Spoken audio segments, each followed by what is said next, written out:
Okay, so we kind of screwed ourselves on the previous playthrough where Moko actually died, or it wasn't Moko, Nozomi actually died and the school got destroyed.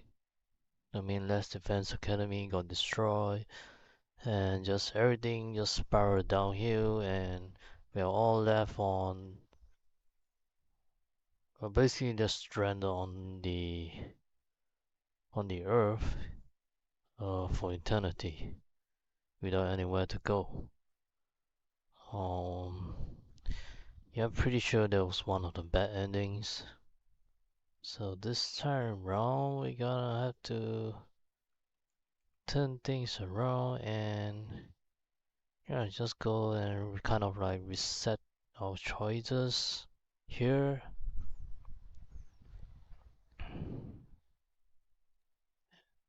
And continue on the path for the killing route.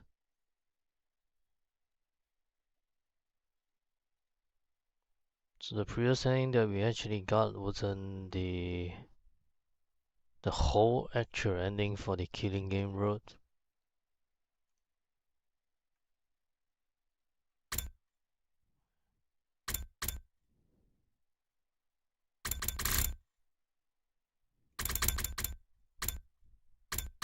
So there are actually like multiple scenarios. I presume these are like the different endings that we can actually get by choosing the different decisions. And if we ain't gonna join the invader hunt on day 25, it will actually kind of like go into another alternate timeline from there. And also if we don't leave this, if we leave the school, we'll get another timeline too.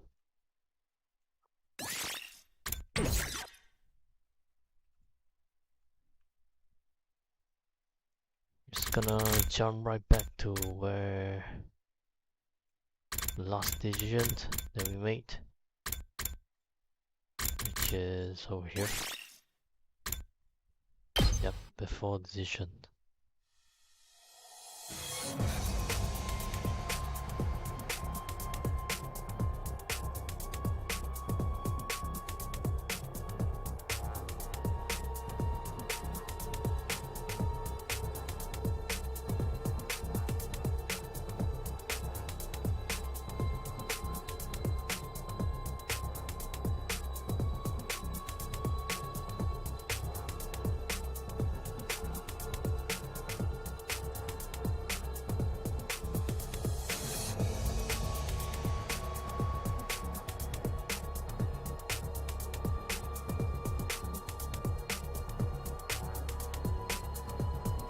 It was this. The commander must have attacked Moko and the others while they were out on the hunt. A battle ensued. Nozomi was wounded, and I guess that's when we showed up.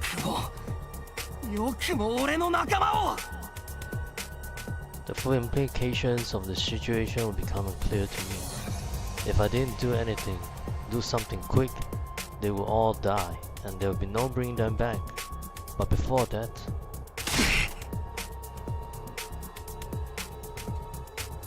the whole reason I was hunting with Tsubasa was that she wasn't used to fighting outside schoolgirls. I couldn't let her take on a commander. I'll just have to cover her until she could safely escape, or so I thought.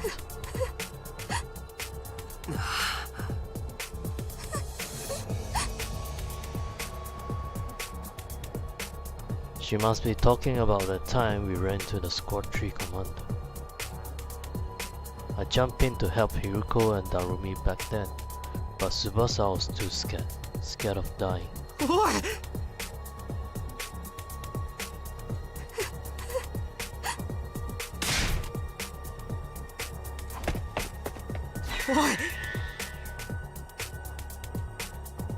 She wouldn't listen.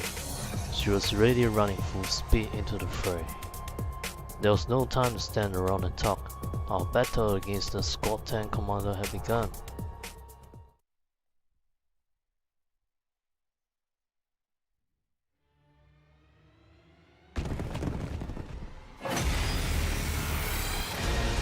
Mina, 無事か? スミノ君、来てくれると思っていたわ。スミノ殿、のぞみ殿が倒れてしまったでござる。まだ息はあるけど、ひどい怪我で、このままではのぞみ殿が死んでしまうでござる。落ち着けマガドリ。まずあの部隊長をどうにかするのが先決だ。もちろん戦況を説明してくれ。あの部隊長、戦闘力自体は大したことないんだけど、何度倒しても蘇ってくるの。倒しては再戦、倒しては再戦を繰り返しているうちにのぞみちゃんがやられたわ。やっぱりそうか。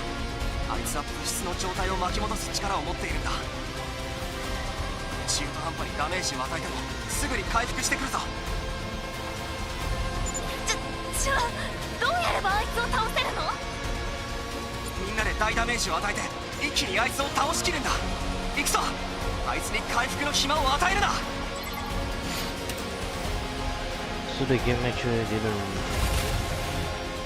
bring us to the point where we actually make the decisions, but rather a certain point before the decision making. So I still have to do this. Oh no, alright. It lets us skip the battle. Okay.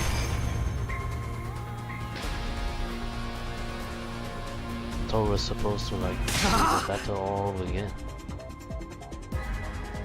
Done it! We almost had in that time.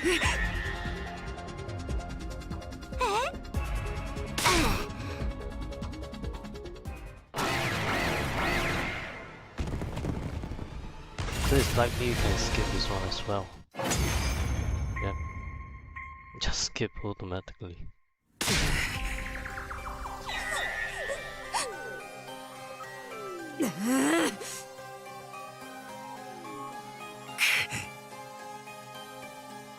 What are we going to do?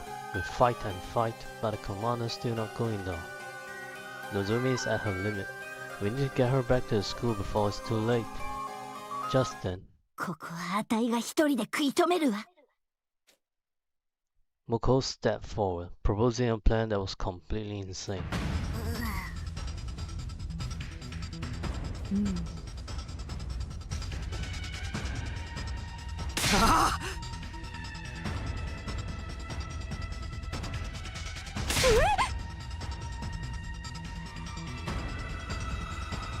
Oi!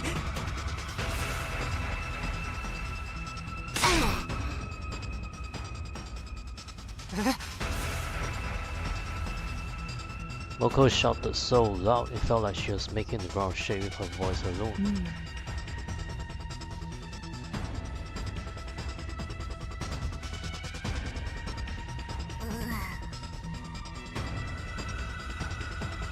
Sunnoku, お願いよ。あたいにのぞみちゃんを守らせて。 If one person stayed to distract the commander, the rest of us could escape and get Nozomi back to safety. That much was true. But could I really do this to Moko? Could I sacrifice one of our own?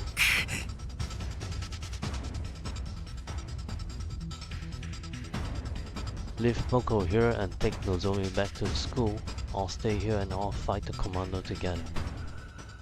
As the alliance leader, that was a choice I needed to make. Unfortunately, we have to leave Moko behind this time. By staying here, we actually got like one of the squad. We get our main camper destroyed. As the reason the commander is here was to kind of like distract our time. While they have like other forces, their target was to kind of like focus on the school mainly.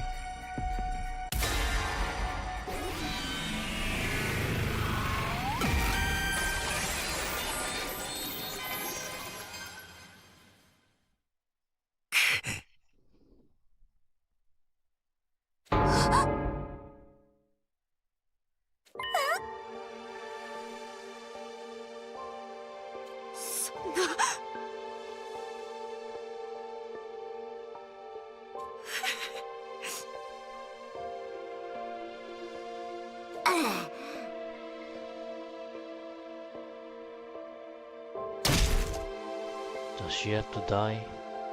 I mean, it's not like she'll ultimately be dead, right? Oh.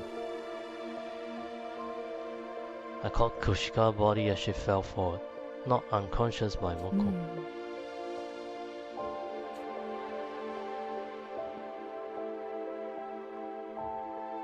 だってあなたはあたいたちの最高のリーダーだもの。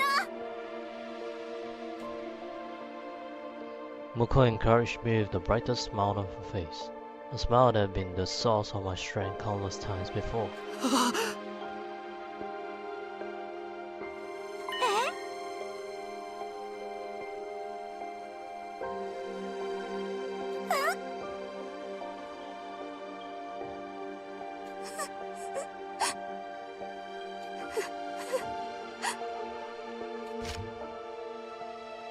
Moko tossed her golden headphones over to us. She must have meant for us to hold on to them as a keepsake. We loaded the unconscious Nozomi and Kyoshika into Tsubasa's vehicle and drove off without delay. As we pulled away, I looked back to see how Moko was faring. さあご覧あれ、世紀末破壊天女文字のモコ、一世一代の仁王立ちを。ここは一歩も通さない。かかってくるなら覚悟しなさい、部隊長。 Moko was standing in the way of the commander, determined to buy us enough time to escape. I burned the sight of the steering scene into my mind so that I will never forget it. After rushing back to school, we called Yugamu out from the underground hangar, and then...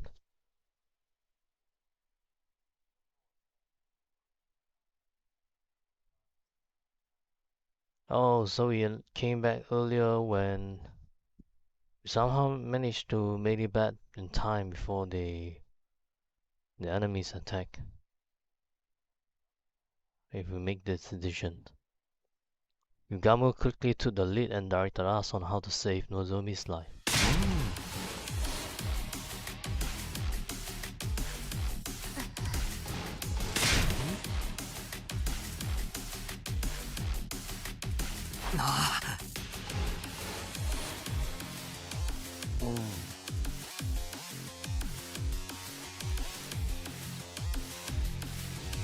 He began treating Nozomi's wounds with practice this, using his assassination skills to heal instead of kill.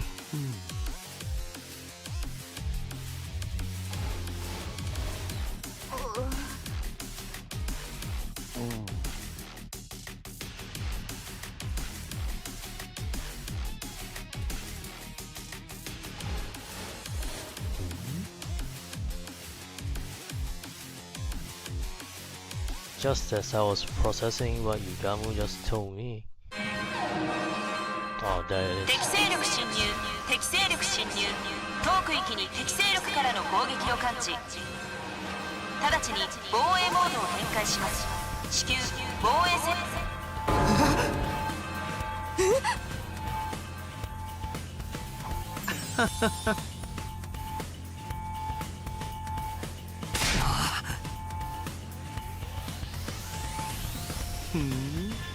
I think he plans to let the Nozomi absorb their cryptoglobin. We're gonna use the invader's blood. After defeating a commander, the top 3 hunters on the leaderboard will receive a cryptoglobin food syringe as reward. Yugamu and I were in 2nd and 3rd place respectively, so we will have 2 syringes. We'll be able to use those syringes on Nozomi to replenish her lost cryptoglobin. With that in mind, we stopped treating Nozomi, shocked Kyoshika awake and headed to the war room to prepare for battle.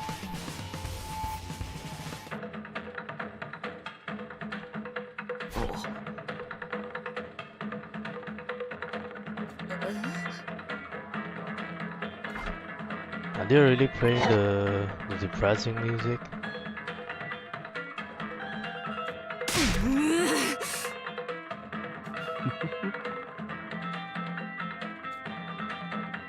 The sponsor ignored our questions, choosing to stare intently at the war room monitor instead. Oh.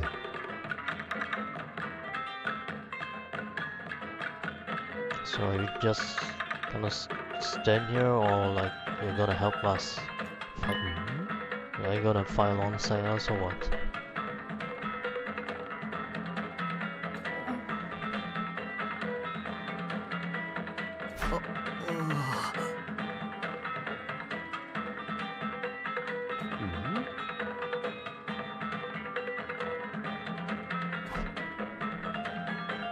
He was right. Tarumi didn't seem affected at all.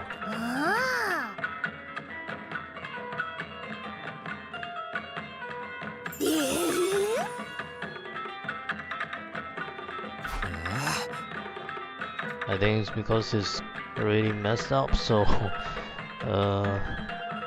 all this nonchalant mind twisting stuff doesn't really work on her anymore. As crazy as always, that's Darumi for you.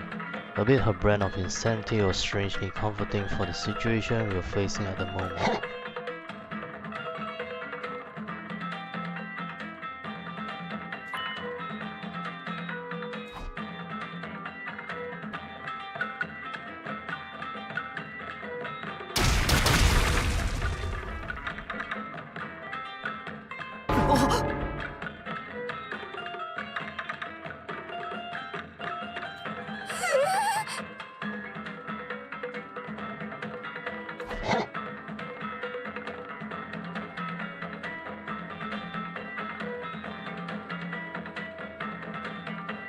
行け。そしてハンターとしての誇りを示せ。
Winning condition, destroy all sources of sound.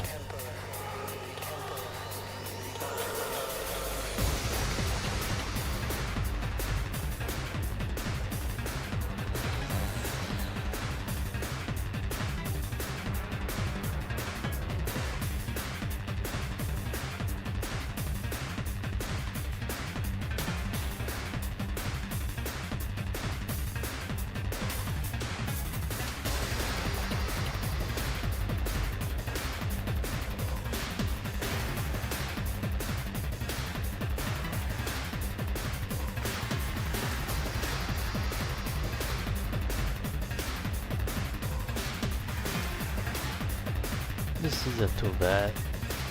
There's only two of them.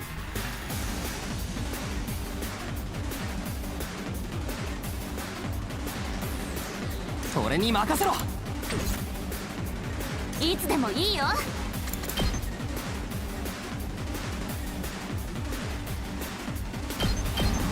やあげですよ。出番だね。さてやっちゃおうか。 Just gonna focus on this thing.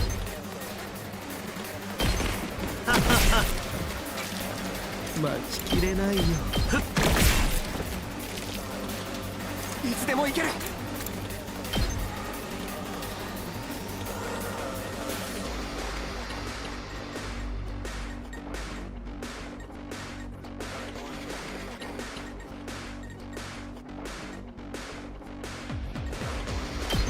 はあ、よし。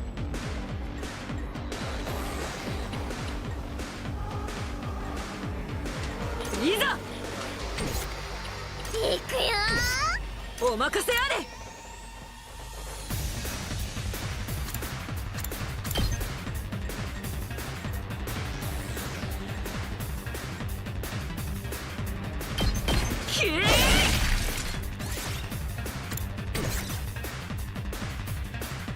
Oh, just remember the smaller ones are actually the ones which will give us KP instead of the big ones.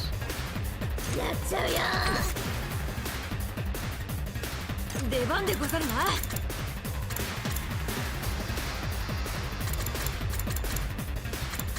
This should be fun, right?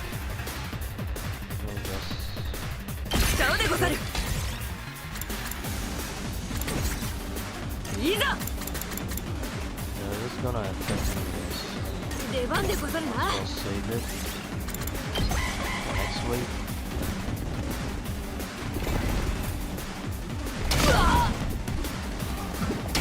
力が出ないでござる。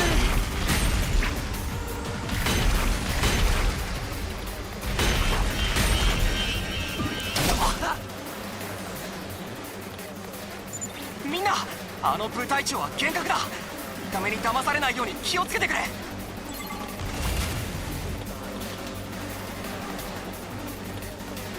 まだいけるでござる。背中は見せないでござる。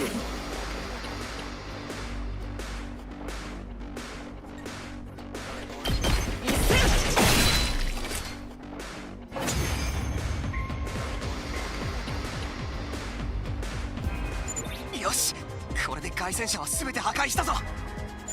幻覚が見えなくなっちゃった。あの感じ結構好きだったんだけどな。油断しないでねみんな。そろそろ部隊長が来るよ。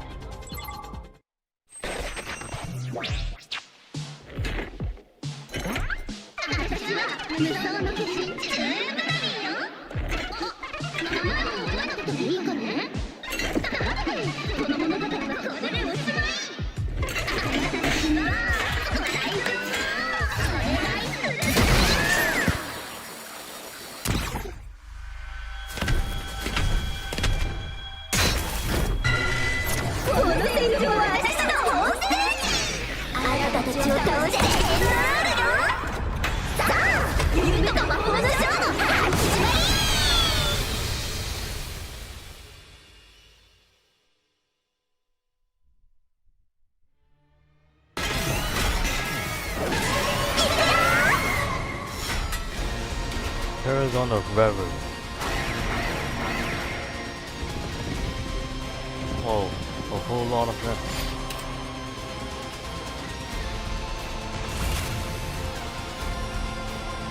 Didn't we already take care of the truck? いつでもいいよ。 Sound? Seems like the illusion's still there.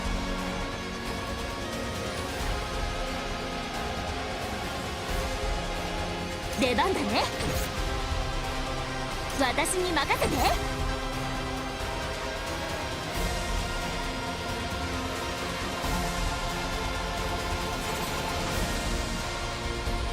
お任せあれ。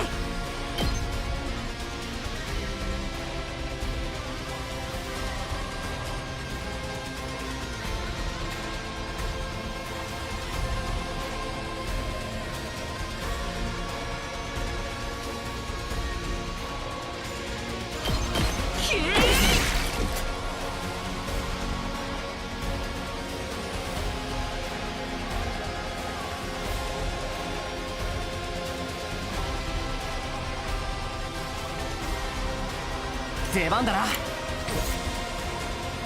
つでも行ける。準備万端。私が守るよ。出番だな。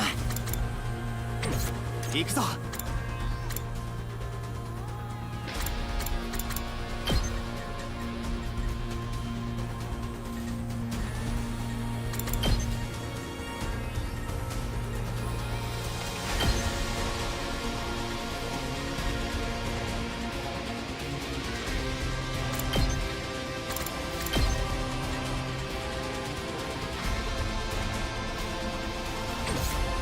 くぞ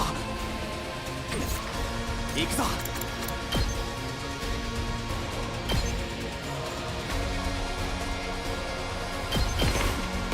そこだ。やった。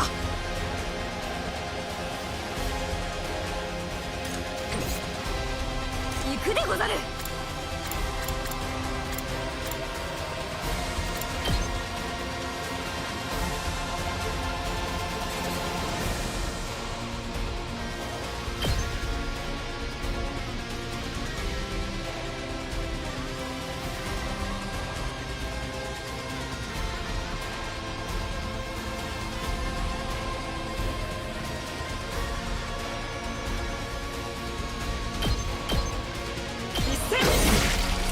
やったでござる。お任せあれ。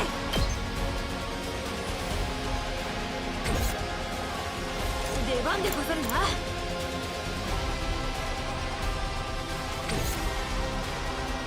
いざ出番でござるな。行くでござる。チェスト。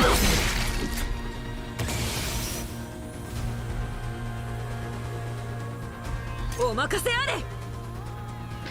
いざ。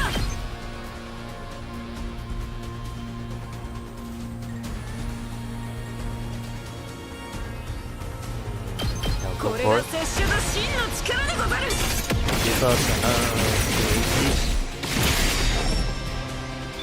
尽きたでござる。 Alright.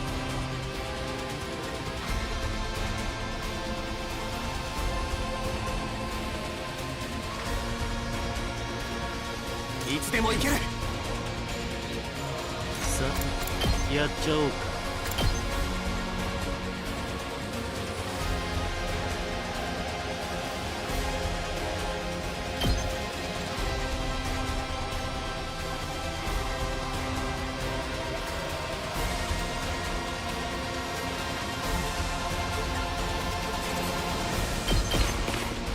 実況させてもらう。待ちきれないよ。ふっいいよし。いつでもいいよ。 Just try to get rid of some of the smaller 行 ones. くよ。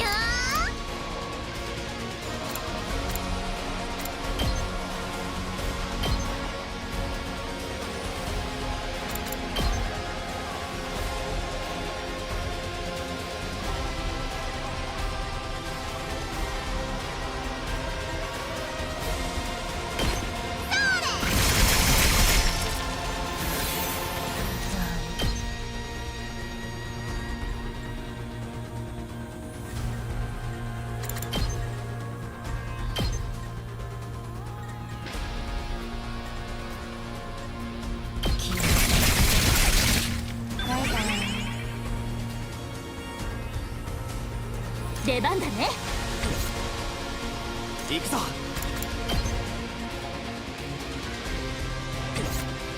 いつでもいいよ。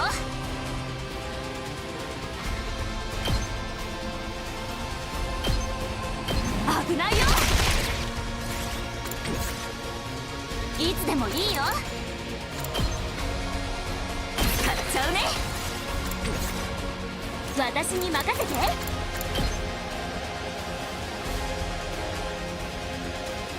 買うよ。やっちゃうよ。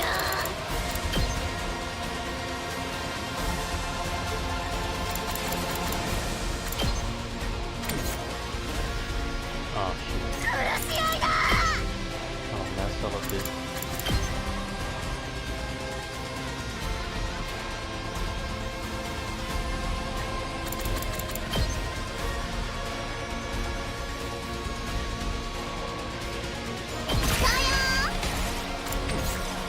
行くよ。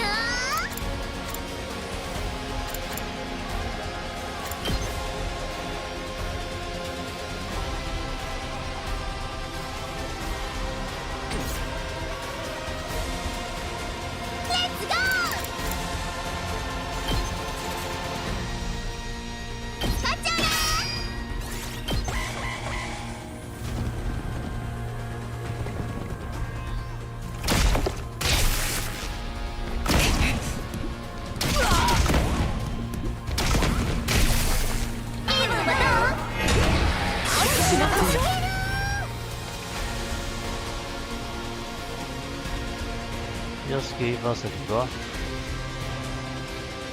行くぞ。 Alright, that's a good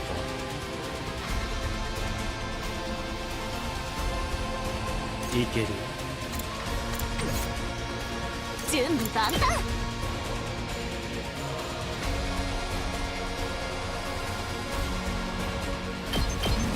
いや上げてくよ。出番だな。待ちきれないよ。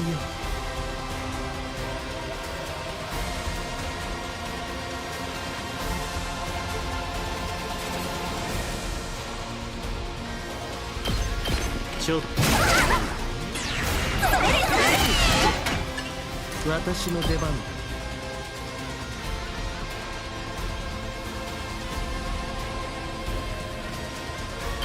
これはどう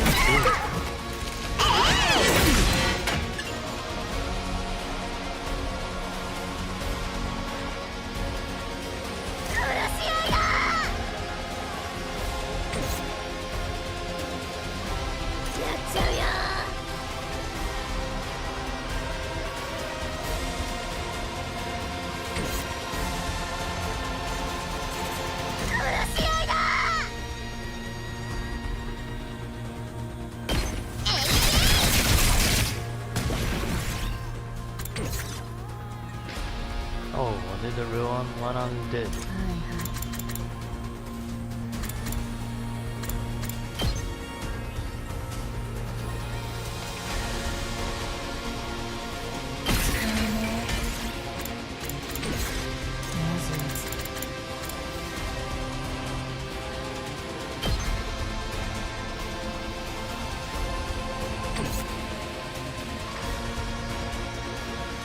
いつでもいいよ」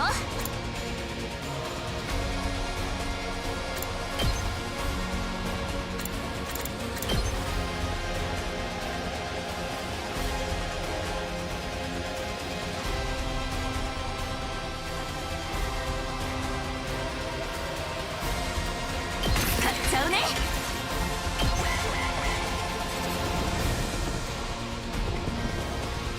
気分はどう？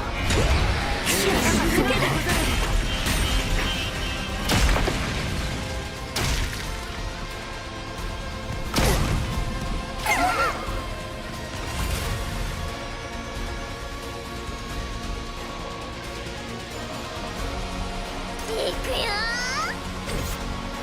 ー。行くでござる。Oh, didn't realize Kushika and Danganronpa was about this one.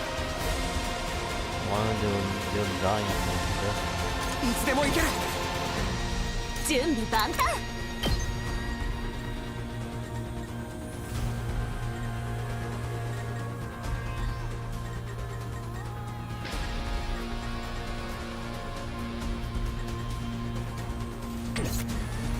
いつでも行ける。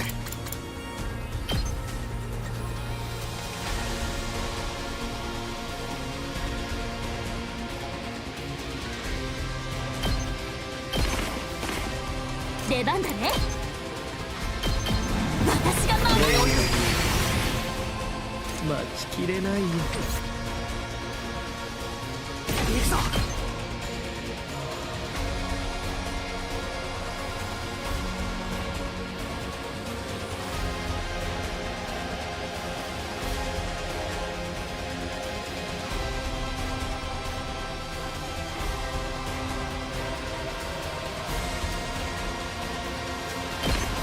この一撃で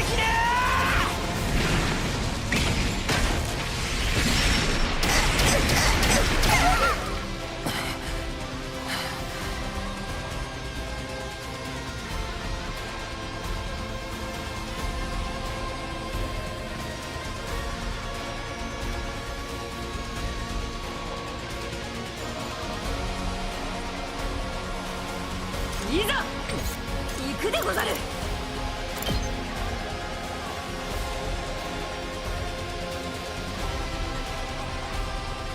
これでござるな。殺し合いだ。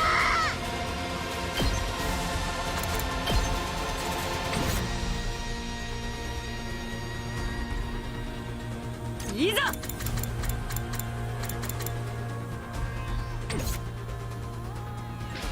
っちゃうよ。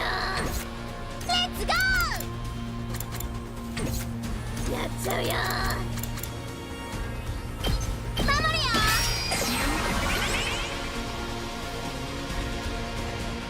いける。待ちきれないよ。いつでもいいよ。さてやっちゃおうか。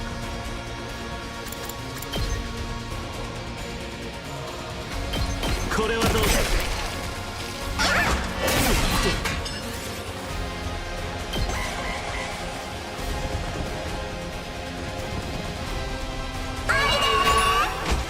It should be great.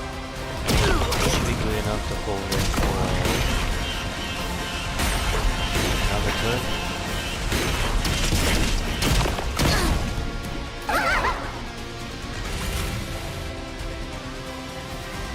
HP doesn't regenerate until wave will be having a crazy hot time. いざ。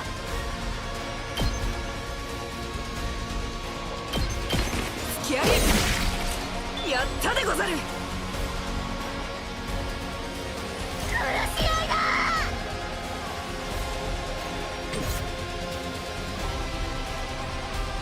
Or she just work on the boss instead. 出番だね。 Coming.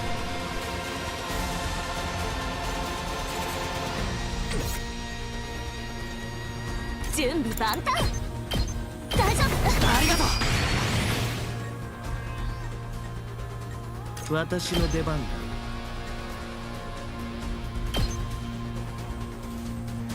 ちょっとさ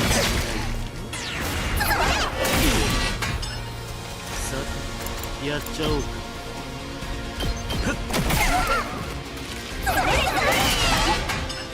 待ちきれないよ。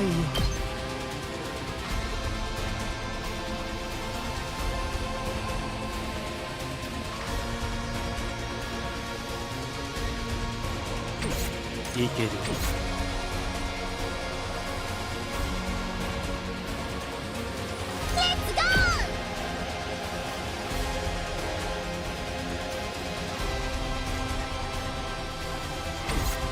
出番でござるな。殺し合いだ。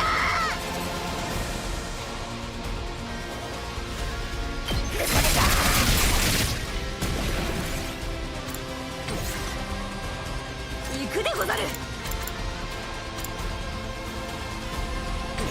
いざ。行くでござる。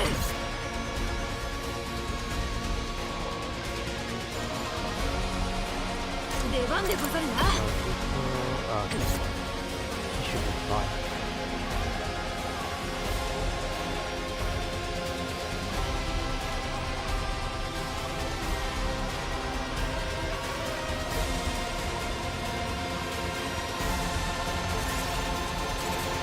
Yeah, I think this guy should be fine. We're not wrong. Just gonna make sure they don't. 修理しないと。 Oh. Well, I think we're just gonna finish her this. He just keeps on coming.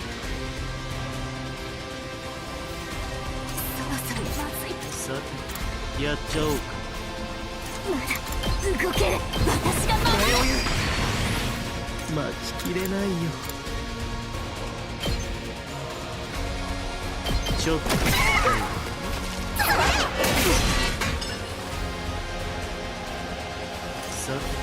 てやっちゃおうか。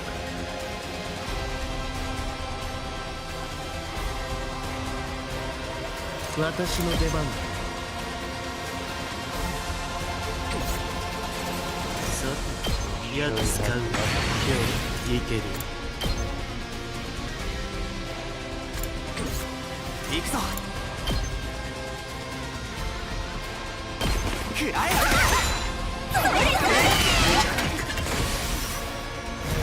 Oh no, she's dead. Where did she got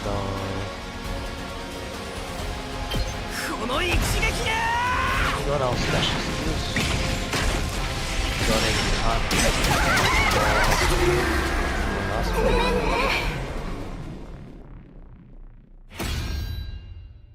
修理完了。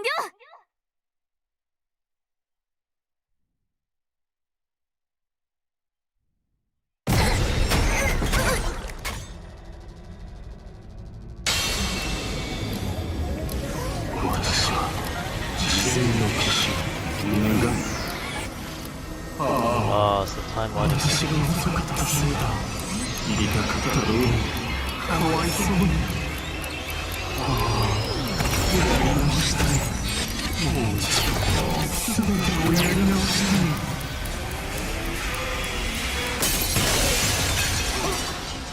I say the Moko is dead. おかげでまだステージを続けられるわ。ああ、私が全ての戦場を見抜いていれば、いつも私は後悔ばかりしている。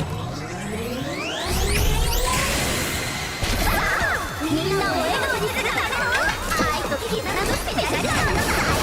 Damn. The guys literally became a disco ball. いくぞ。 Paragon of Cherry. Yaga. 時戻しの部隊長、いつしつこく俺たちを追いかけてきたのか。がここにいるってこと。もしろさんはもう。あいつか。のぞみちゃんに深手を負わせモコちゃんを殺した部隊長は弔い合戦でござる。あの憎き部隊長めをこの場で撃ち滅ぼしてくれよ。みんなのヘイト高まってんね。ガルミこういう空気大好き。私のとっておき。あなたたちだけに特別に見せてあげる。いくよ。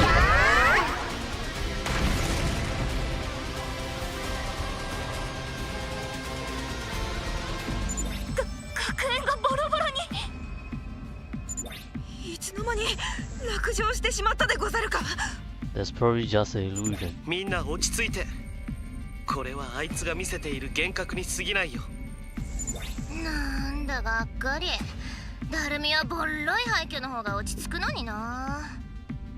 幻覚はある程度無視しても大丈夫だ。先にヌガンクを倒そう。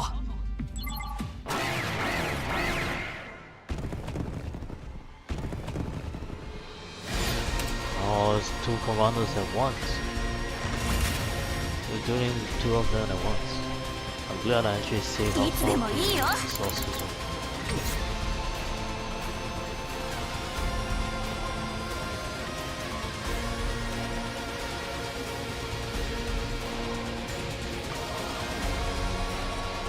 いつでもいいよ。大丈夫？ありがとう。いつでもいいよ。 Oh, she has mobility, right? So you can kind of like jump around. お任せあれ。 Oh, that's great.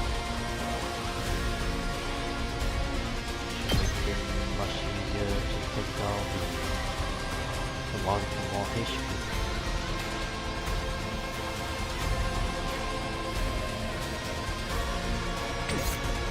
やっちゃうよ。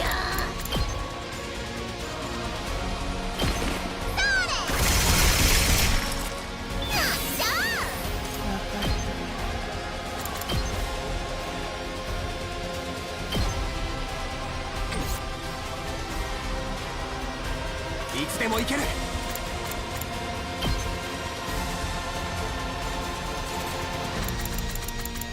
行くぞ。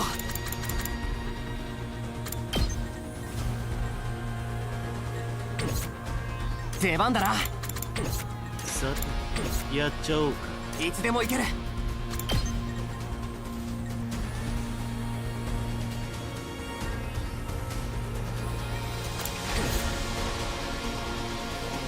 出番だな。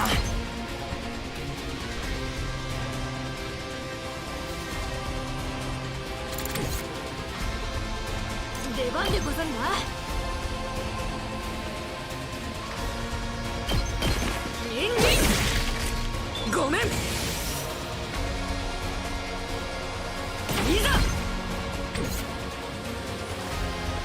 行くぞ行くぞ。 Guess you have to take down the wrong timeline ship first.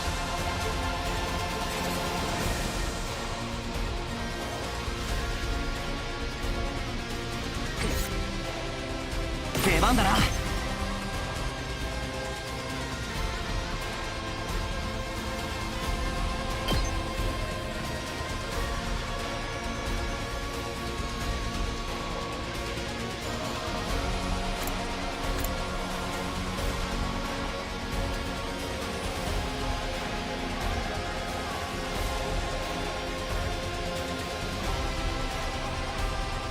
Probably people that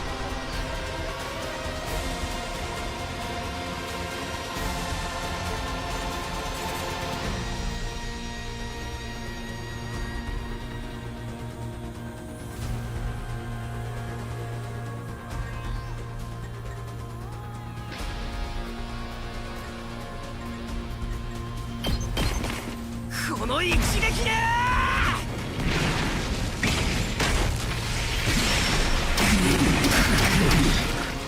あとは任せたぞ。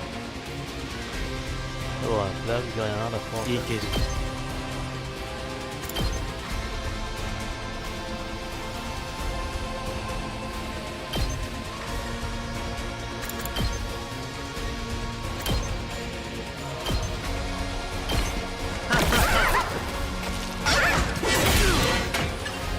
さてやっちゃおうか。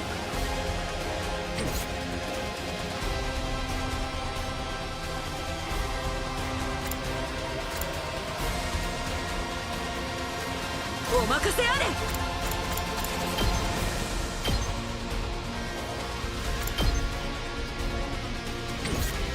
出番だね。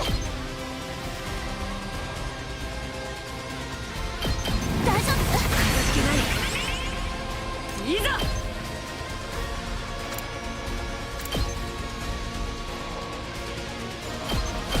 スキャリ。行くでござる。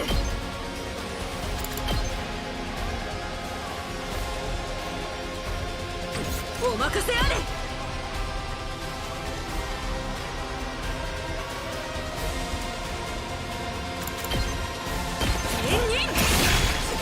やったで。行くでござる。一戦。あとは頼んだでござるよ。私に任せて。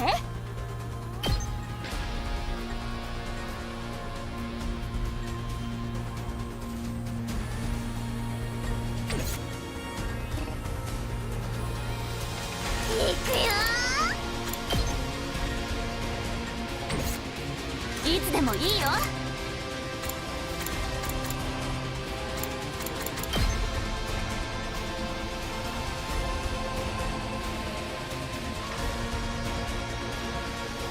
使うよ。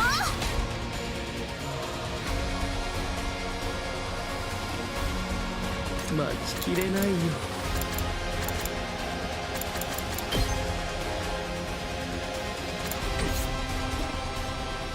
いける。それ待ちきれないよ。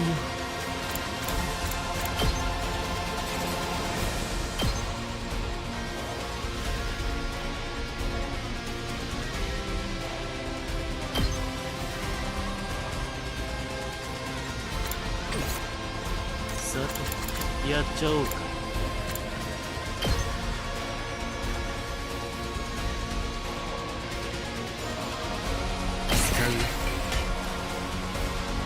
待ちきれないよ。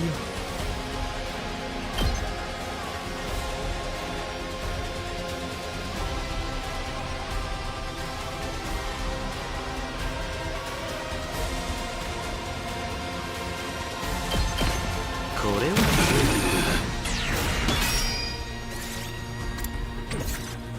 私の出番だ。それ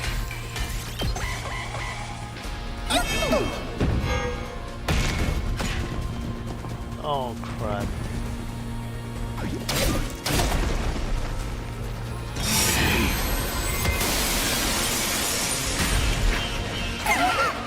Oh, it resets my... Damn it, it resets my...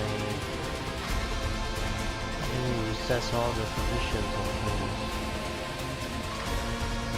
And even my traps are gone. 出番だね。いつでもいいよ。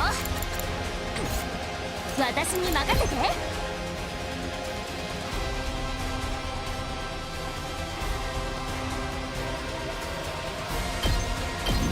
や、あげてみよう。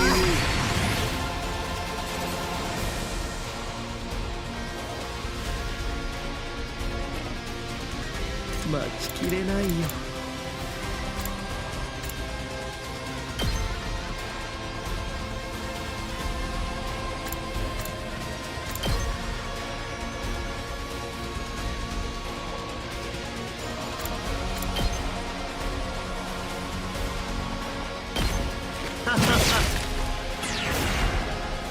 いつでもいいよ。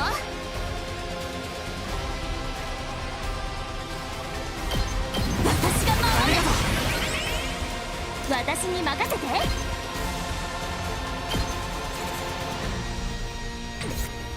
いける。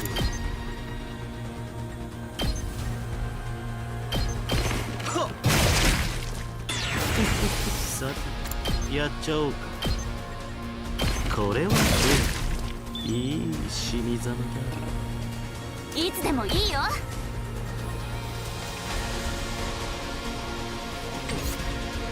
just gonna make sure they don't slip through our defenses.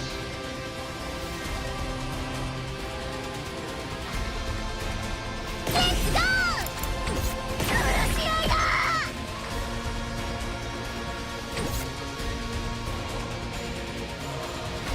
私に任せて。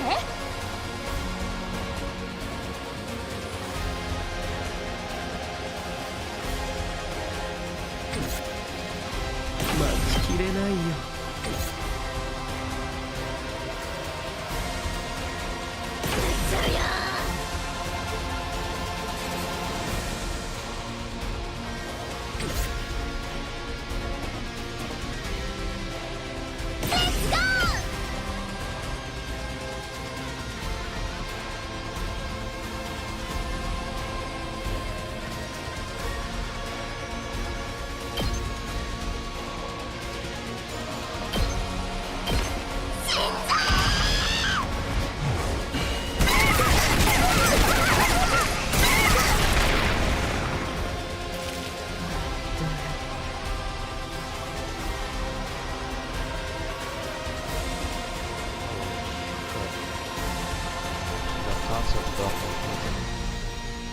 Oh no, I just stopped.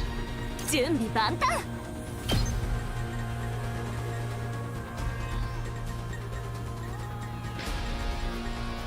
Supposed to... Alright. そうね。 At least we're able to finish off the small ones.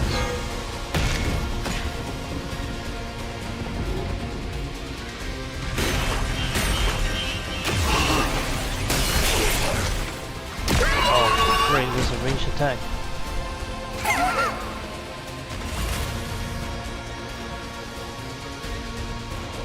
行くぞ。さて、やっちゃおうか。いける。使う。私の出番だ。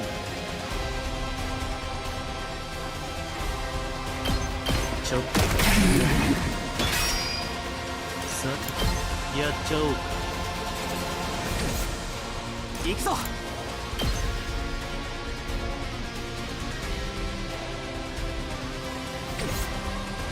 いつでもいいよ。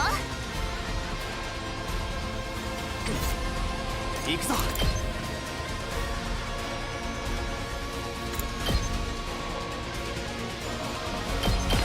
あっ。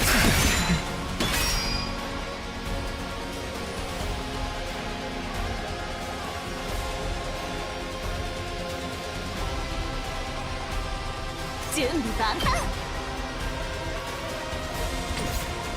出番だな。そこだ。私に任せて。行くぞ。待ちきれないよ。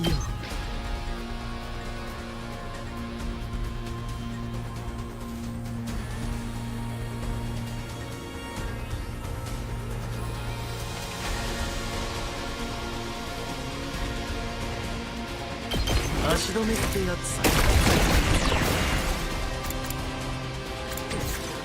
さてやっちゃおうか。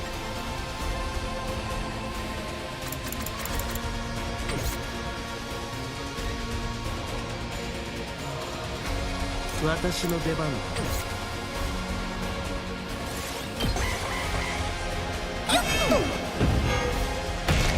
Oh, she's gonna hop right here.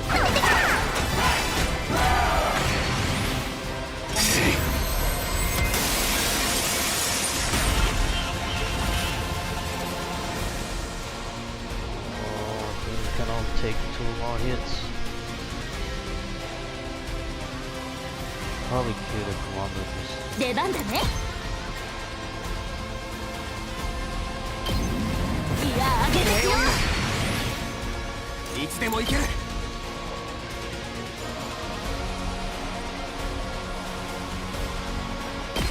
ひゃっ、いつでも行ける。くらえ。 That's a freaking 行 shield. くぞ。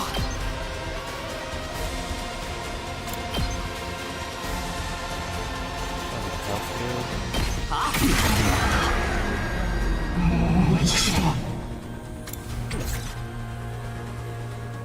いつでも行ける。私に任せて。買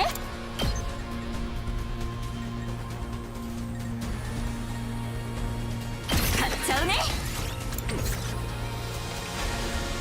That's where you can do the range attack on the いざ。 Everything will be gone.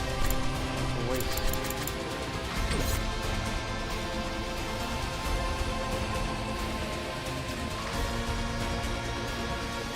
いける。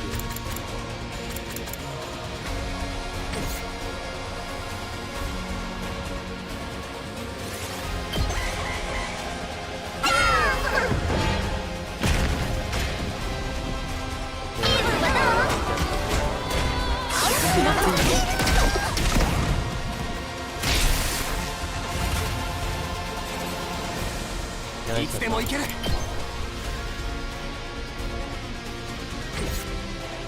私の出番だ。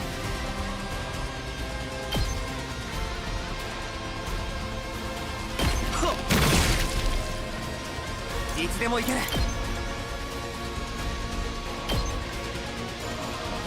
くらえ。いつでもいいよ。大丈夫？ありがとう。俺に任せろ。いける。こ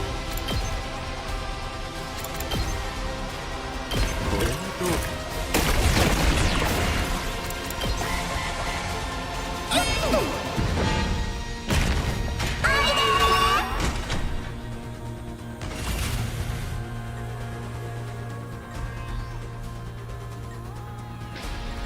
やっちゃうよ。 Just need to up the defense in games here. お任せあれ。殺し合いだ。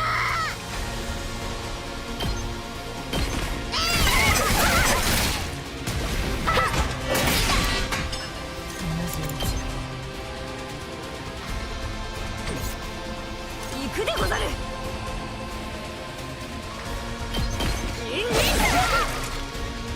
いざ。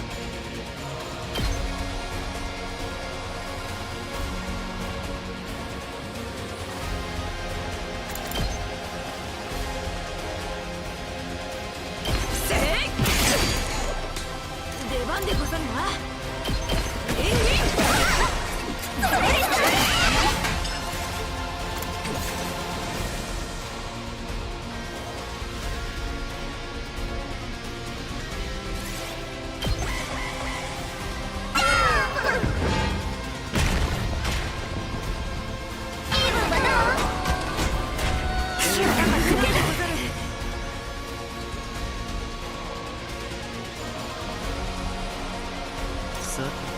やっちゃおう。準備万端。いやあげてみよう。いつでも行ける、いつでも行ける。行くぞ。俺に任せろ。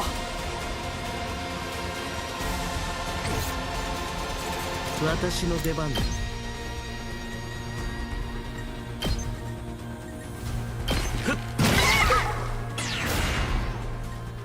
いける。ちょっと高い。さて。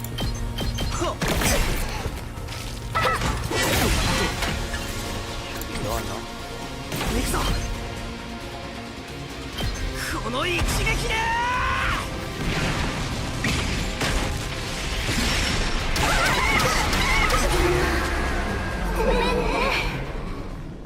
Oh, so with this we managed to save the school, but at the cost of Moko's life. The school is back to normal. The illusion was gone, which meant we had defeated the enemies for good this time. Those tricky commanders. 敵将討ち取ったでござる。敵は撃ったよ、モジロさん。やっと倒せたな、ヌガンクを。 Let's just hope she's not really dead. Maybe she escaped? Like she's badly wounded but she still survives? We couldn't have taken out two commanders at once if Boko hadn't sacrificed herself. She deserved full credit for this. Unfortunately, our rejoining was soon cut short. よくぞ難敵を倒しきったな。特防隊のハンターどもよ。その武功褒めて使わす。 What's the deal with you? Why are you under command? You try to take credits? The sponsor's sudden appearance out of thin air dampened our celebratory 貴 mood. 様らが討ち取った部隊長の調理を私に任せるがよい。遺血を一滴残らず絞り出し、濃縮還元してくれるわ。You know you're freaking kill stealer, you jackass. They signaled toward the sky, and the very next moment, the swarm of bees that had been hovering above us made a beeline for the fallen commanders. They sucked them completely dry out of crypto globing. ではいつもの通りランキング上位3名にこの遺血の入った注射器をくれてやる。1位、雨宮だるみ。2位、隅野匠。3位、面影ゆがむ。ありがたく受け取れがよい。The sponsor gave us crypto. The sponsor gave out crypto glowing virus to the top hunters like we had anticipated. Now we could save Nozomi.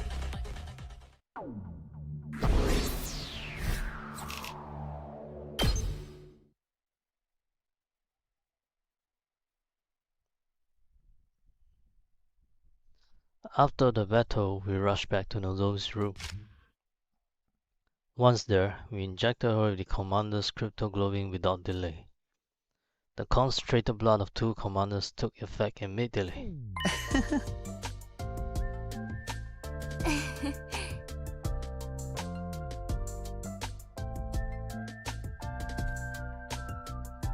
The deathly pale Nozomi slowly but surely became healthier right in front of our eyes.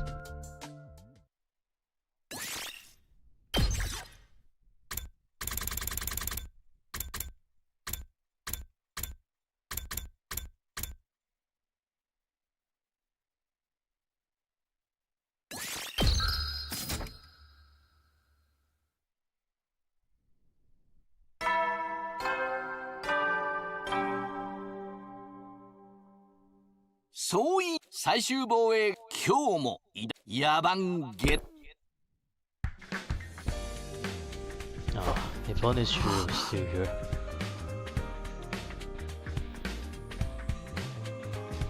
My body still felt heavy and unrested because of yesterday's tumultuous activities. Nozomi was severely injured by a commander and Moko sacrificed herself to save her. One of the worst days of my life. The day the fate of the anti-sponsor alliance took a turn for the worse. There was no time for me to grieve her death yesterday, so all of that sadness that I pushed down came bubbling to the surface this morning. I still couldn't believe how suddenly our mood maker had met her this morning. I have to endure an irrational amount of distressing situations for the last 48 days. I desperately hope nothing bad would happen in the next 50. But the moment I make that wish, I could somehow feel in my bones that this call was going to lead to trouble. But I also knew that I couldn't ignore the bell no matter how much I wanted to. That's just what great team leaders do, right, Moko? Reluctantly, I got out and opened the door.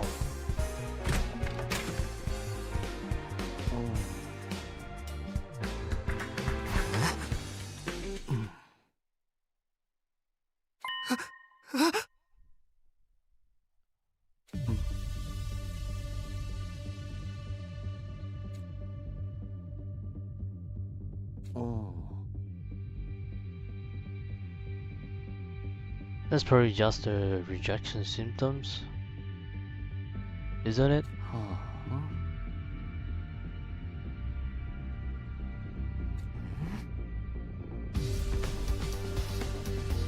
The pieces immediately click into place in my head. It must be rejection symptoms.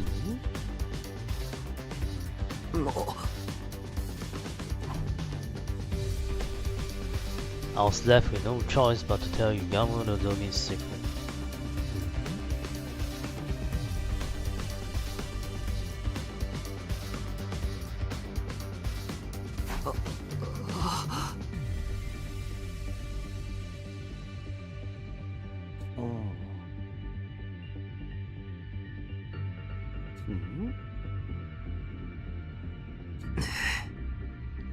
What is needed to suppress cryptoglobin rejection symptoms is more cryptoglobin.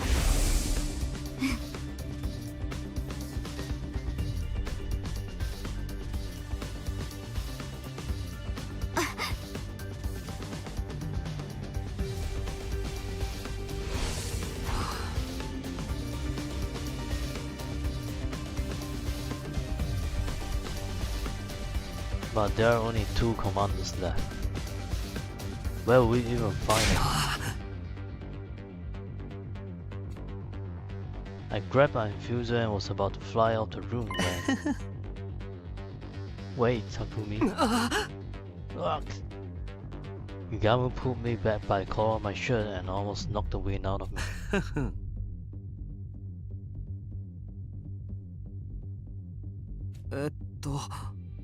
Oh, do you mean Eva? Do you have to sacrifice her?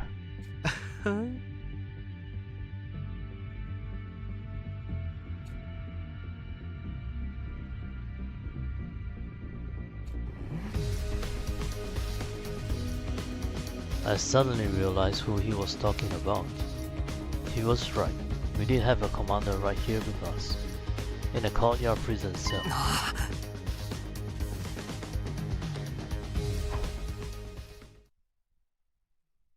We don't have to technically kill her off. I mean, maybe we just need a strain of her blood to donate some blood for us. I am absolutely not giving anyone my blood. Despite explaining the situation to Eva and asking her to share some blood with us, I was coldly rejected. Please, we really need your blood to save Nozomi.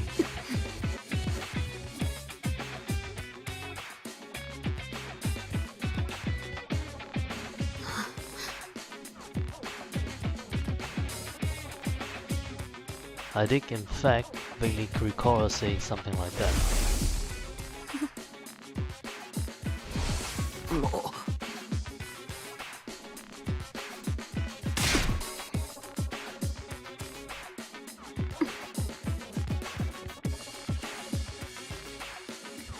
It seemed like it would be impossible to convince the devout Eva to break her faith unless...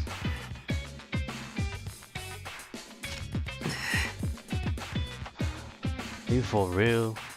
You're just gonna hand over the key? I thought Takumi's just gonna give her back her mask or something. Oh, the key. あ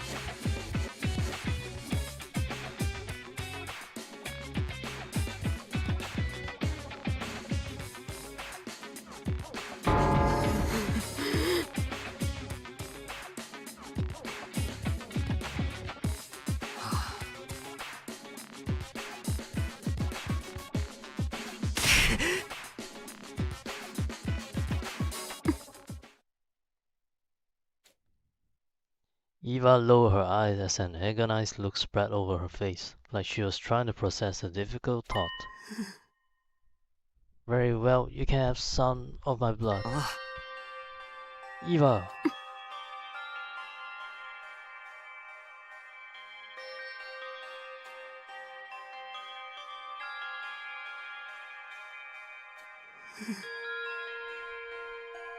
もう It was probably the best compromise she could make based on Eva's fate. We have to bring Nozomi here for that scenario to work. I quickly went back to Nozomi's room and brought her to the cage with help from Yugamu and the others.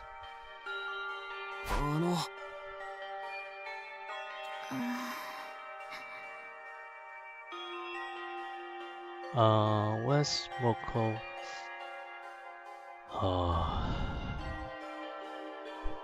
We gotta break the truth to her. Nozomi was delirious from a fever. She was still living through the battle of that day, still trying to save her friend.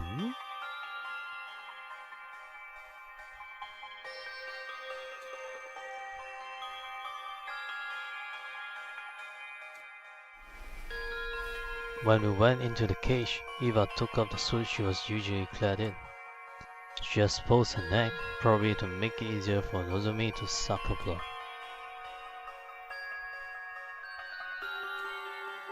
At that, Yugamu took out his knife and made a thin cut on Eva's neck with it.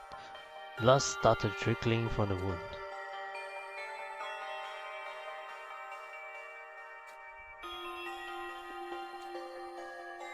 We pushed Nozomi closer to Eva and positioned her lips near Eva's neck. And then... Ooh.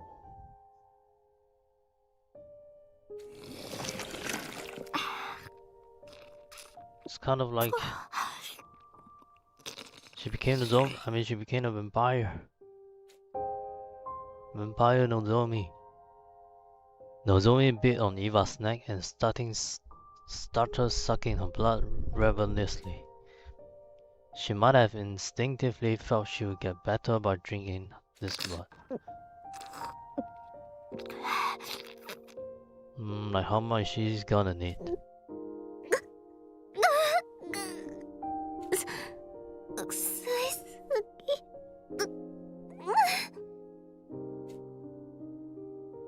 Nozomi was so focused on drinking out the blood, she had literally latched herself onto Eva's neck. As soon as she said that,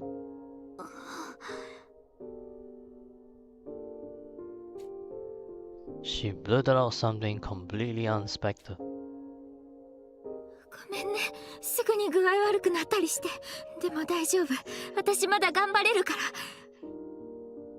お母さんの実験がうまくいくようにちゃんとお手伝いするから。いいよ、いっぱい注射して。私具合悪くても平気だよ。It's like Lumi's Eva's doctor and Eva is her mom at this time. いっぱいお手伝いするから。だからお母さん、お願いだから死なないでよ。キュレウジ Absorbing Eva's blood might have overstimulated her and she was clearly confused. She seemed to have mistaken Eva for her mother and kept crying and pleading her not to die. She was likely remembered how her mother had killed herself after her cryptoclobbing project was shut down. 生体実験、それも実の母親から。ダメよ、そんな実験に付き合っちゃ。ああなたがボロボロになってしまう。 Eva was making desperate attempts to warn the tearful Nozomi, frantically telling her not to go along with the experiments. It almost seemed like she was talking directly to Nozomi in the past. Could it be that Eva was seeing into her memories? お母さん行かないで、行かないで。ダメよ、そんな母親を追いかけちゃ。娘が犠牲になる必要だって。 Nozomi and Eva held each other tightly and cried loudly, until suddenly they both fell unconscious at the same time.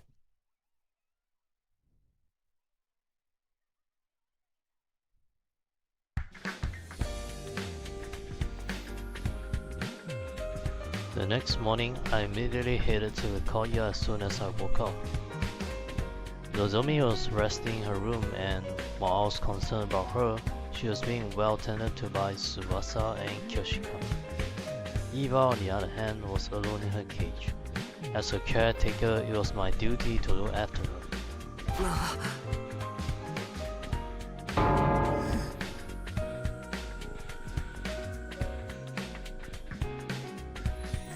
One glance and I could tell that Eva was borderline anemic.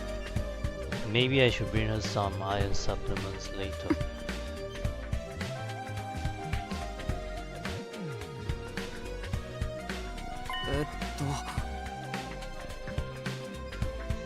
Eva's affectionate tone of voice was throwing me a little off kilter. Eva, did you just call her my dear Nozomi?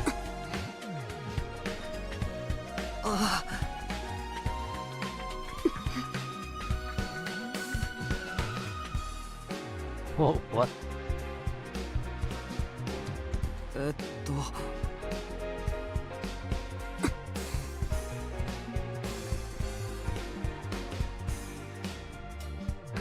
Well, some people will see things that way, I suppose. This had to be some sort of cultural gap. Wait, school invaders have culture?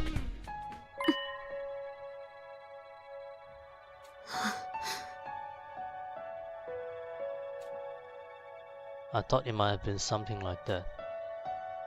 Directly consuming Eva's blood briefly connected Nozomi's mind with hers.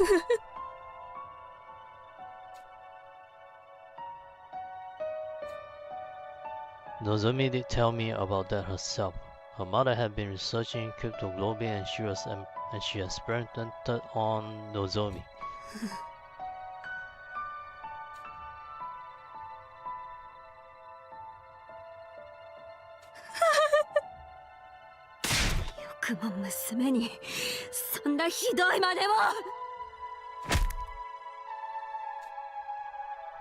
Eva punched the floor of the cage in genuine anger.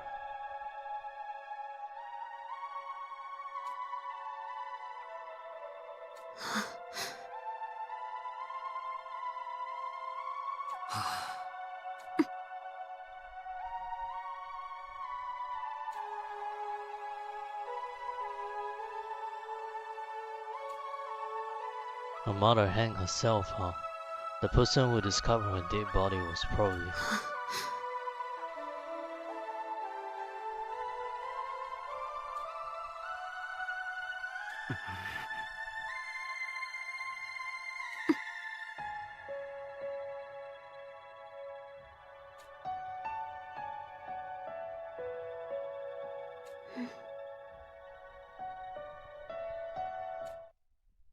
Just then.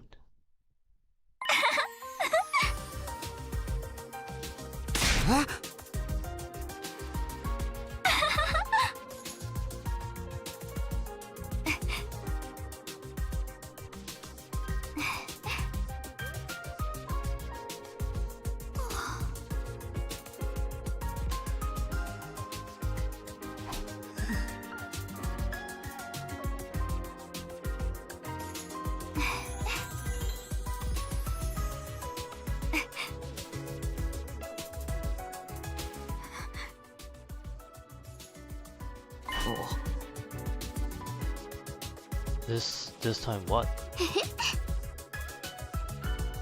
母さん What the frick?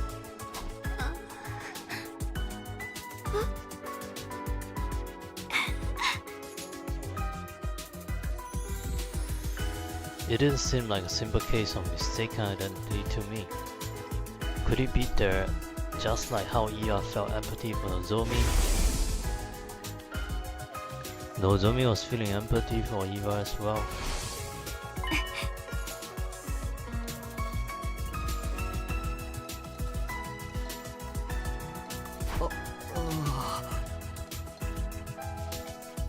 Oh, she's leaving today?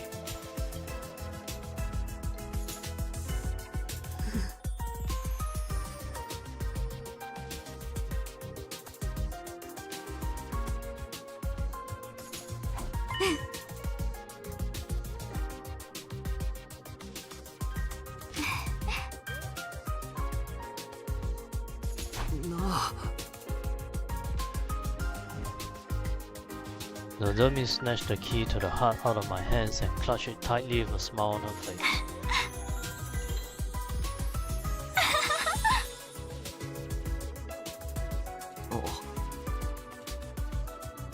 Nozomi's excitement will somehow make me feel all the more uneasy about the situation. I could only hope that what she felt for Eva was purely gratitude and nothing more.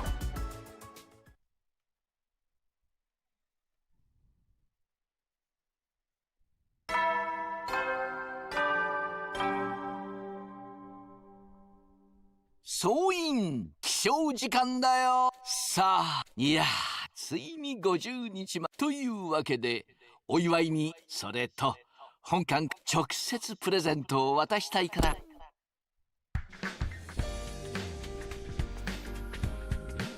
And thus began our 50th day at the academy, and the 8th day of round 2 of the invader hunt. I had called for the members of the alliance to get in my room for the meeting first thing in the morning, in order to discuss the future of the anti-sponsor alliance.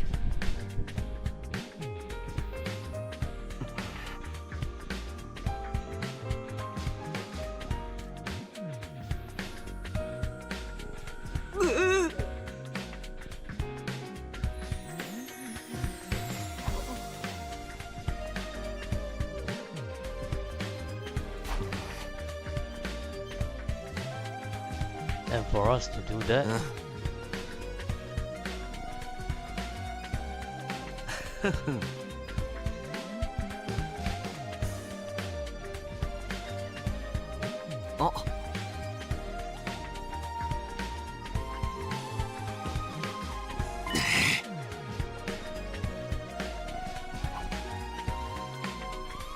and my encouragement, everybody agreed with loud and firm voices. Moko was no longer with us, but we could still help each other to go on. Victory will be ours as long as we survive round 2. But there was just one thing I was concerned about.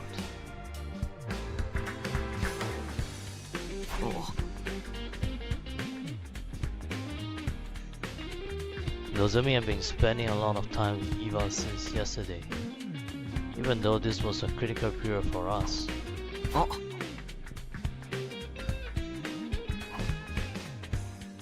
After dismissing the group, I headed to the cage in the courtyard, and there I saw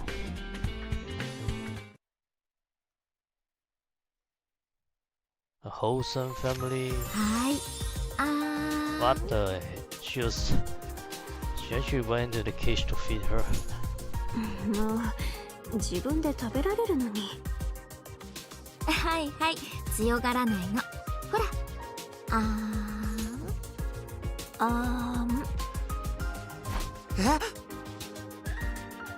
What's going on here, Nozomi?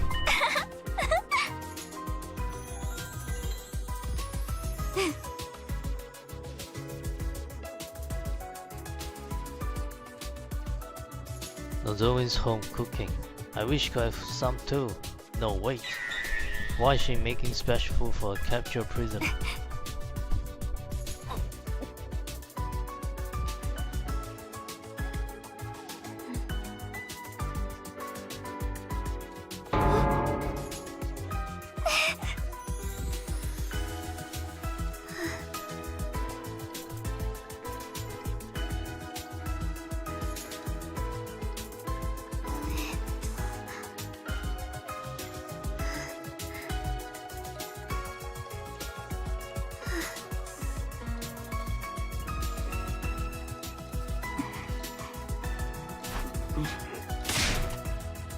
What was I looking at? Some wholesome scene from a slice of life soap opera? Eva was treating Nozomi like her child, but that was because she had given Nozomi some of her blood. As for Nozomi, she seemed to have developed a sort of kinship with Eva all of a sudden. Actually, this wasn't just kinship, more like...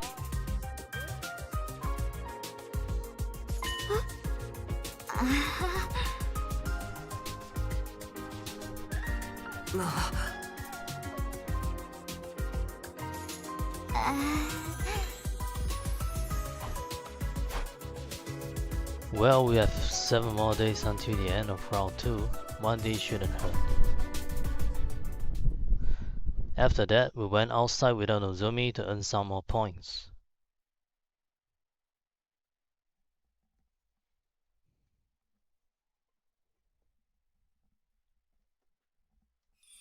お客様、かゆいところはございませんか？頭頂部のあたりが。ああ、そこそこ。いいわ。のぞみ、最高に気持ちいい。お客様、頭皮が凝っていますね。マッサージしてあげましょうね。And that was the scene I was presented with when I went to the courtyard this morning to fetch Nozomi. Nozomi? What's going on this time?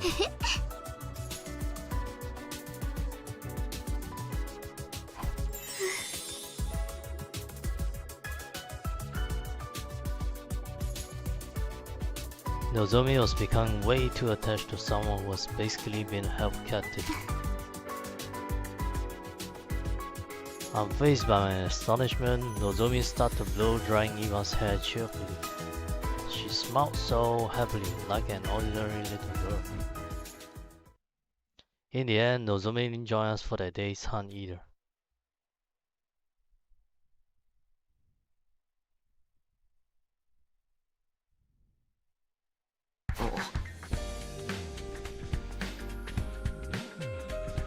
When the Alliance gathered in my room first thing in the morning, they started discussing Nozomi's recent behavior.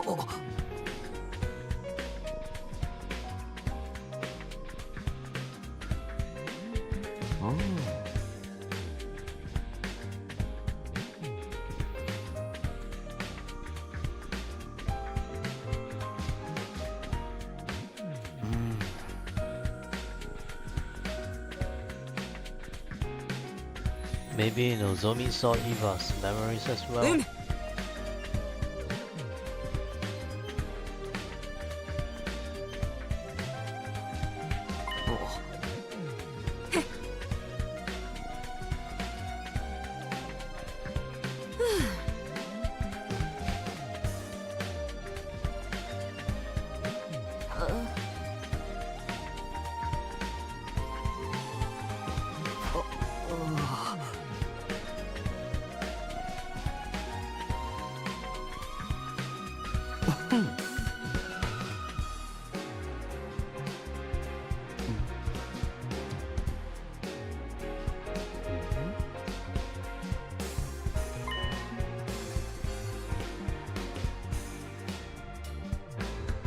Damn.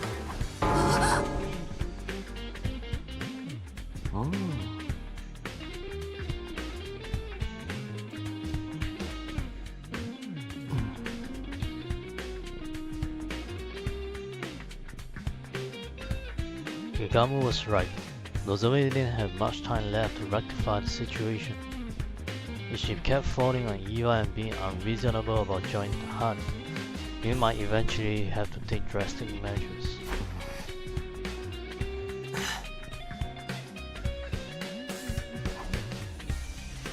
And so I headed to the cage in the courtyard to do just that.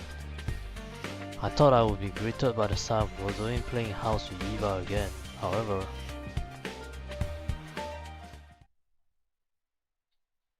don't tell me she was gone. Oh. イバーのバカ、なんでそんなひどいことばっかり言うの。Oh, they're quarreling now. いいえ、ひどくなんてありません。私はあなたのためを思って。Stepping into the courtyard, I immediately heard loud bickering coming from the direction of the cage. うるさいうるさい。今なんてもう知らないから。待ちなさいのぞみ。話はまだ終わってないわ。Nozomi ran from the cage and straight out of the courtyard with tears in her eyes. I quickly went over to the cage to ask Eva what had happened. What happened, Eva? I saw Nozomi crying.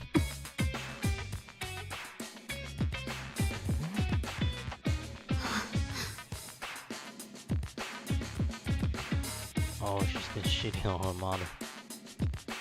Can't do that.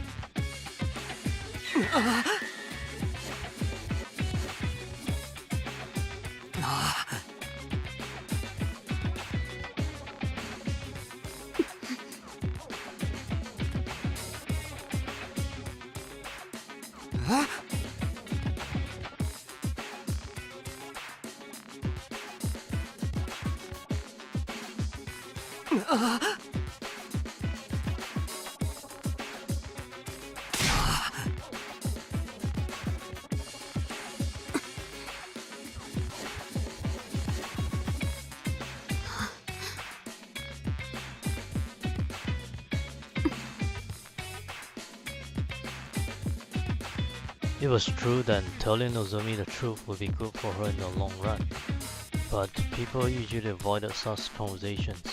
Nobody wanted to be hated by their friends.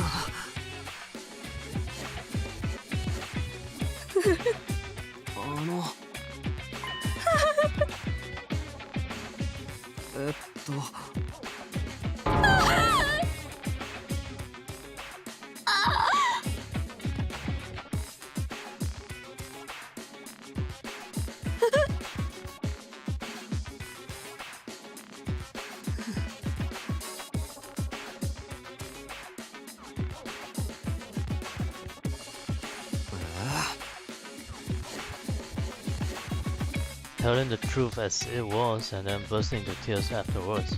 Talk about mood swings. How did she ever become a commander? I headed for Nozomi's room with the intention of using this chance to drive a wedge between her and Eva. We were in the middle of a war and killing game. This was no time for anyone to be playing happy families with a prisoner.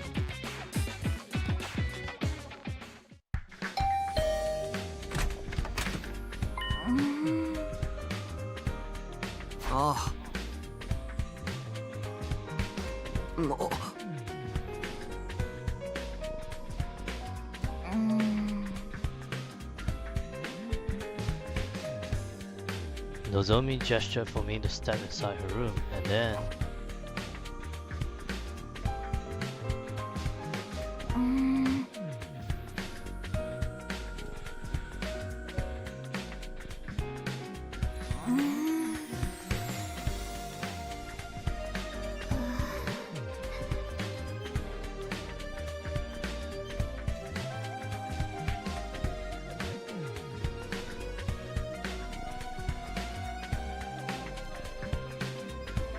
I listened to Nozomi vent for much longer than I expected.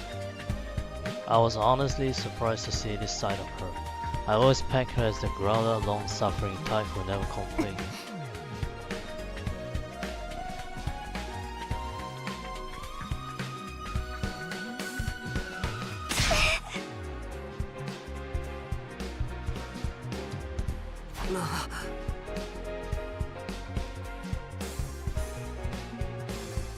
I decided to use this as an opportunity to drive a wedge between the two of them.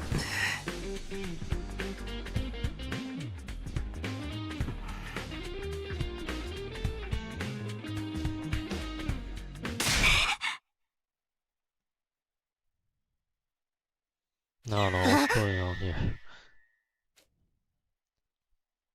She raised her voice so suddenly, I thought my eardrums might burst.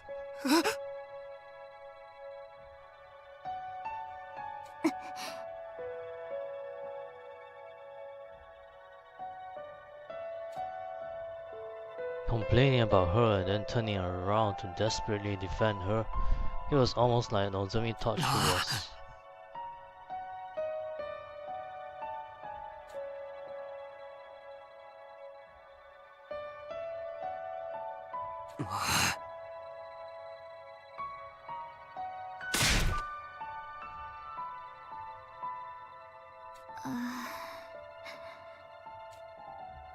Nozomi lowered her eyes sadly, but I had no intention of holding back. I would keep urging her to stop this charade and until she comes to her senses.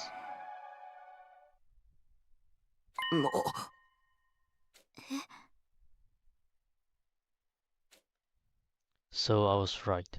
Nozomi saw Eva's memories too.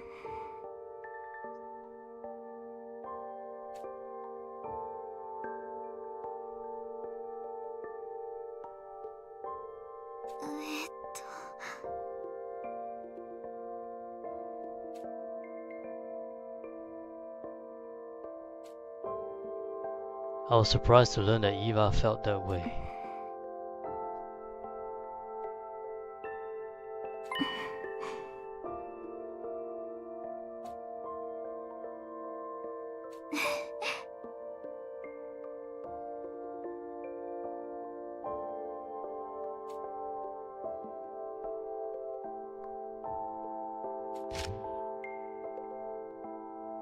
Nozomi grabbed a pen and started drawing what looked like a face in a notebook.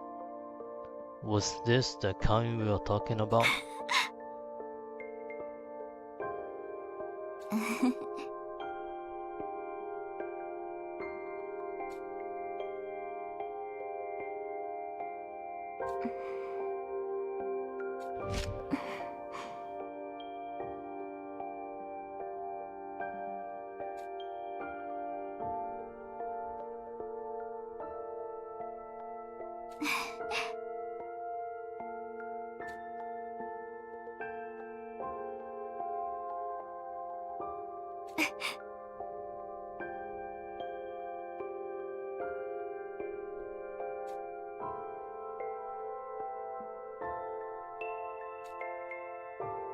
That must be why Eva was so desperate to keep living even if it meant being taken prisoner.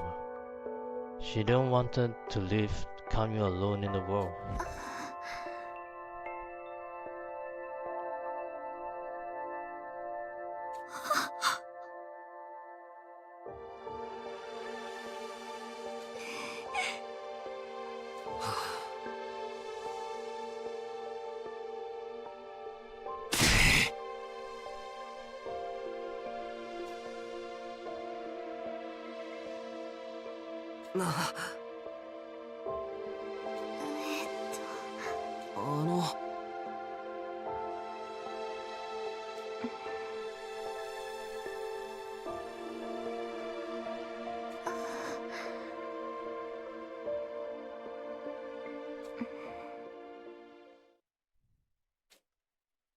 She looked at me with determination and said, 私はもう新校生とは戦えません。 What?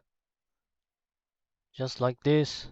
第2ゲームで死ぬのは私。 I thought you had a mission to defend humanity. That's why you're here in the first place.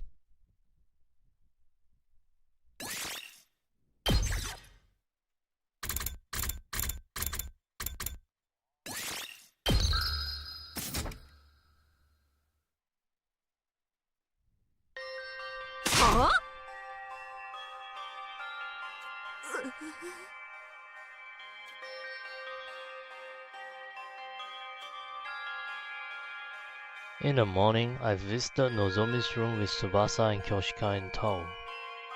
I asked them for help to dissuade Nozomi from the decision, but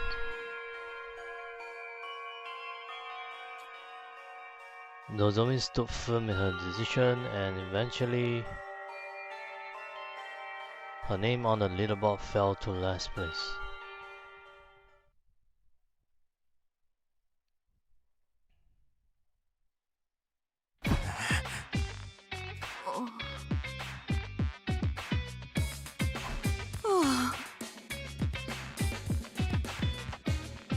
Nozomi was hiding in Eva's cage today with no intention of joining in the hunt. She was already in the last place and would be executed by the sponsor at this rate.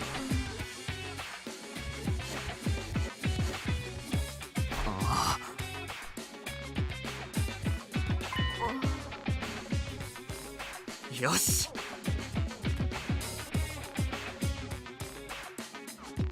There was a way to gain points without laying a finger on any invaders. Anyone present during a battle received a percentage of the points.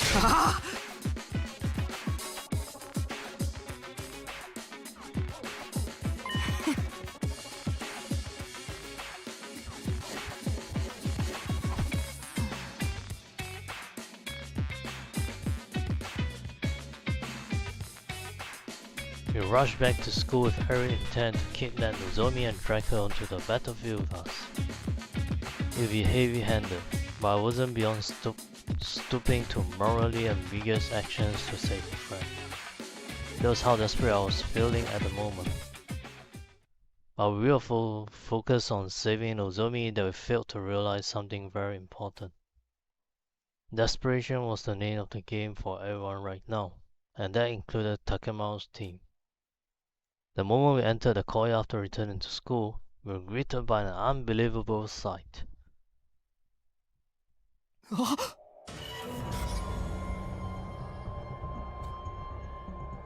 Nozomi was covered in blood. She stood in front of Iva's cage with a weapon in hand, confronting Ima and Kako. 桐藤先輩、いい加減そこどいてくれませんかね。自分たちにはイバーの命が必要なんですよ。妹ちゃんの順位がヤバいんです。部隊長のそいつを敷地の外に引きずり出して殺せば大量のポイントが手に入る。妹ちゃんが助かるんすよ。桐藤先輩、檻の鍵ちょうだい。自分まだ死にたくないよ。ダメ、絶対イバーは渡さない。逃げなさい、のぞみ。それ以上出血したら死んでしまうわ。私はいいから早く逃げて治療を。ダメだよ、絶対に逃げないから。今度こそ、今度こそ、今度こそ、今度こそ。私はお母さんを守るんだから。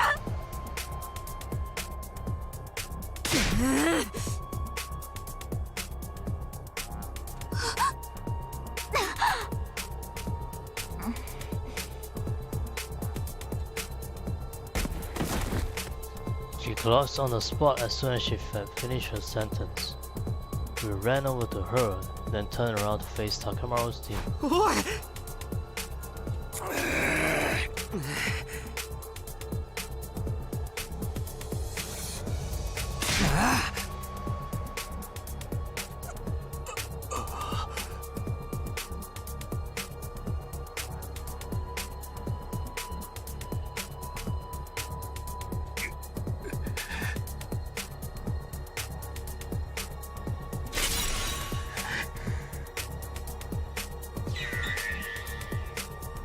Snap!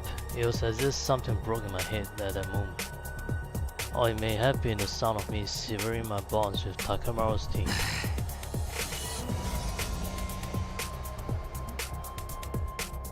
Somewhere deep down, I still held out hope that I could perhaps reconcile with Takemaru and the others someday. But now, that possibility had been completely crashed.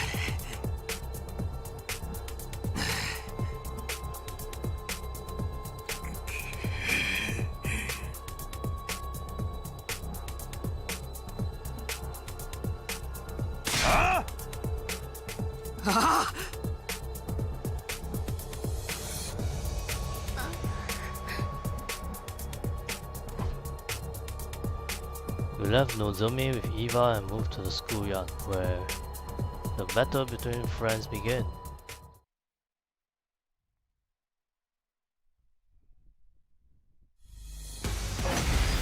We're actually doing actual 仲間だからって battle. 絶対に油断するな。相手は殺す気で来るぞ。だったらこちらも殺す気でいかないとね。蘇生マシーンがあるから殺してもどうせ蘇るしね。抵抗がないと言えば嘘になるけど、乙女に手を挙げると武士の風上にも置けぬクズどもめ。我が聖十文字刀の刃を持って天誅を下すでござる。いざ参らん。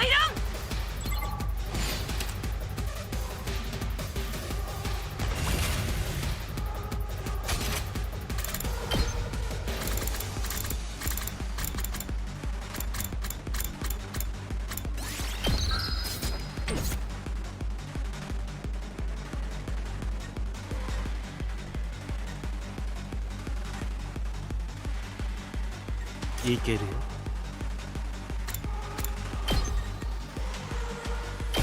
実況させてもらうよ。私の出番だ。ちょっとさてやっちゃおうか。行くぞ。お任せあれ。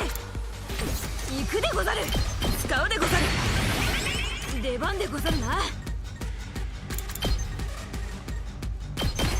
きれかすり傷だ。行くでござる。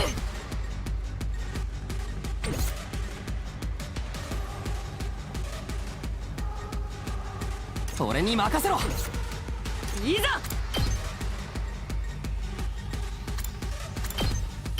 せい。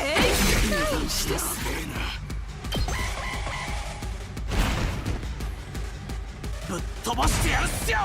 Oh, freak. 手強いね。あとは任せて。 Oh, they're actually using special skills on us. Oh, they're totally not showing any mercy.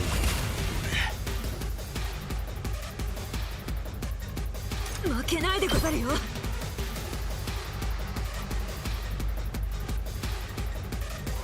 Oh, if you want to play this game, two can play it. いつでも行ける。この一撃で。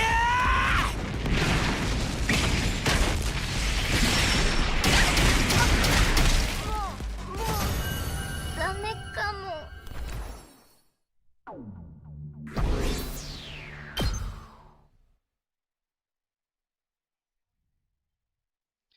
After our victory, we brought Takemaru's, Ima's, and Kako's bodies to the revival medic.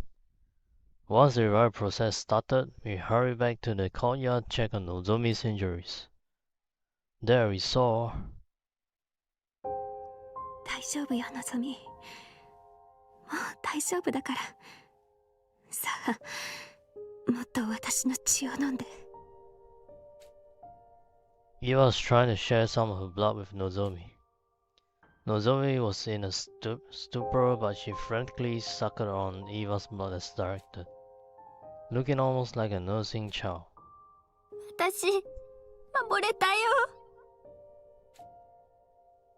Nozomi cried as she held tightly onto Eva. 今度は私ちゃんとお母さんのことずっとお母さんを守りたかったの。ありがとう、のぞみ。でもあなたが私を守る必要なんてないのよ。母には娘を守る義務があるけど、娘が母を守る義務などないわ。だからあなたは自分が傷つかないことだけを考えて。あなたは私の大切な娘なのだから。 After that, we carried an unconscious Nozomi to her room and called on Yugamu to treat her. We are deeply in debt to Eva for saving Nozomi's life more than once. But now that this had happened, we wouldn't let her stay in school for much longer. So we decided to.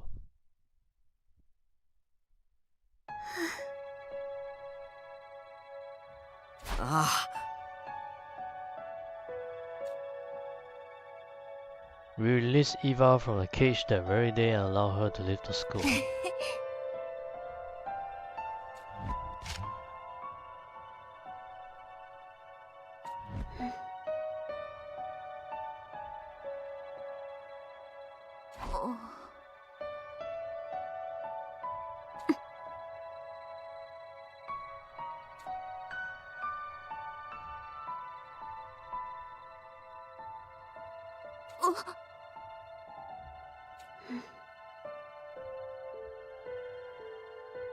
Oh, they also have a bomb in their bodies.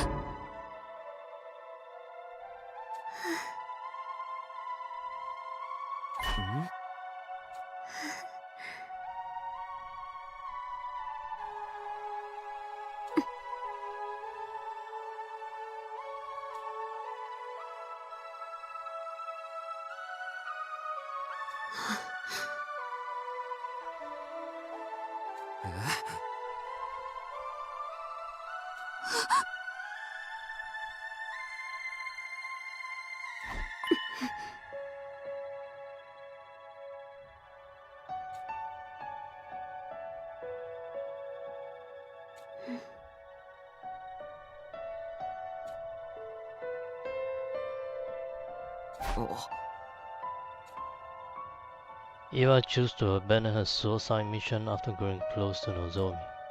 As a result, she no longer had a place in the army.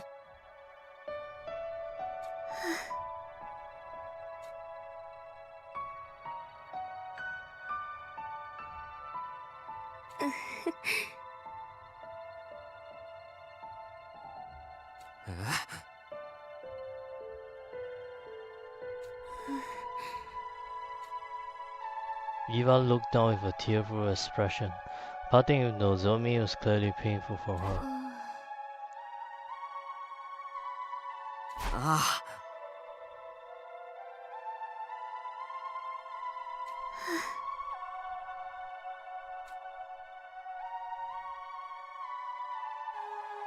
のぞみに伝えて。必ず迎えに行くからねって。With those parting words, Eva left Last Defense Academy, turning around several times to stare wistfully at the school as she did.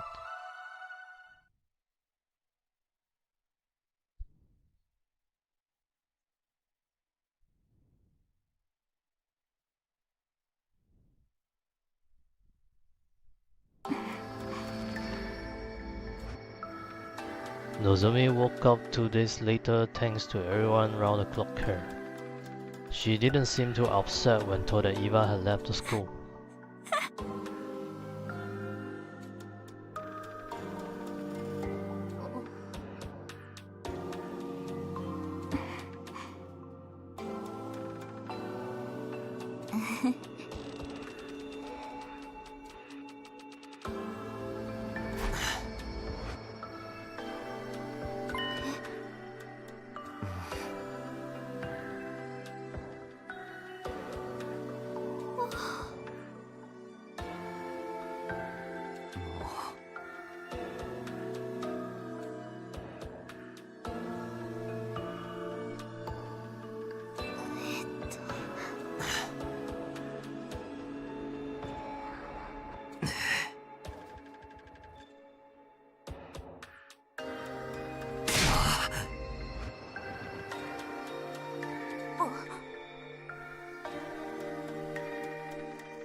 Nozomi was silent. She seemed to be thinking hard about something. She must have been weighing her options in her heart. Would her resistance to killing invaders outweigh her desire to see Eva again? After what seemed like forever, Nozomi finally came to a decision.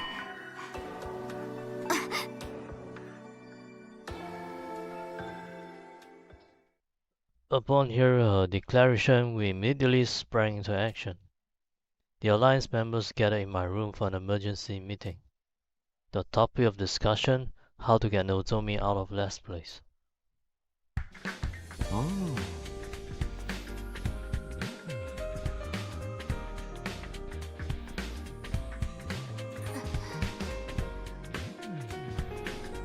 But Kaka would be frantically trying to gain more points as well.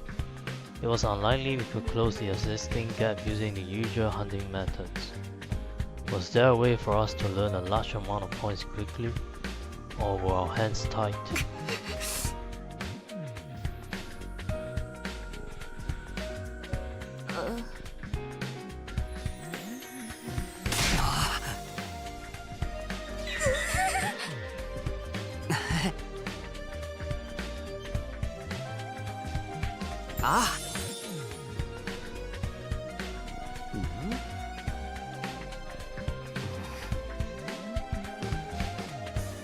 あ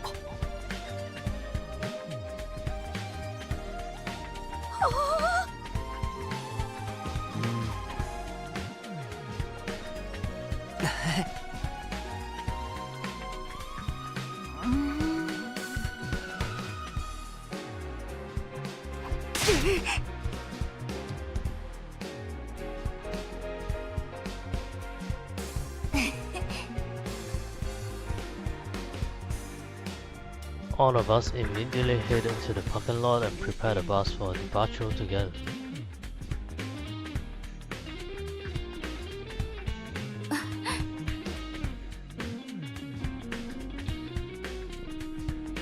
As we were climbing on the bus,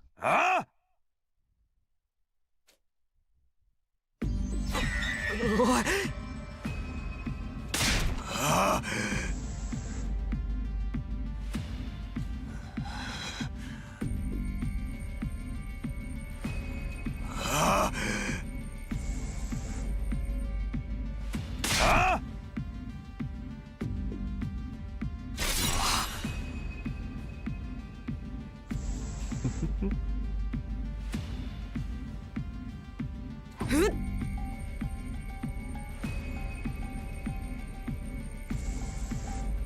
we stood protectively in front of the bus as his face Takemaru.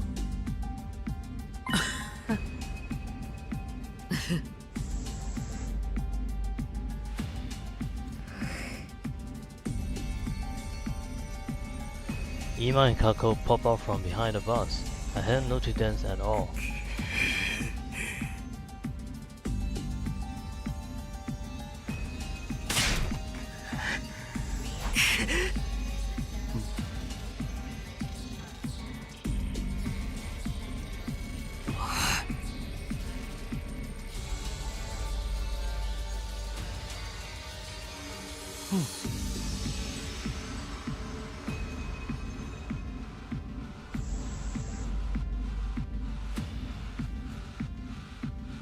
Damn it, why is this always happening to us? Every time it seemed like things were going our way, something will always come along and kick us back to square one.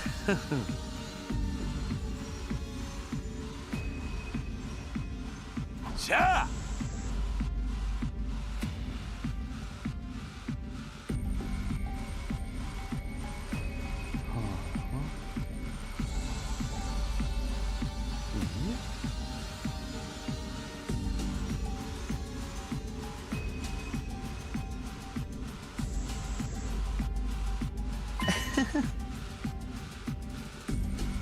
Na?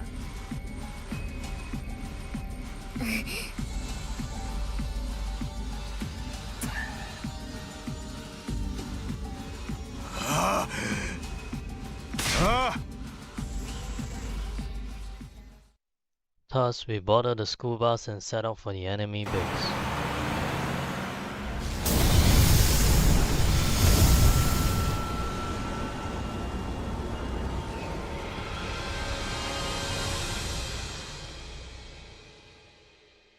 We made our way to our destination with Tsubasa at the wheel.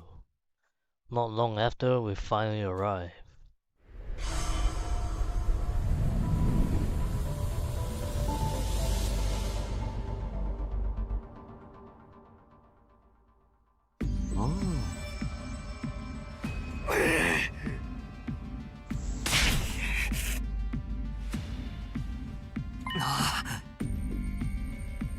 Oh.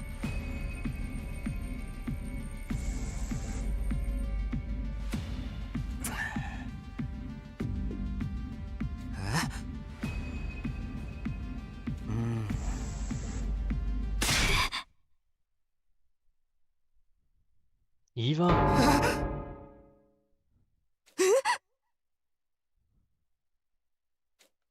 No way, is she there?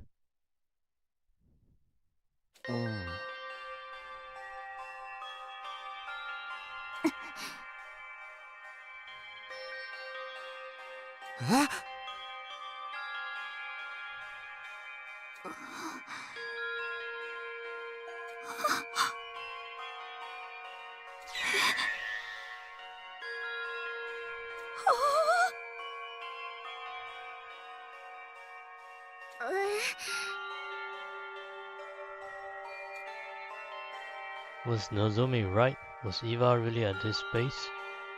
No, wait, it didn't matter. Whether she was here or not wouldn't change what we had to do.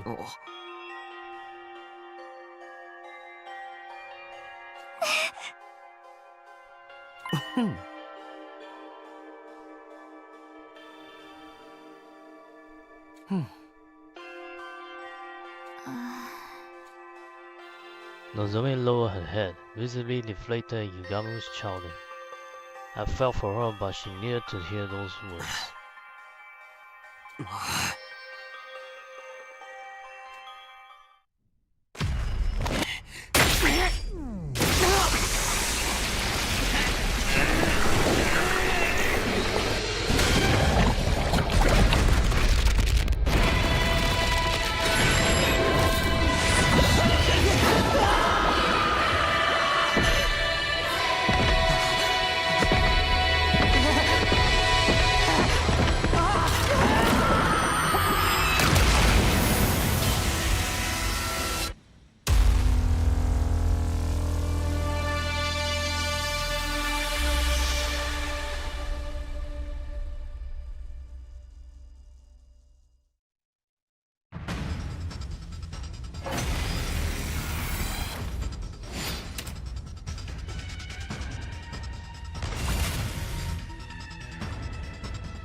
出番だね。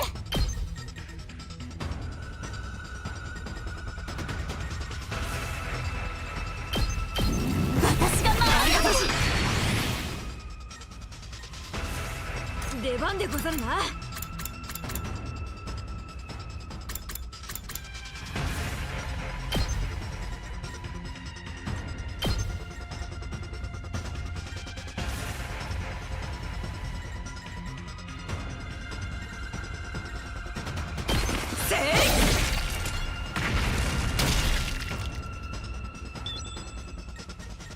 行くぞ。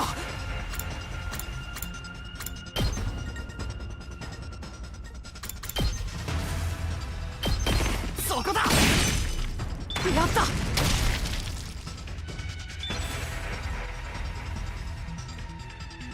準備できてるよ。私の出番だ。飛ばすぜ。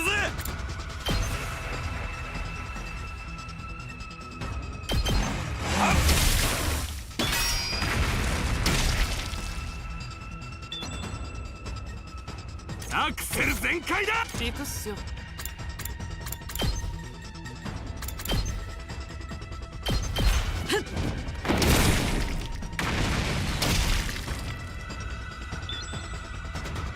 いつでもいいよ。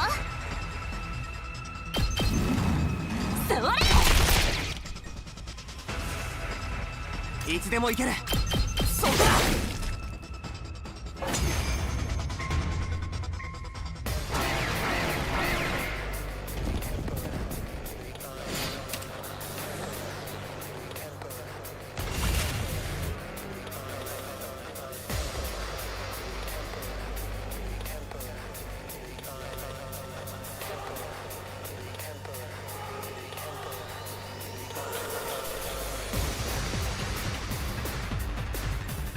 任せて。直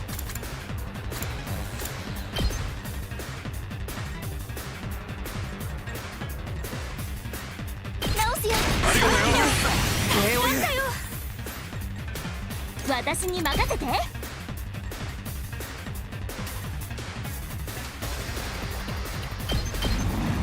あげるよ。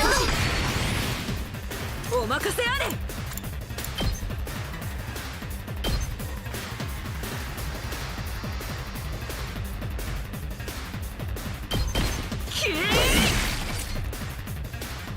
行くぞ。食らえ。よし。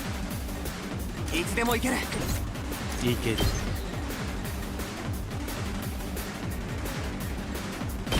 これはどうだ。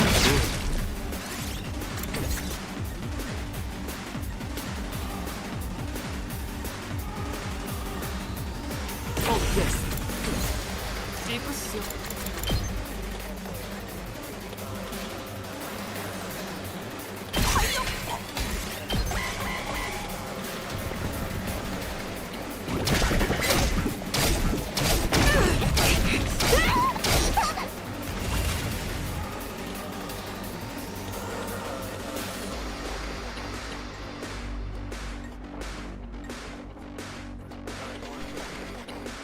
行くぞ。出番だね。大丈夫？礼を言う。飛ばすぜ。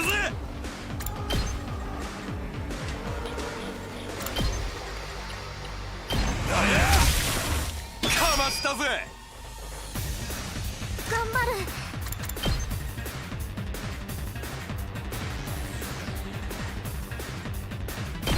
撃つよ。任せて。準備できてるよ。アクセル全開だ。自分の出番っすね。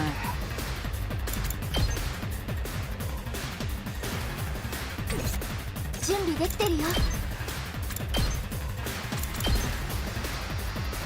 倒すよ。ありがとう。行くっすよ。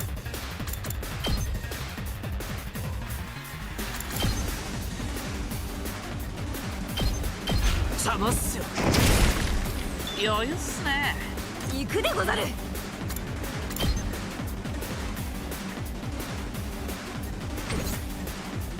いざ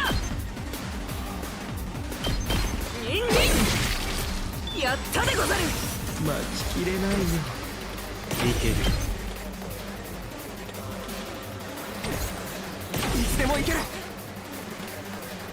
つでもいける。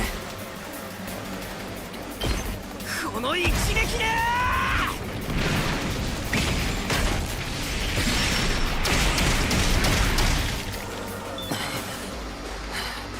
行くでござる。一戦。はいはい。飛ばすぜ。行くっす。私に任せて。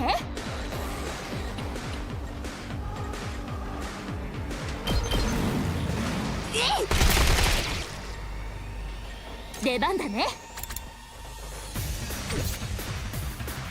自分の出番っすね。うざいっすよ。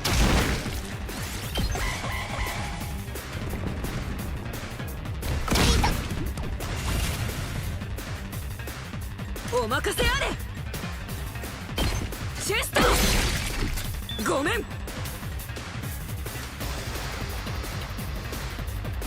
アクセル全開だ。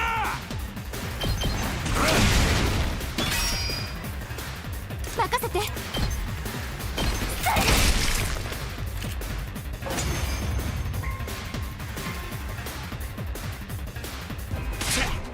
雑魚敵ばっかじゃねえか。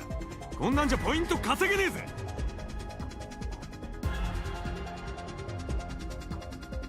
部隊長はどこっすか。いるなら早く出てきてくださいよ。やいやい、部隊長のデーメソン。部隊長のアンポンタン、お前の母ちゃんインフルエンサ二人とも下品な挑発はやめようね。みんな注意して。ものすごい力の持ち主が近づいてきてる。来やがったか部隊長。 Is that the bull cannon guy?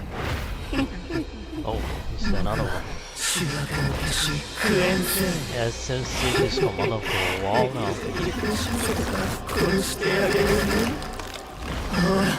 逃げ回れたらいいよ。僕からは逃げられないから。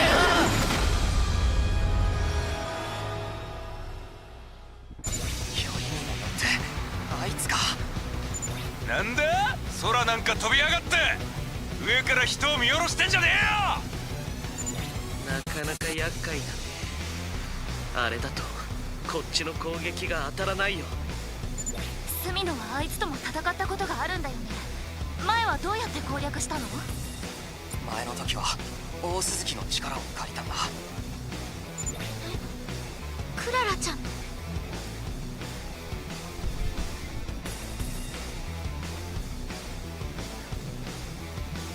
ああ、大鈴木が作った地対空防衛法で攻撃したんだ。だけどその方法はもう使えないし。だったら私がやるよ。クララちゃんの代わりにやってみる。桐藤さん、できるの？見よう見まねだけどやってみるよ。なんとかしてみせる。分かった、頼んだぞ。他のみんなは桐藤のサポートだ。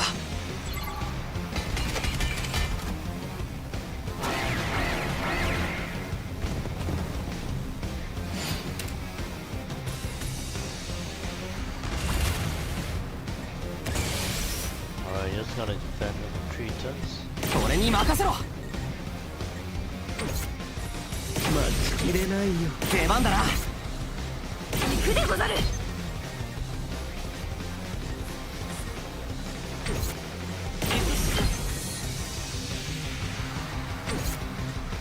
けるよ。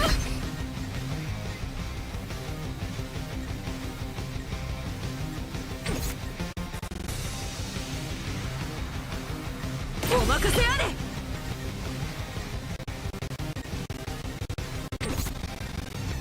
やってやろう。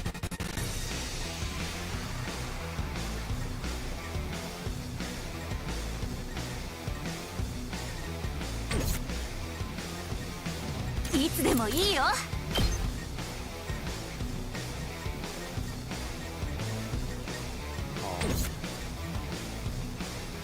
everyone's so out of place here because of this huge ass thing here.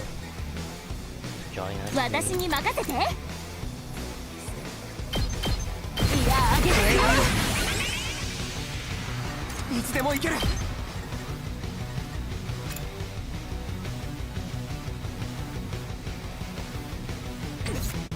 出番だね。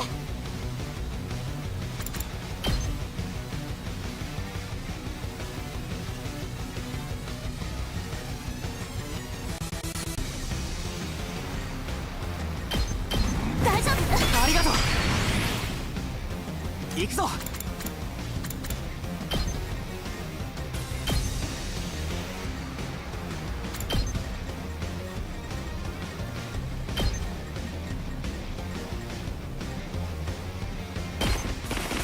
ひゃっ。よし。いける。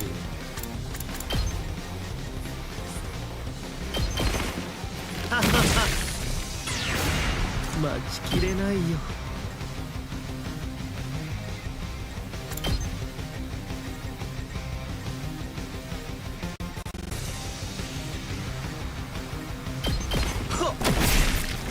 いい。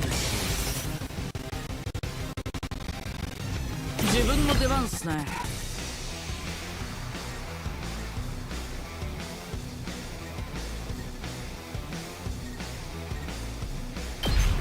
ぶっ飛ばしてやるっすよ。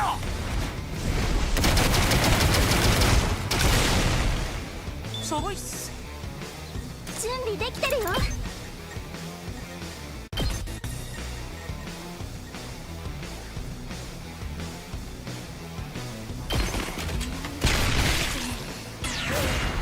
力が。飛ばすぜ。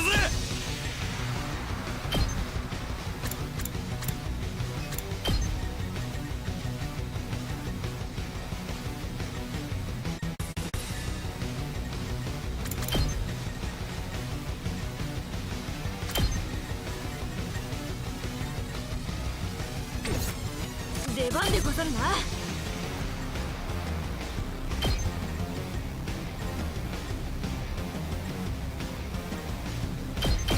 一戦お任せあれ。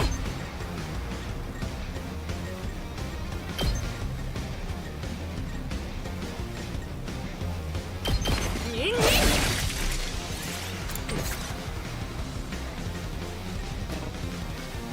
ニン。いける。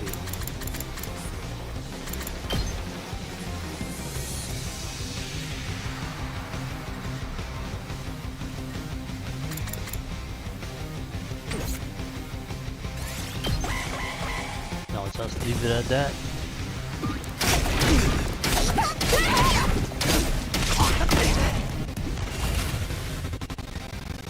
俺に任せろ。待ちきれない。準備万端。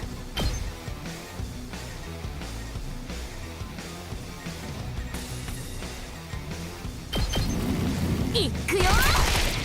この調子でいくよ。いつでもいいよ。私の出番だね。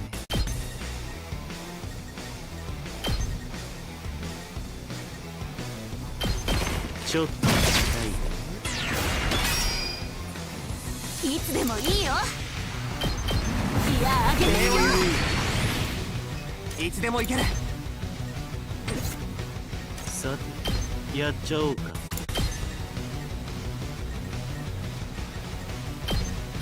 ははは。俺に任せろ。私の出番だ。行くぞ。ひゃっ。いや、いつでも行ける。待ちきれないよ。行くでござる。お任せあれ。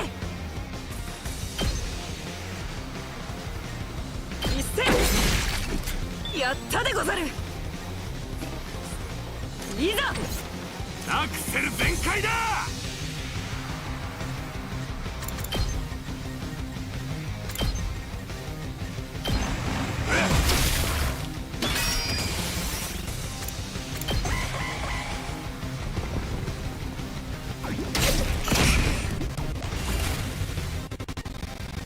飛ばすぜ。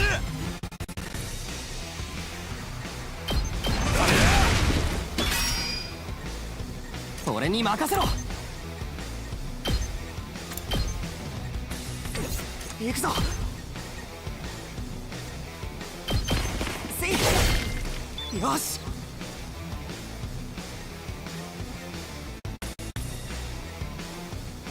頑張る。これでや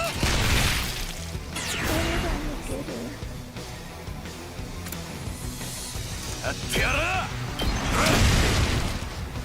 お待たせ。完成したよ。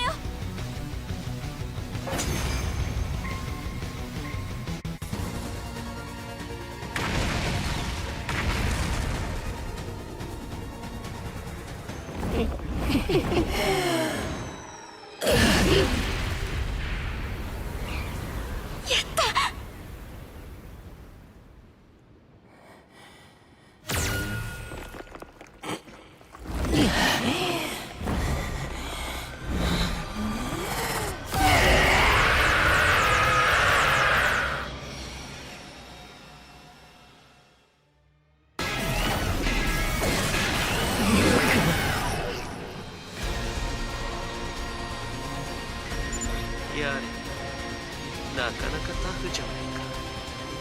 くそ、今ので死んでくれていたら切り口にクオポイントが入ったのに。地上に落っこちたんならこっちのもんだ。今確保。一気に片付けんぞ。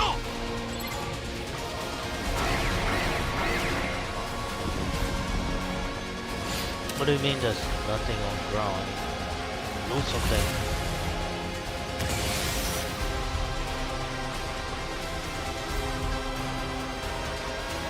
OK。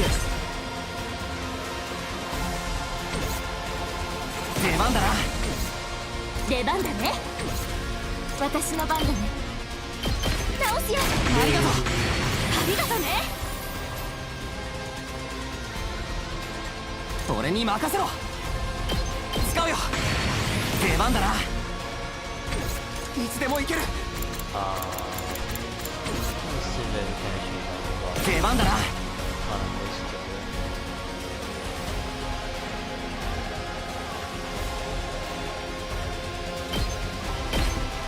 この一撃で。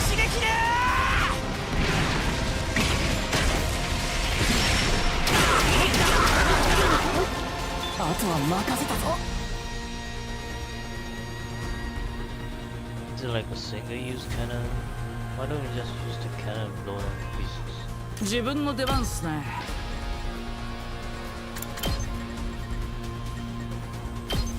邪魔っすよ。余裕っすね。頑張る。お任せあれ。私に任せて。準備できてるよ。大丈夫。ありがとうよ。助かったよ。いざ。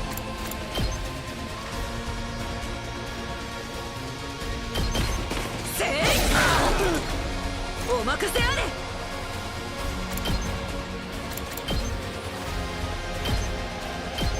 付き合い。ごめん。いざ。行くでござる。せい。いざ。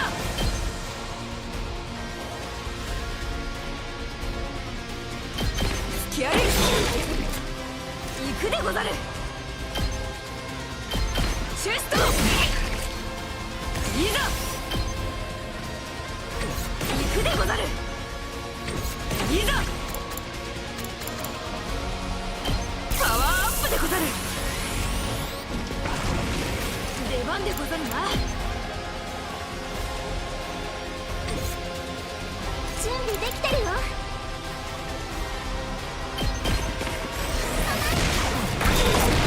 あとは任せたよ。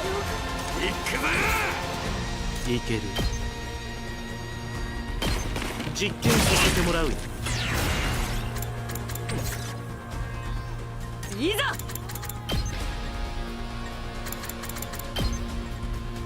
これでござるな。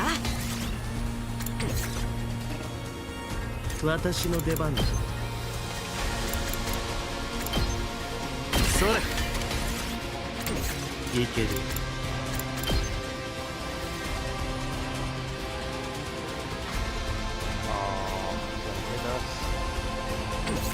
お任せあれ。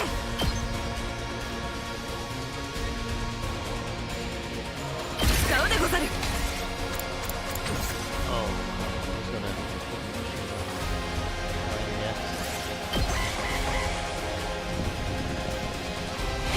行く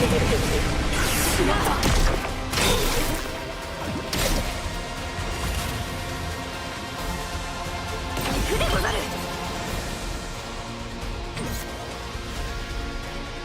任せて。直すよ。あれ落とし。ありがとね。いつでもいいよ。準備できてるよ。直すよ。助かる。準備万端。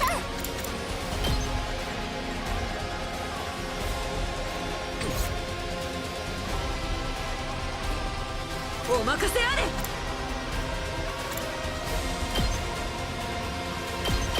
付き合い。いざ。やったでござる。頑張る。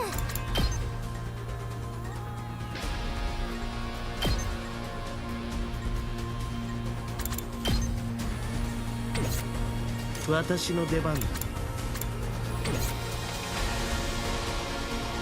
待ちきれないよ。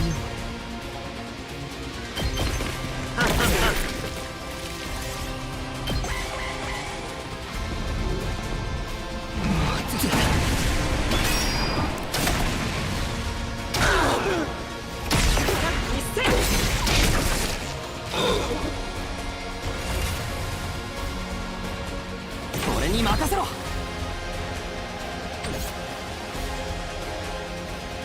私に任せて。私が守ってくれる。いけるよ。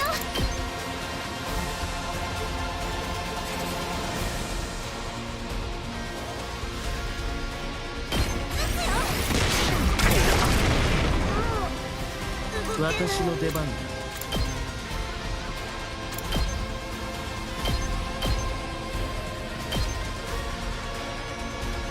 ちょっとさあ、いやこれはどうだ。お任せあれ。いざ。これが拙者の真の力でござる。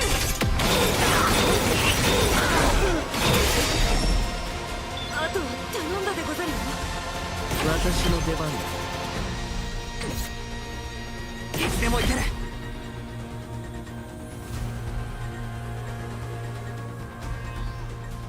Take down as many guys as you can. この一撃で。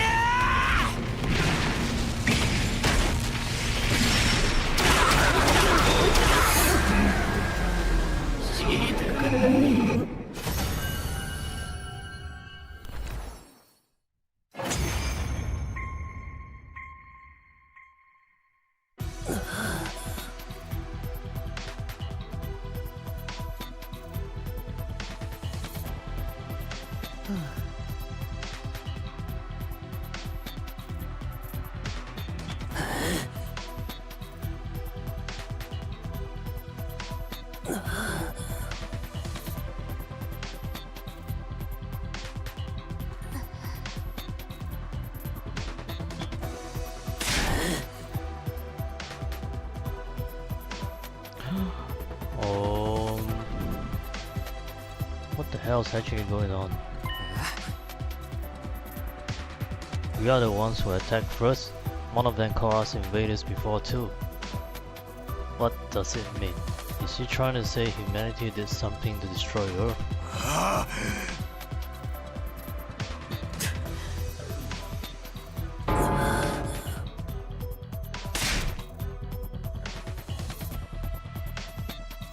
Trying and willing, he tried to crawl away from us.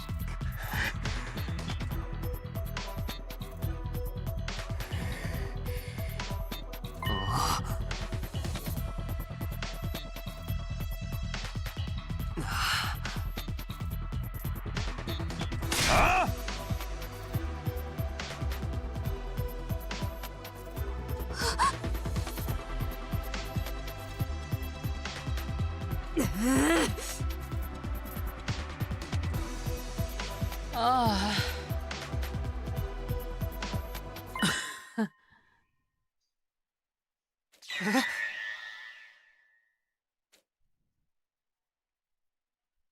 At Ima's prompting, we look around to find that Nozomi had indeed gone missing. Where could she have gone? Wait, I think I know.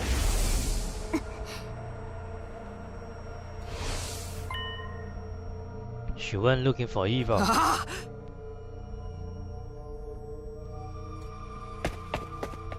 I ran off at full speed, searching for the base for Nozomi.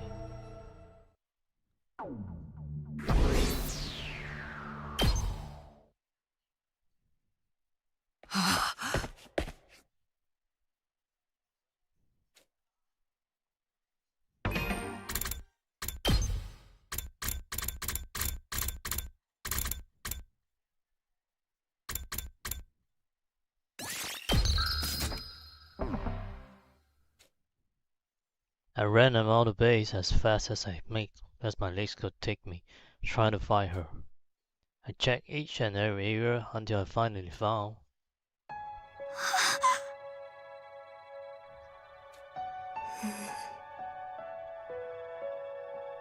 She's well asleep. I saw Nozomi trying to rouse a groggy-looking Eva in her arms. Eva was really here.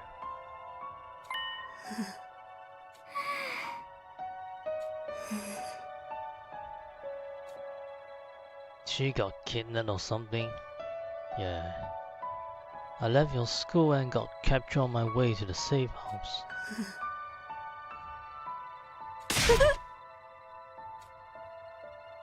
That jolted Eva completely awake. She stared at her in astonishment.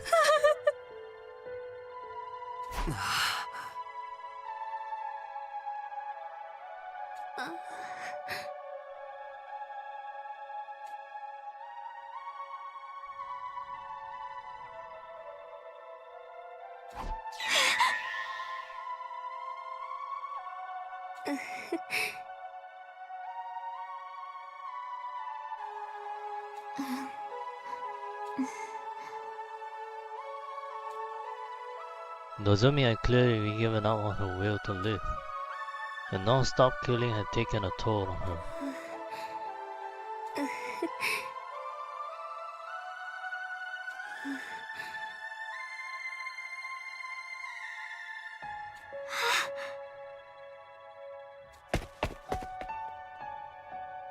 Nozomi dashed out in a panic. Once she was out of sight, Eva turned to me and looked me dead in the eye.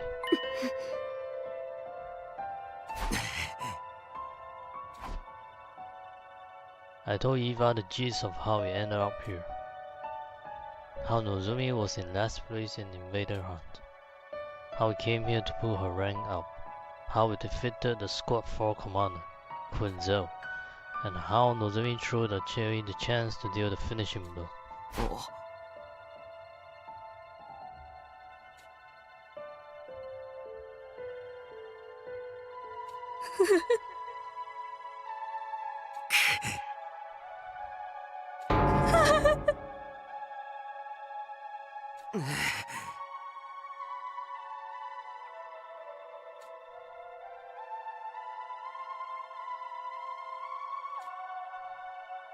Yugawa seemed to have an idea of how to defeat the sponsor permanently, but he still needed time to get the plan ready.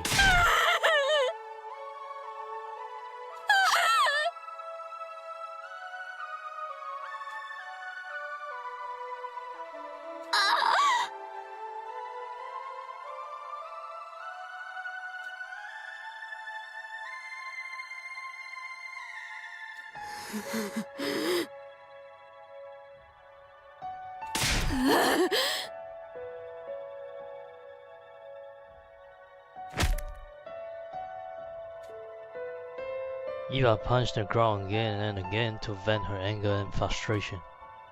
It wasn't acceptable by any means. Neither the unjust death Nozomi was about to face nor the adults who raised Nozomi to embrace the weight of life. With tears in her eyes and breathing heavily, Eva tilted her head to look at the sky. almost as if she was praying to the heavens. While still in that position, her expression suddenly grew solemn, and then she thrust her finger into her own two eyes. What are you doing, Eva? Stop it, you'll blind yourself. Ew. Just trying to dig out her eyes to give it to Nozomi. My cries fell on deaf ears. Eva's fingers dug even deeper in her eye sockets, until finally she put her finger out, along with something that looked like two small chips.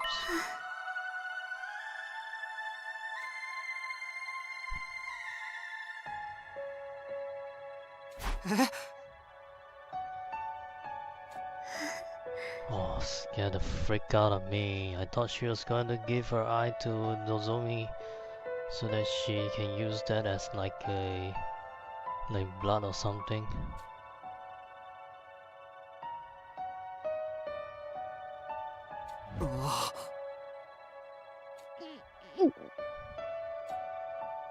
This time, Eva plunged her fingers into her mouth, reached deep into her throat, and pulled out.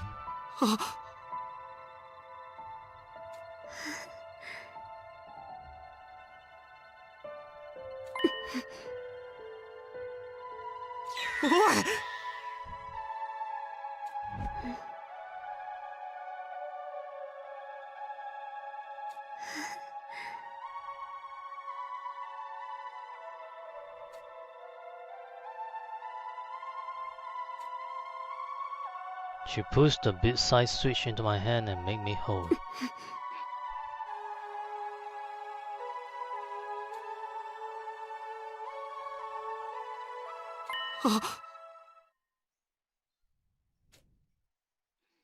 I muttered incoherently, unable to understand what she was trying to tell me to do. If the bomb in her body went off, Eva would... she'd get bombed to shreds.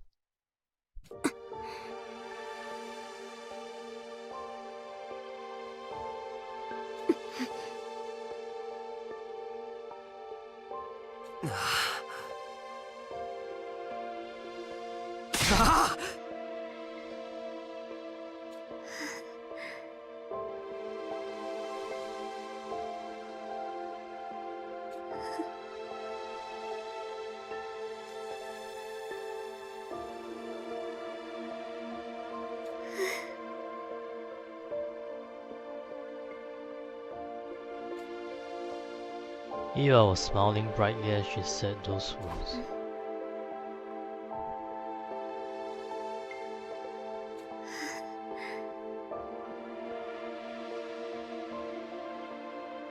私は2児の母イヴァ。それぐらいでちょうどいい。それぐらいが心地いい。母として私にはやらねばならぬことがある。のぞみに教えてあげないと。本当の愛とは何か。子供を決して犠牲にしない真なる親の強さをね。Just then,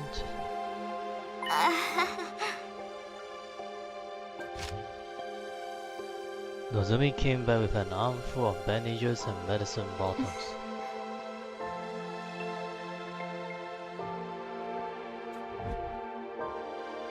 Eva glanced at me and gave me a small nod, trying to signal to me with her eyes to do it now. Nozomi would gain a ton of points if she killed Eva, but was this really the best choice? Would Nozomi ever be able to handle killing with her own hands someone she considered a mother figure? Was it even morally right for us to kill Eva, who has become our ally at this point? I decided I would.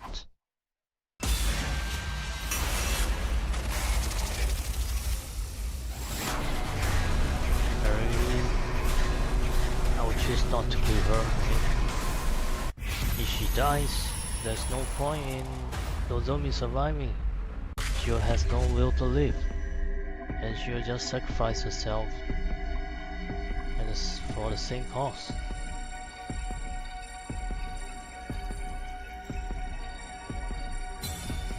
No, I'm not doing this. You gotta make me do this game. Maybe next time.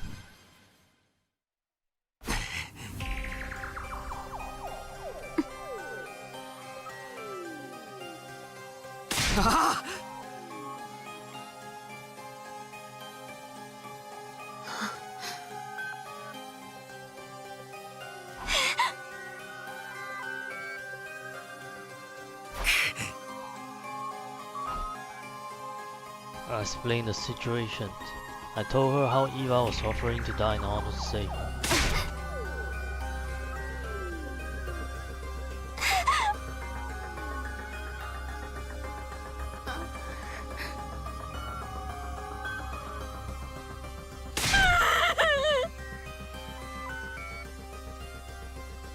Eva kept yelling at Nozomi to kill her, but Nozomi wouldn't give in. Her loud shout slowly softened into an anguished chorus.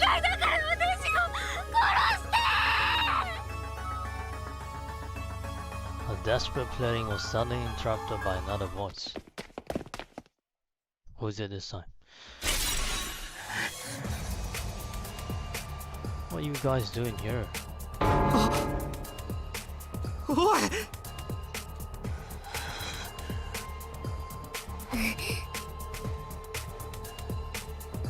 And what's wrong with you, Kako? Why are you being all nasty now?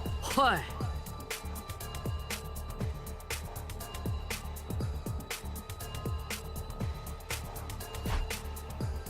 Damn it, I forgot about that. I should have known this point Gravus might have find Eva as well.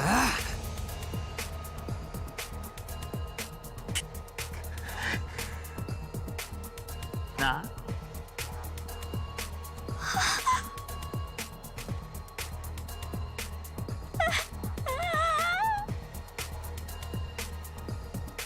Nozomi made a last-ditch attempt to appeal to Takamura's compassion, but to no avail.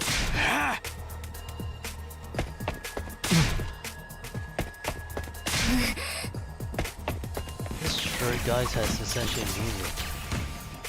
A fierce fight against our allies broke out over Eva's fate. Halfway through, Tsubasa and Yugamu spotted us and joined the battle, making it even more intense than before.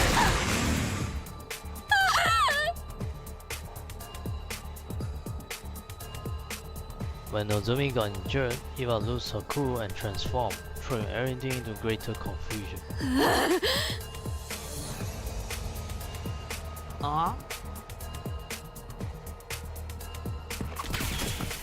We kept fighting each other to the point that we became unable to clearly discern who was on whose side.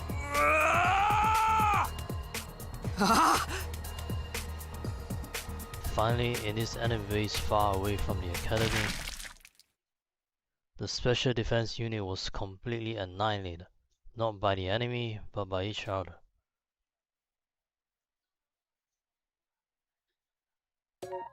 This bullcrap. Kind of... Jesus. You told me that we should go a separate way, so now you go there.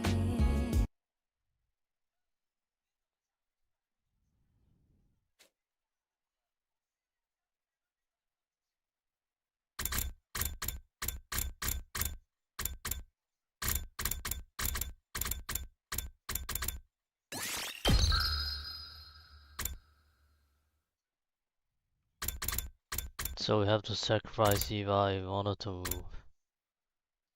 for us to move on.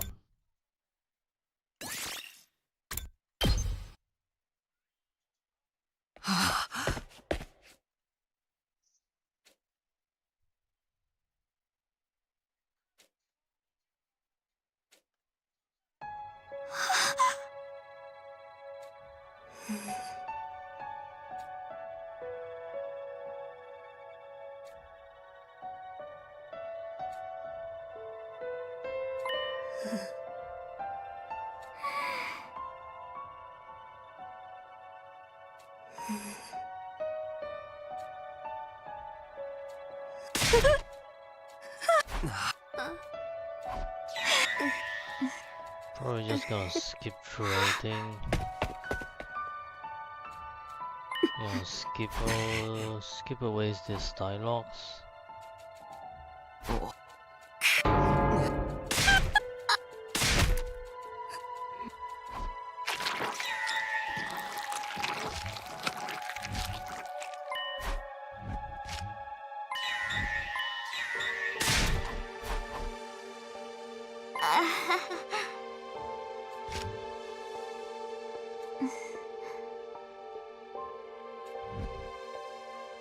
Nozomi just still gonna hate us if we kill her.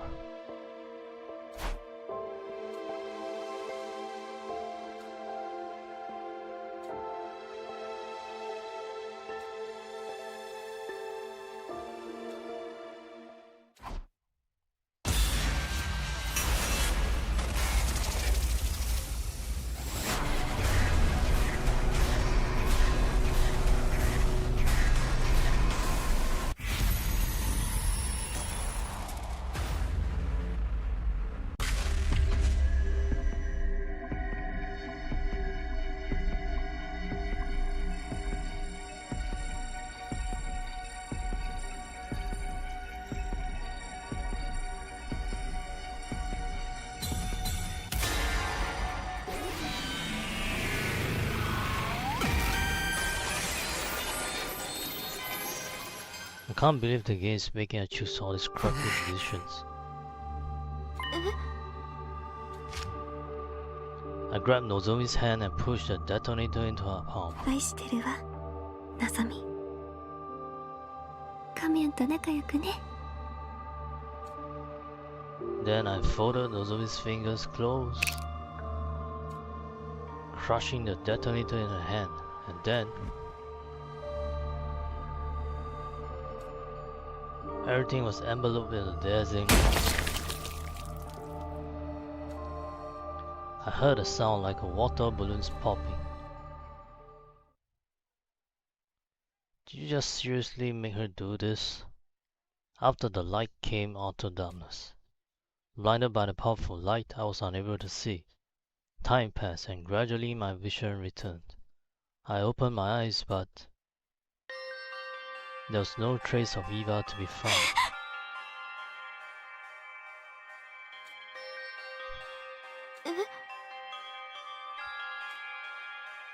Nozomi didn't seem to understand what had happened yet. Her eyes darted around the room in search of Eva. Nozomi eagerly looked around for Eva, concerned about her injured mother, without ever realizing that she had become a pool of blood on the ground. どこに行ったの？イヴァ。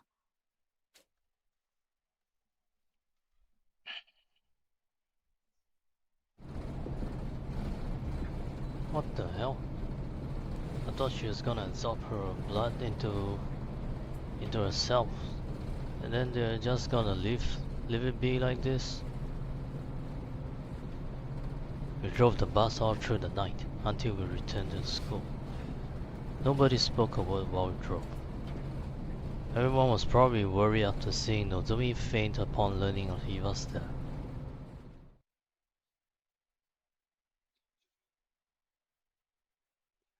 We gently laid the unconscious Nozomi down in her bed.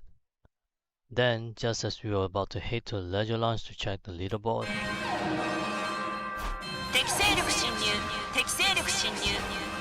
why the hell are you doing this now? 直ちに防衛モードを展開します。至急防衛戦の準備に取り掛かってください。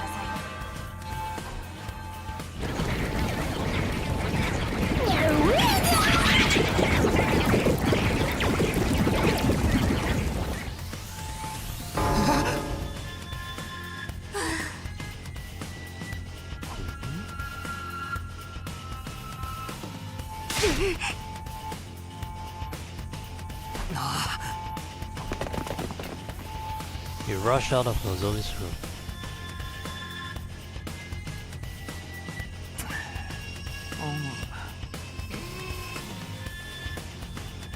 When we got to the war room, Takemaru awkwardly averted his eyes. Well, it makes sense that he wasn't keen on working together, given that we haven't been getting along.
Who is killing who at this point? I don't even know it. Seems like we're just killing each other for, survive that stupid killing game.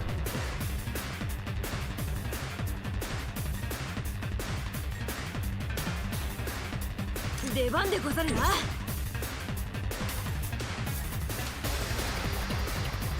出番だね。ギア上げてくよ。やっちゃうよ。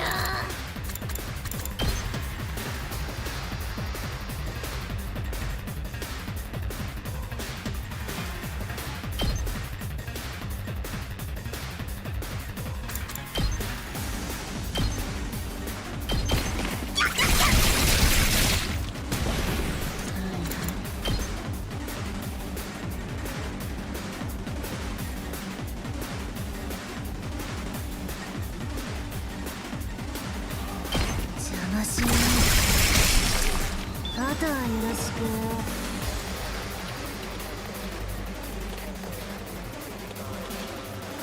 頑張れ。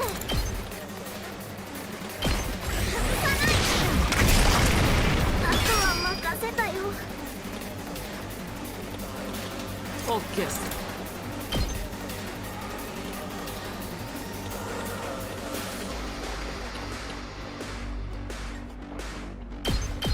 うざいっすよ。自分の出番っすね。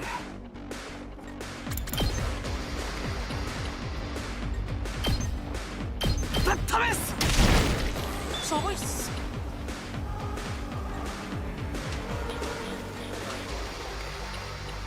お任せあれ。俺に任せろ。いける。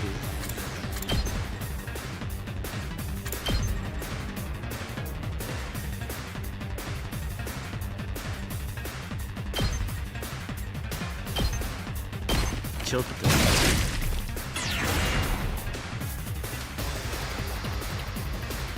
私の出番だ。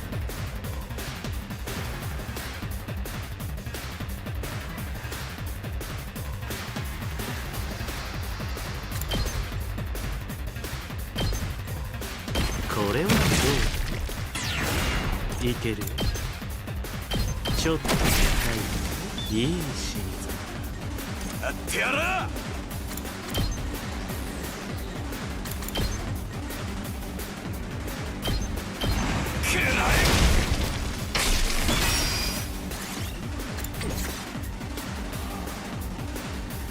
さてやっちゃおうか。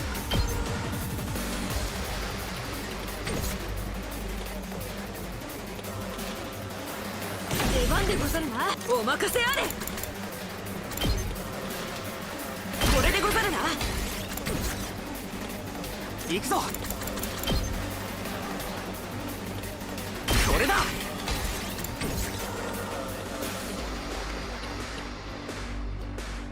はいは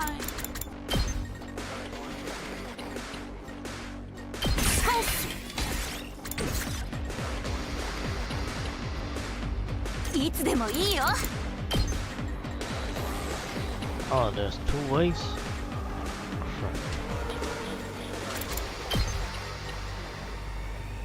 買うよ。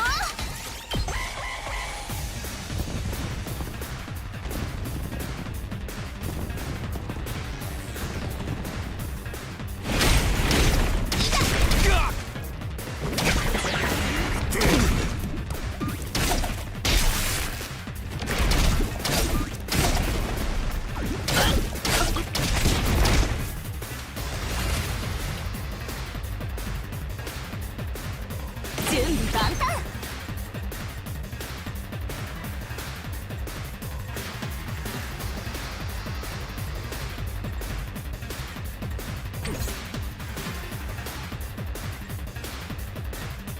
自分の出番っすね。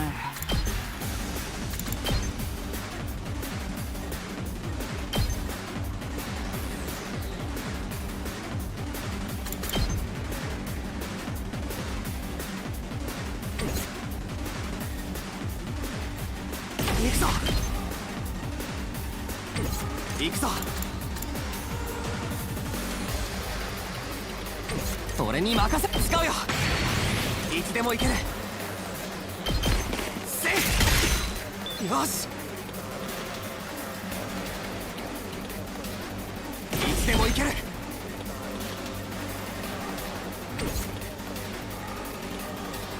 いける。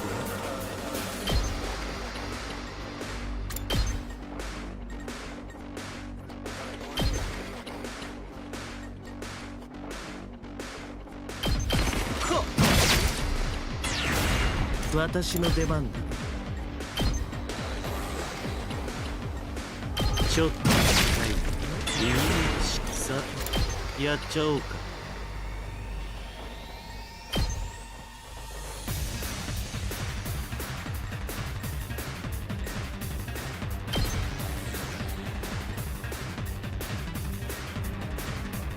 これはどうだ。よし、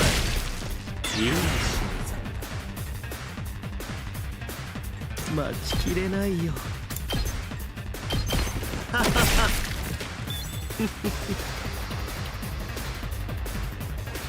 飛ばすぜ。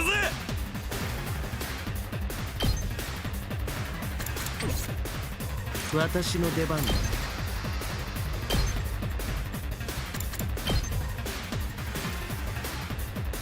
気分はどうだい。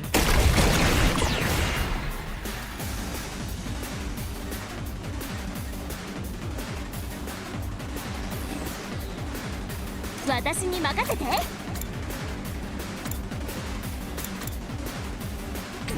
つでもいいよ。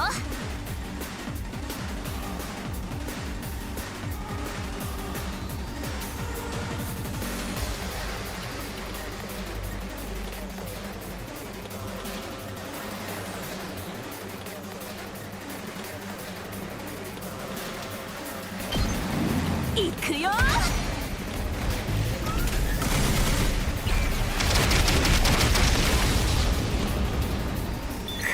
聞いたでしょ。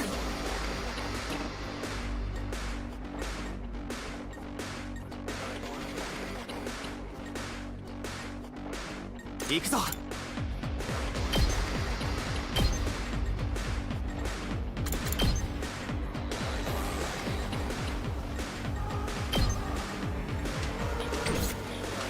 出番でござるな。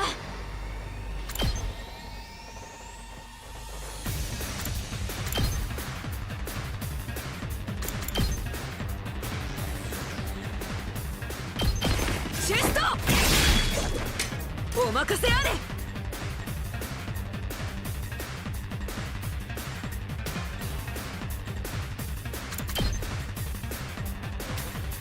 きれい。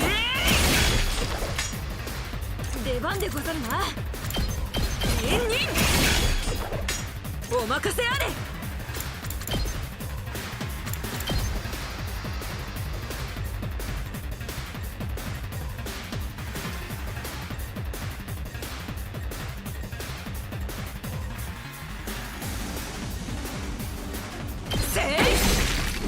やったでござる。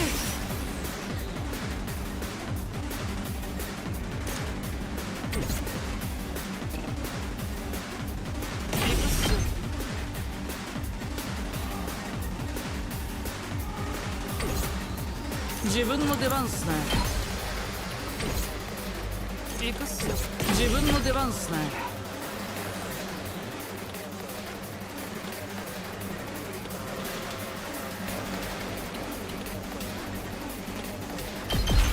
ぶっ飛ばしてやるっすよ。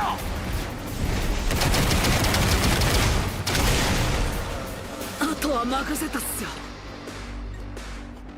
Ah, crap, I should do it.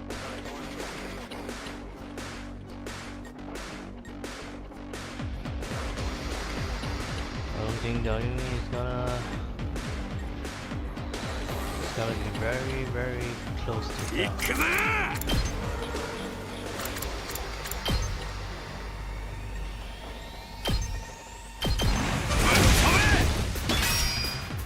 飛ばすぜ。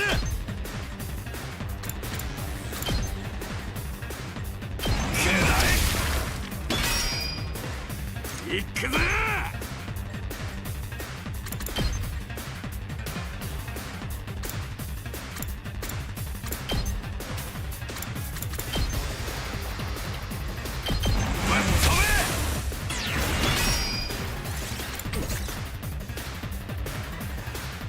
出番でござるな。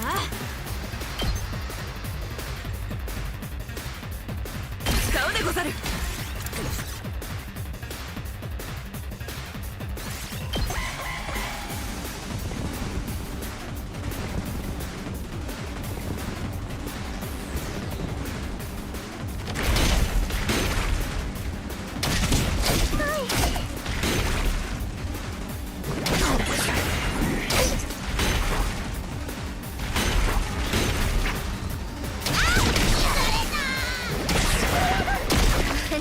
Oh, freak. She got destroyed. That old girl. How dare you? How dare you guys? アクセル全開だ。行くぜ。ほらよ。やってやろう。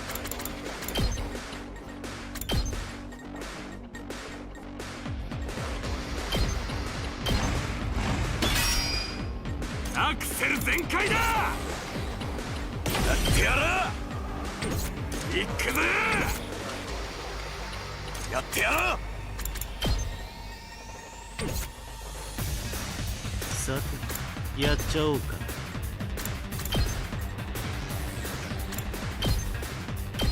実験させてもらうよ。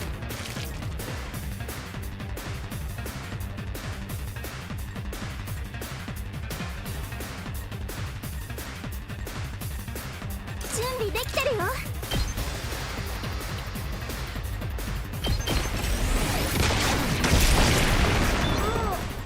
う動けない。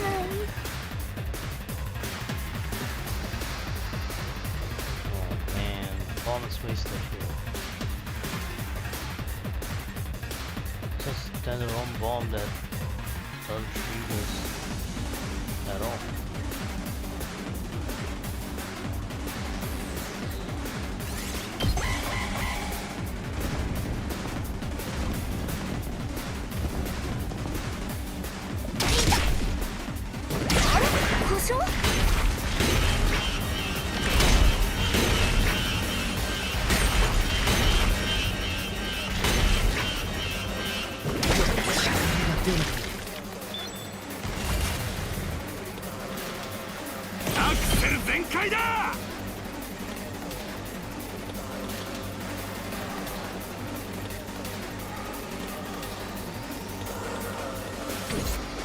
準備万端。いつでもいいよ。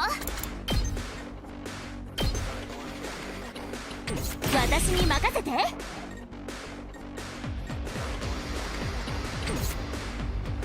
出番だね。私が守る。飛ばすぜ。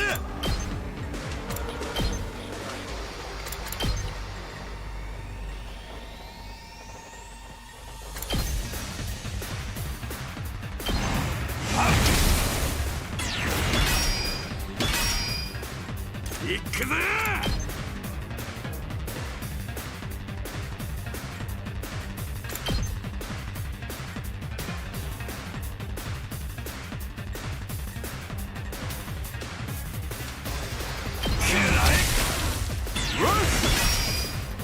アクセル全開だ。ぶっ飛べ。かましたぜ。やってやろう。よし。オッケーっす。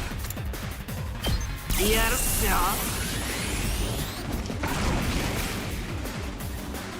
自分の出番っすね。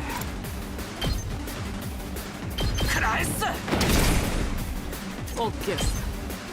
邪魔っすよ。行くっすよ。食らえっす。余裕っすね。Just moving on to a little mean 食らえ。 stuff. 殺し合い再開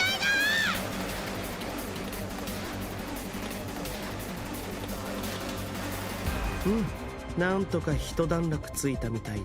そろそろ部隊長が来る頃でござるな。でも敷地内で部隊長を殺してもポイントは入る。テンションが上がんないっすよね。無駄口叩いてないで集中しろ。来るぞ。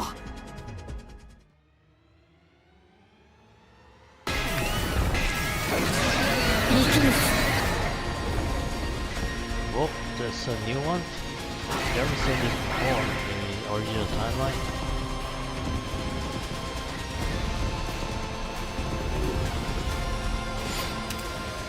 It's called the Dragon of Harmony.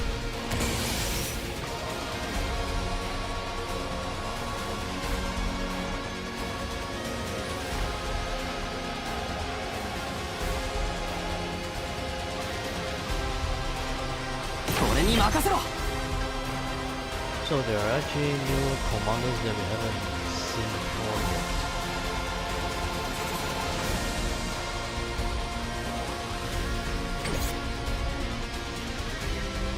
行くでござる。い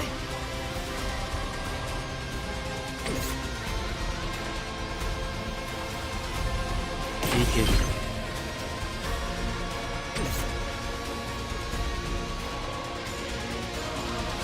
いつでもいいよ。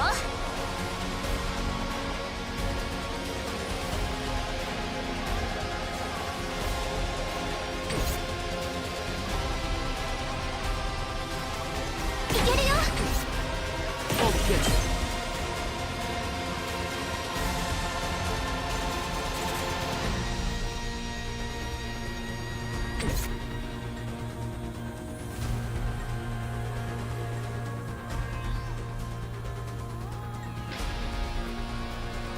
私の出番だ。 You should kind of 待ちきれない kill よ。 off the ones that are nearer to us.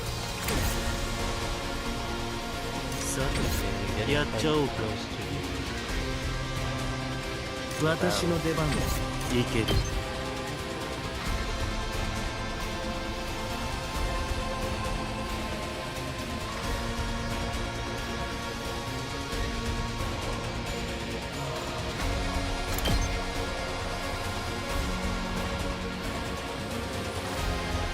これはどうだ。私の出番だ。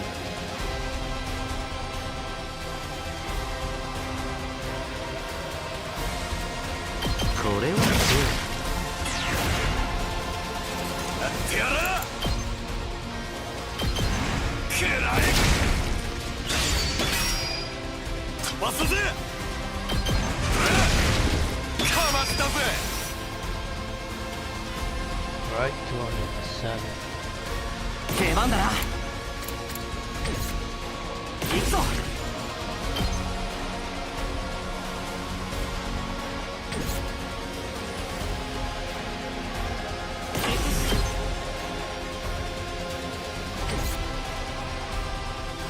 くぞ。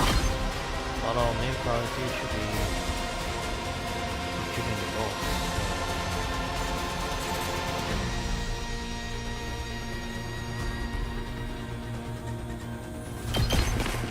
この一撃で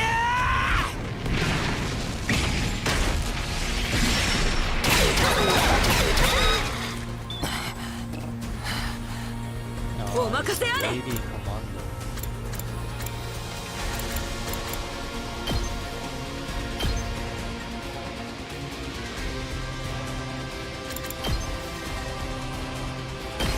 チェスト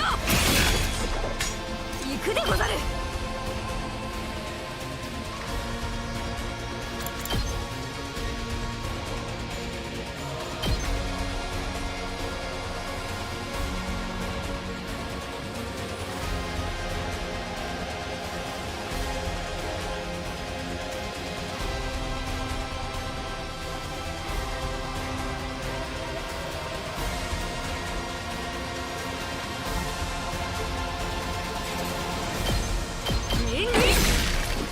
ごめん、お任せあれ。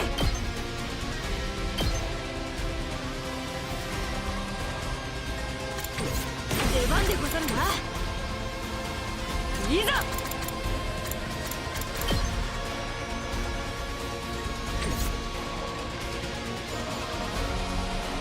行くでござる。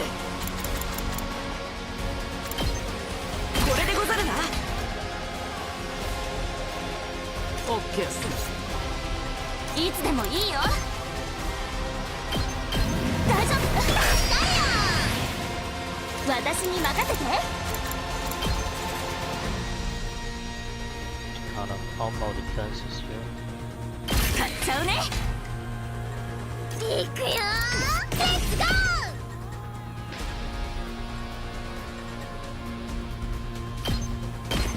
死んじゃ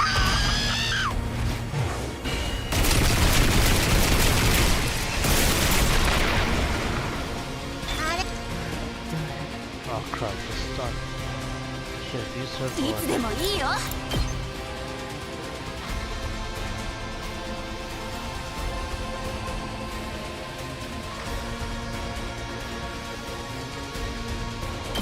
それ。は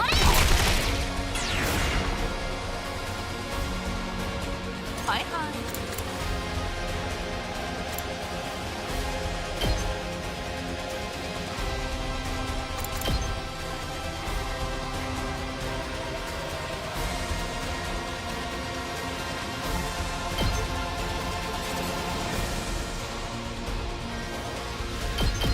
ぶっ飛べっす。オッケーっす。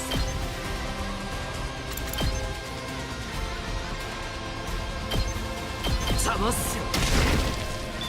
自分の出番っすね。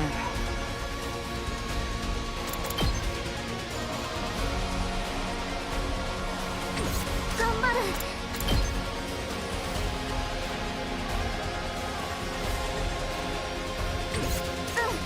うん、任せて。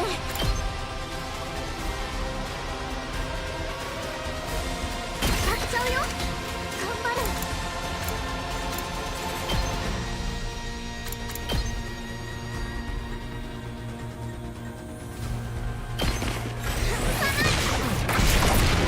あとは任せたよ。はいはい。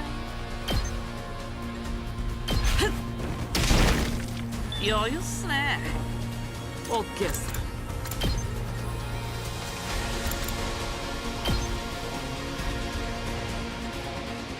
ぶっ飛べっす。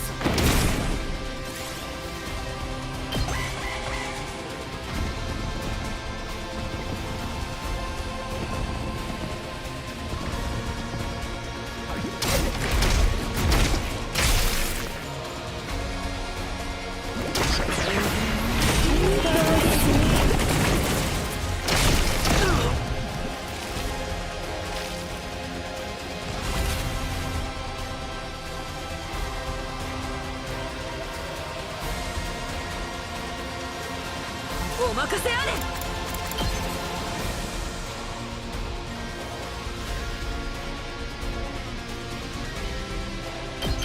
きれい。やっいざ。出番でござるな。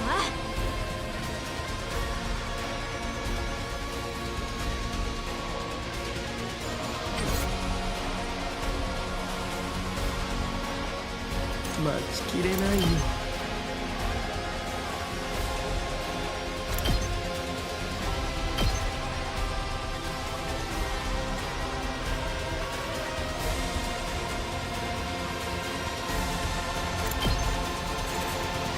これはどうだ。いける。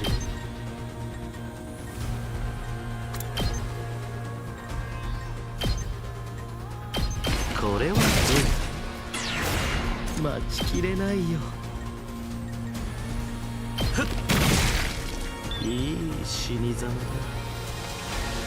準備万端。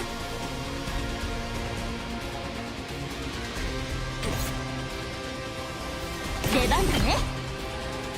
いつでもいいよ。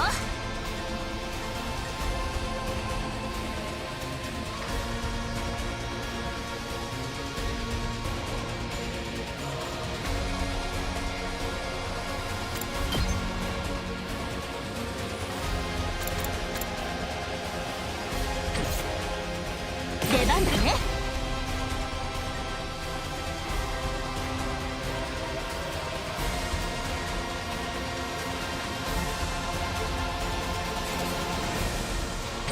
いつでもいいよ。邪魔しないで。いつでもいいよ。準備万端。私に任せて。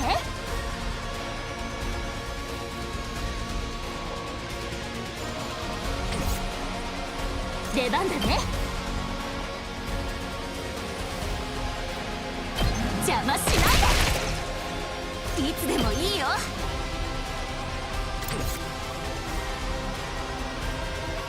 行くっす。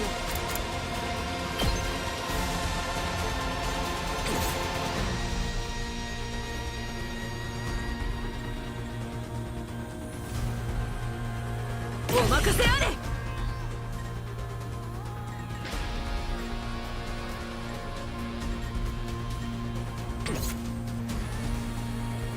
出番でござるな。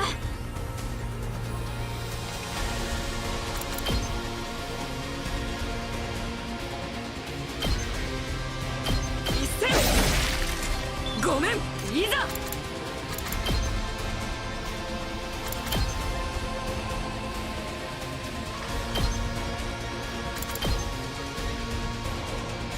行くでござる。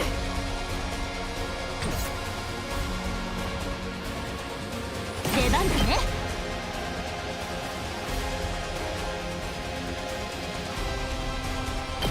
ドドーンっていくよ。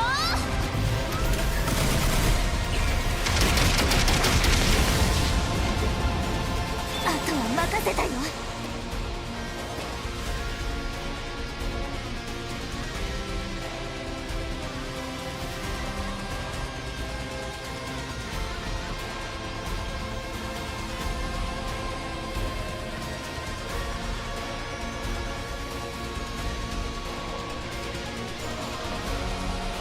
Sun is gonna be the most. 出番でござるな。 Gonna make the most count.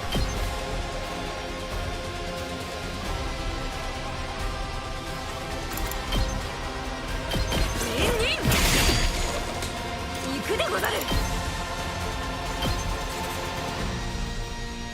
ひえ、やったでござる。お任せあれ。いざ。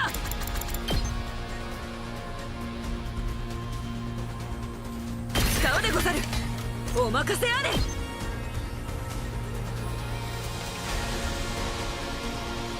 一斉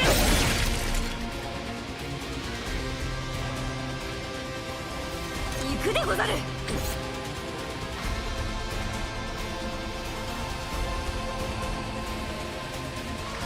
アクセル全開だ。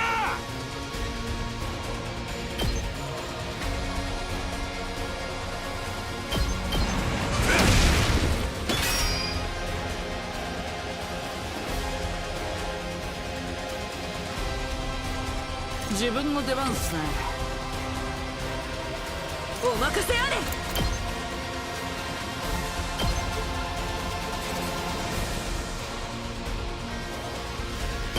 頑張ってくださいっす。お答えいたす。ひえ、ごめん、いざ。お任せあれ。行くでござる。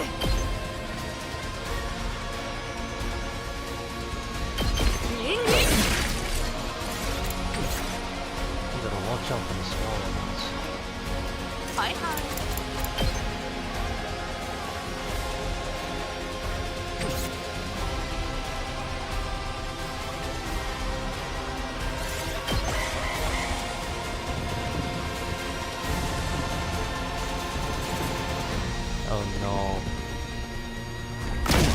手強いんで。 Alright, I think we're gonna survive one more turn.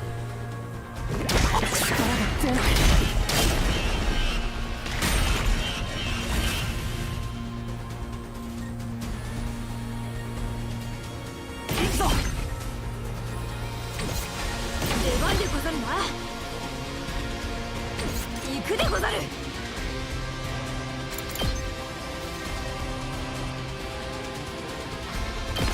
せい。出番でござるな。出番だな。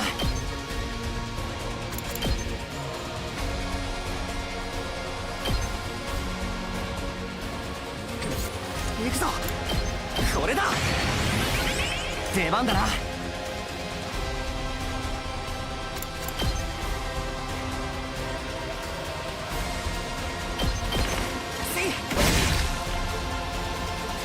いざ。演任。やったでござる。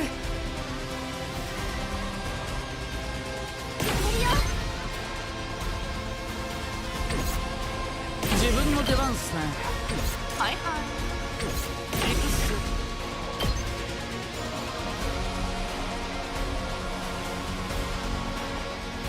はいはい。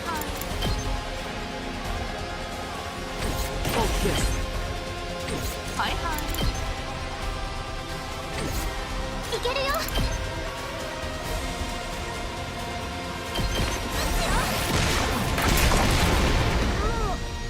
オッケー。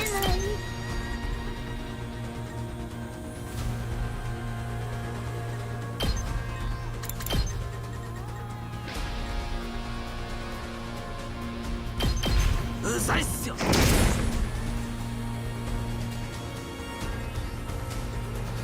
っちゃうよ。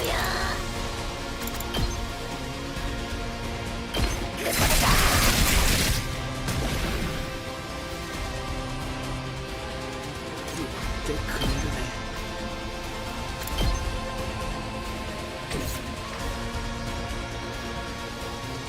お任せあれ。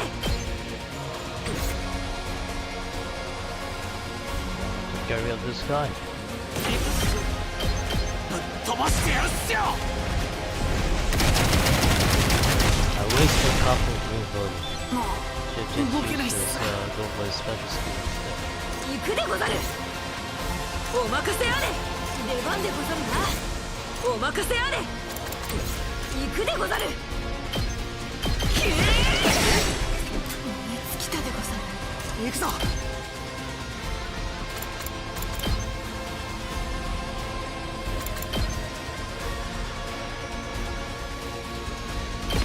頑張ってください。任せろ。食らえ。 So all the smaller ones are gone. Oh man.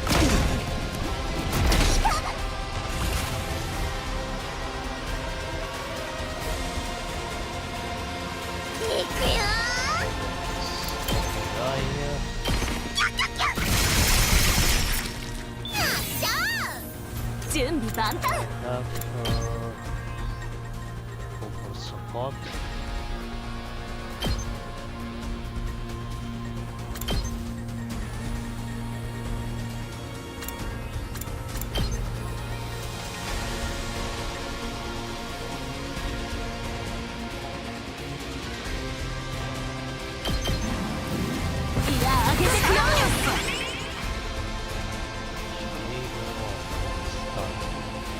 Both stunned.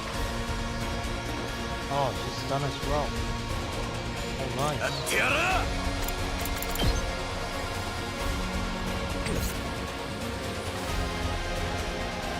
飛ばすぜ。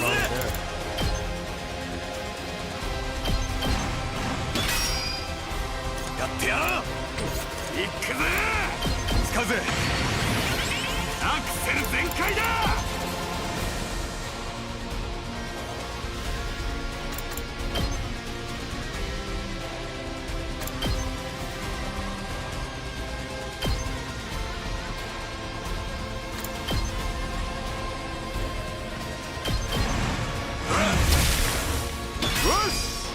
行くぜ。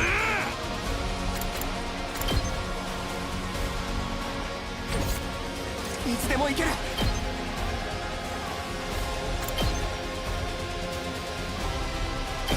そこだ。行くぞ。あ、よし、アクセル全開だ。俺に任せろ。行くぞ、出番だな。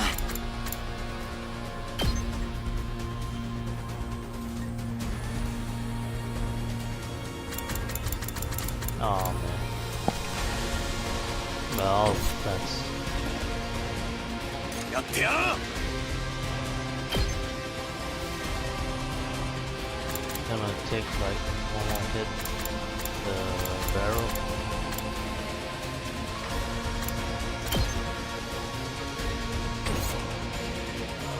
行くぞ。食らえ。行くぞ。ひゃっ、やった。いつでも行ける。せい、行くぞ。頑張ってください。任せろ。食らえ。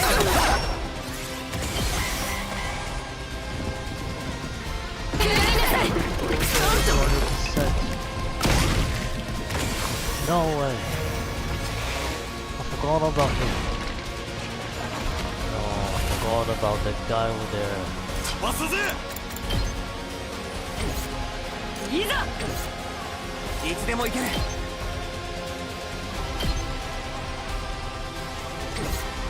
行くでござる。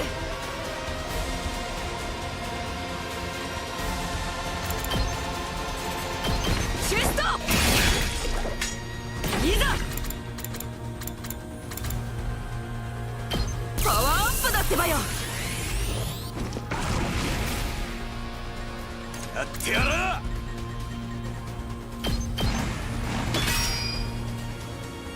mean, this is still mouse already, so probably shouldn't be able to talk to OK っす。 the generator, right? 出番だね。大丈夫？自分の出番っすね。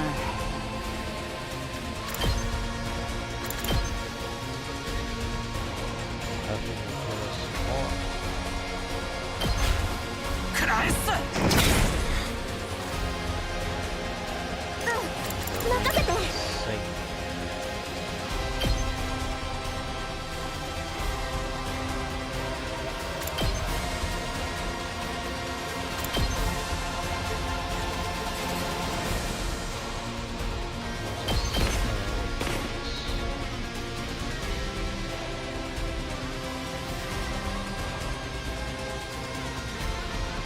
行くでござる。頑張ってください。お答えいたす。あと頼んだでござるよ。 Double damage. 俺に任せろ。 5 damage?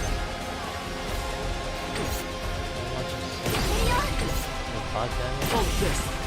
6. 行くぞ。 That wouldn't be enough. I mean, that wouldn't be enough to queue up Commander, but at least we could.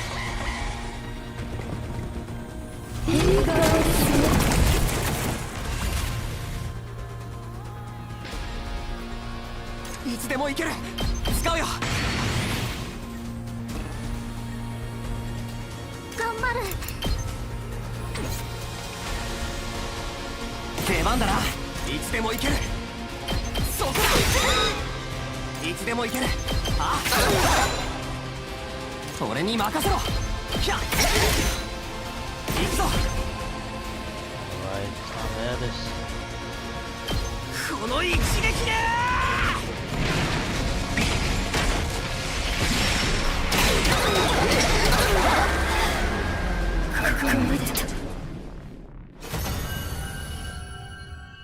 This Commander is just a 次はやられない just a よ。 trolling ball. I mean, doesn't really can't do anything, can he? 調和の化身ゼンタ私の肉体がここで滅びようとも、私の魂は生きながら必ずよお前たちを滅ぼすであろう。 With those final words, something strange happened to Zenta's body. Oh. She blew herself up, like Eva. It splintered all over and burst into tiny pieces, disappearing in a plume of smoke. まさか自爆するとはね。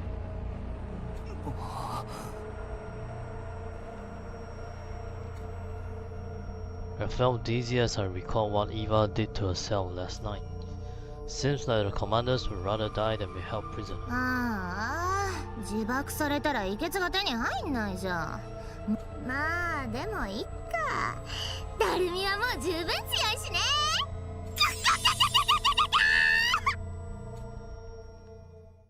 Darumi's cackling signaled the end of the battle. We all de-transformed.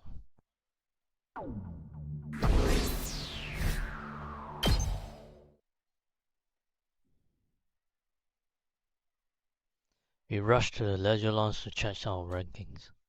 It should be okay. Nozomi should no longer be at the bottom now. She gained a ton of points for Eva's death yesterday. She can be in the last place. Hopefully. Feeling a mix of hope and unease rolling my chest, I looked up at the leaderboard. I was in for a surprise. Oh, Nozomi's on the third rank. And who came? Kyoshika's on the 9th.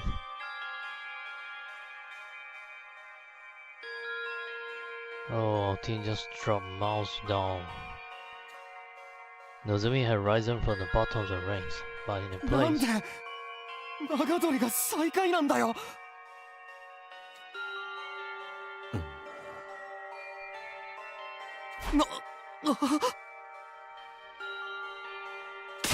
おい。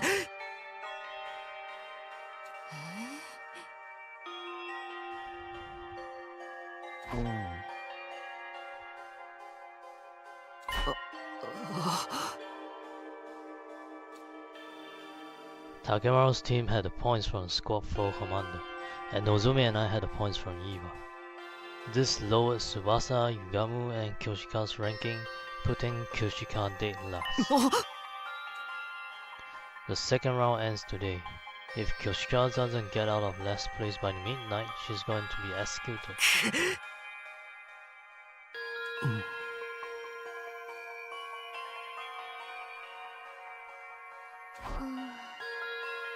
No, she's gonna sacrifice herself.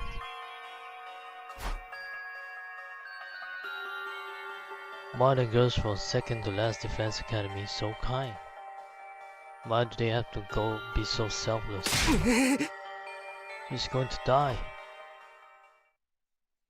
Yeah, now that you mention, actually the people from the second to last defense academy has quite a better bond than the ones in the main academy.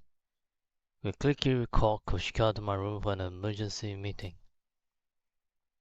We needed to discuss how to gain points before the day was over to get Kyoshika out of last place.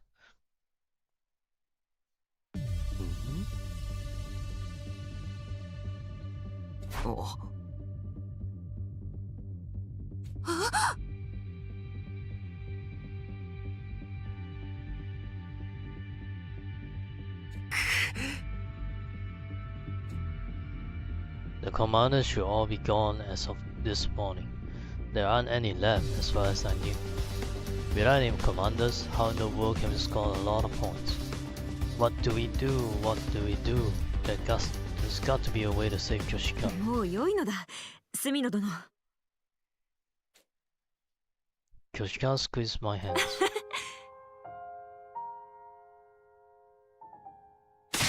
おい。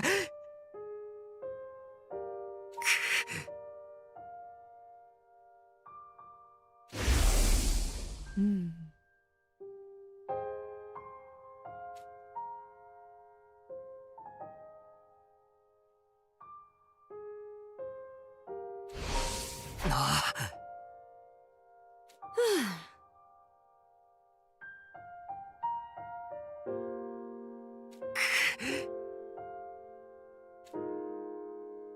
She was right.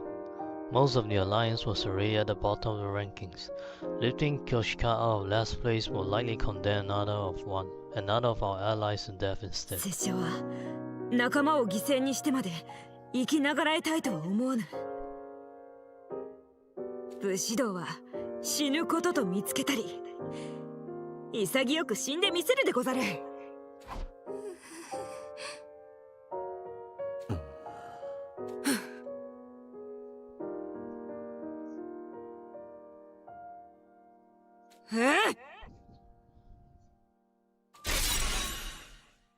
That's the freaking spirit.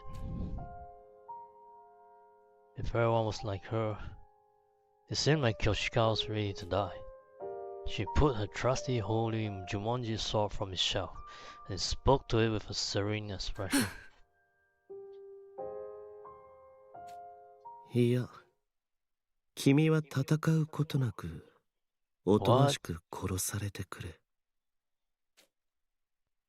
Yugamu suddenly blurted out something no one saw coming. おい。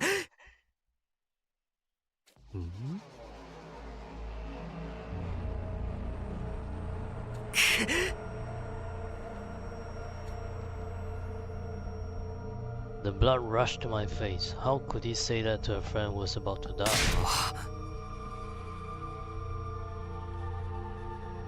I think it's cooking something really downright surprising. Some crazy ass shit. I was about to grab Yugamu when Kyoshika stopped me.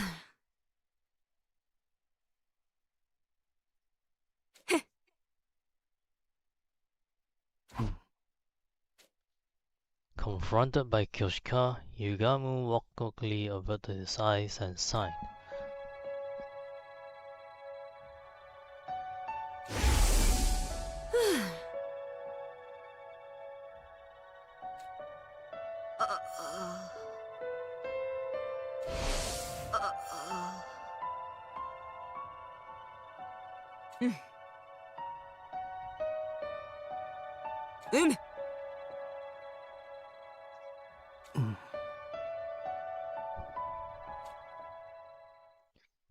Yugamu's voice trembled. 最下位の人間の命を使うんだ。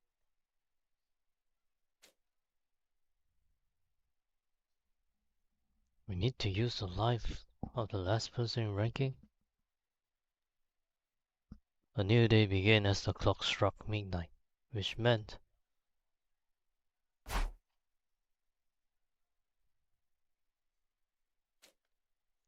we were called to the schoolyard by the announcement.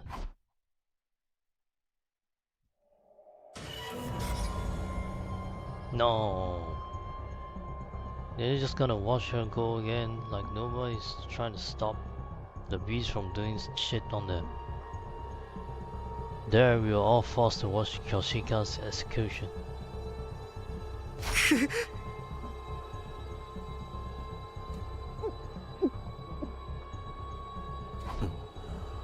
Now we lost one of our strongest fighters.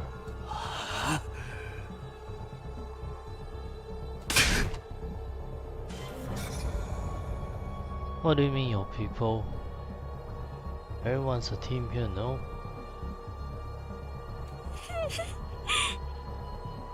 At least she feels sorry.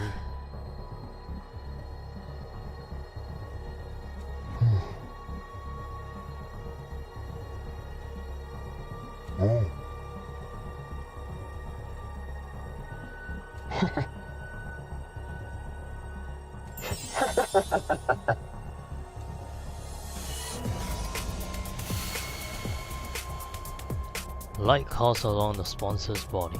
The magnitude of their presences growing instantly. They've grown all the more powerful.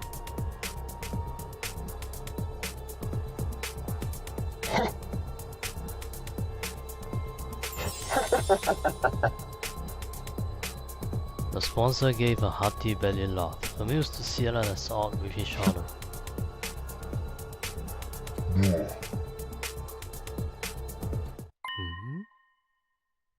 No, there won't be the third round. Yugamo had chosen that moment to speak up.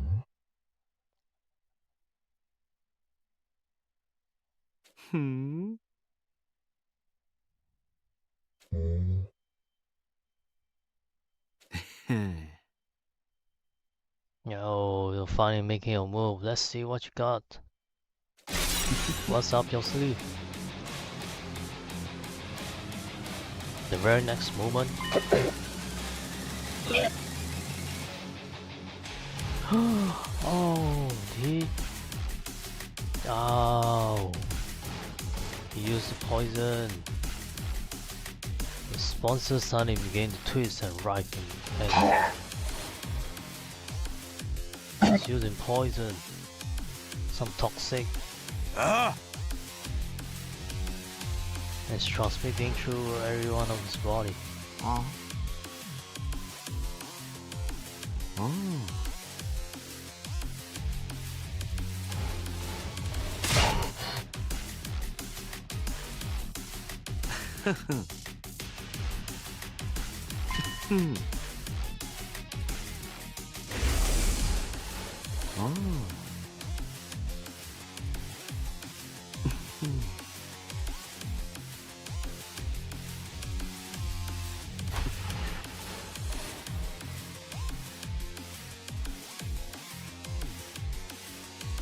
The only thing we knew was their suit's weak point, but that's meaningless when there are so many of them.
Sure, that might work, but... おい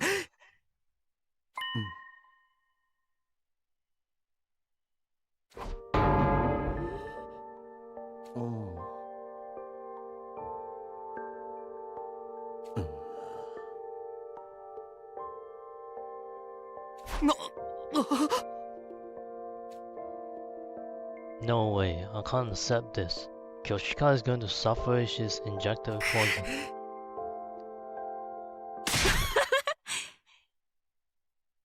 は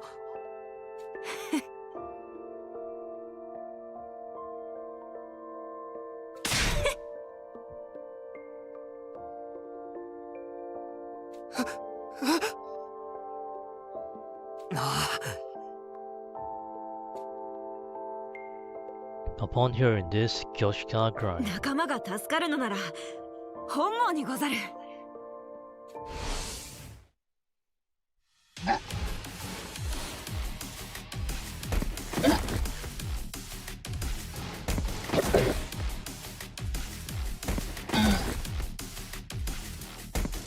Are they actually finally going down?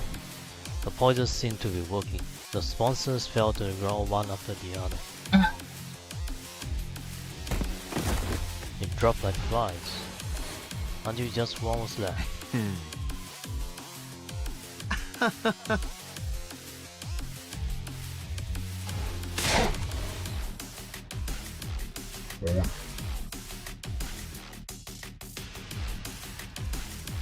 The sponsor called out to the bees hovering above us, however.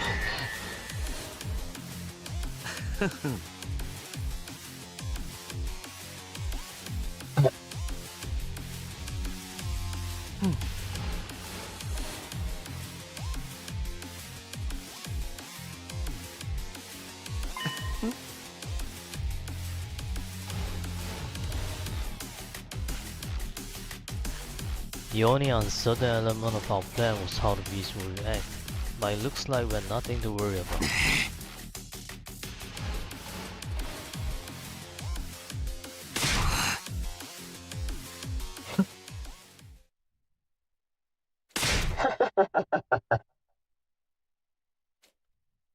The sponsor's voice grew strained, and they let out an evil laugh.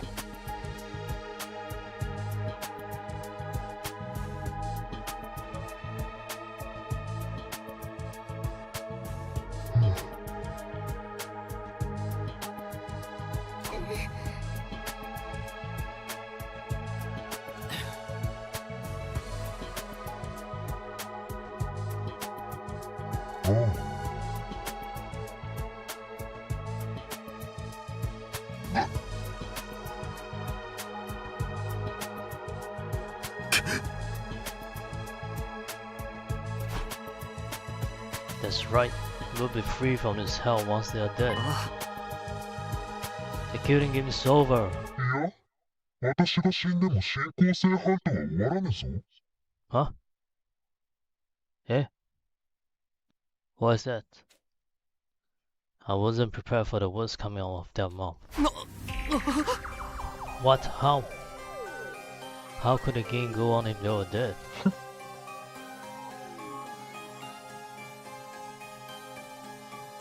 Successor? あやつは私以上の邪悪な権化。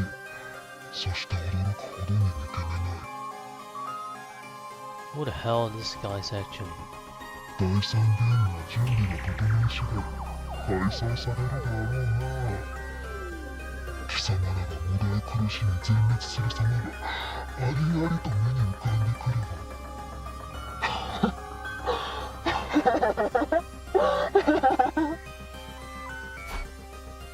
What the hell's going on? I drew in closer to question the sponsor further. And just then,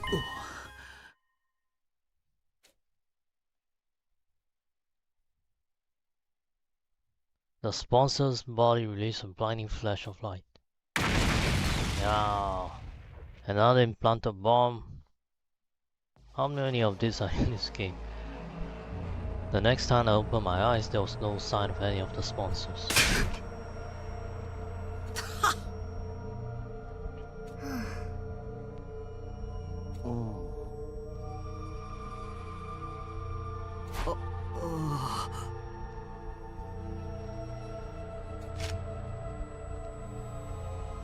There was something that appeared to be the zinc remains of the sponsor's suit scattered across the schoolyard. They really must have blown themselves out. There were no bees overhead either. Maybe they got caught in the blast too. I could only hope so.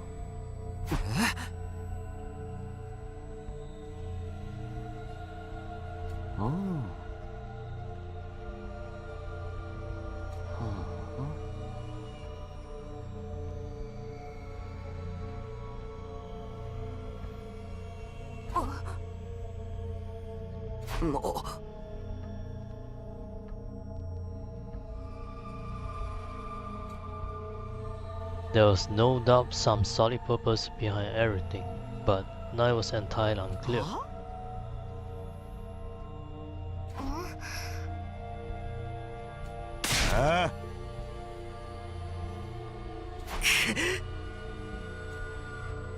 Suddenly Takemaru went to grab me.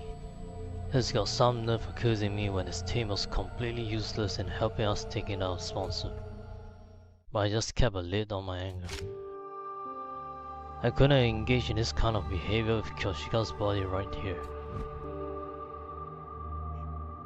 After we all calmed down, we made a grave and buried Kyoshika's body. ありがとう、マガドリ。ありがとう。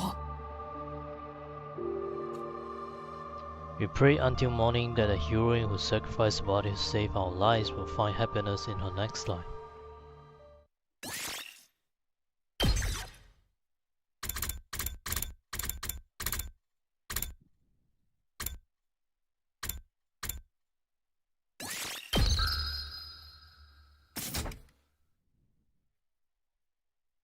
Wait. So are we still continuing the hunting game? Exhausted and unable to do so much as get out of bed, I slept for the entire day.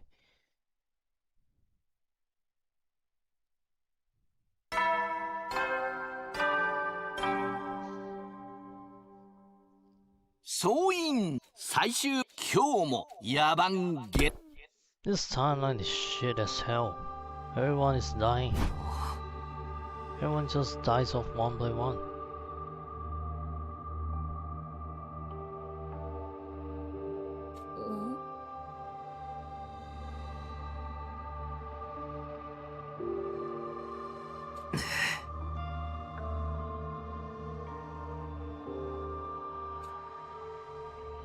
Fair enough, it makes sense that she was shut down after how horribly Eva died, especially since Nozomi loved her like a mother.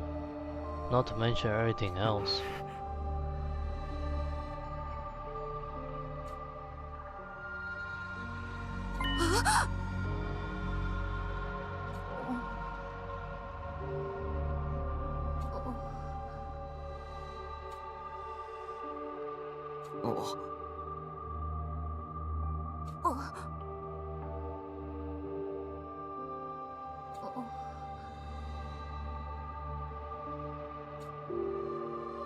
Even if it was necessary to defeat a sponsor, I suppose it's not the kind of thing he could so easily forgive himself for.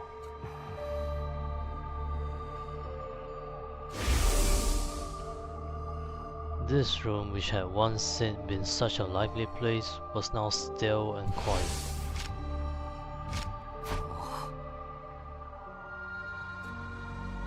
I look at Muko and Georgika's headphone on the desk. Devices left behind, gazing longingly upward in mourning of their owners.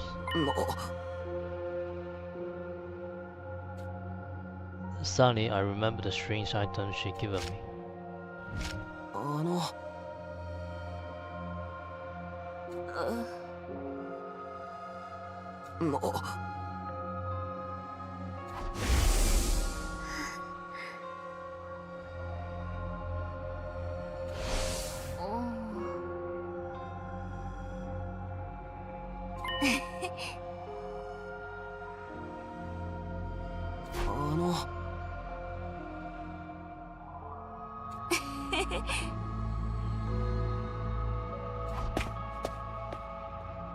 Tsubasa took the chips Eva gave me and headed for the war room. She finished analyzing them the next day. Oh, that was quick.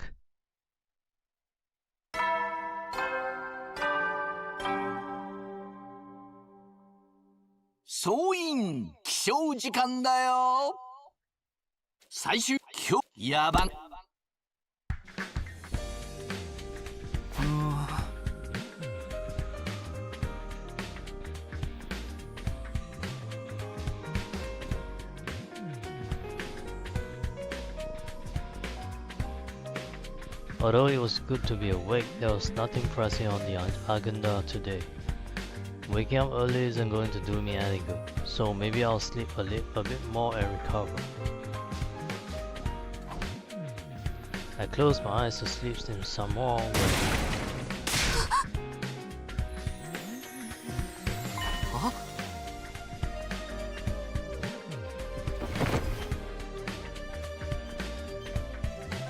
Tsubasa suddenly barged into my room, startling me out of bed.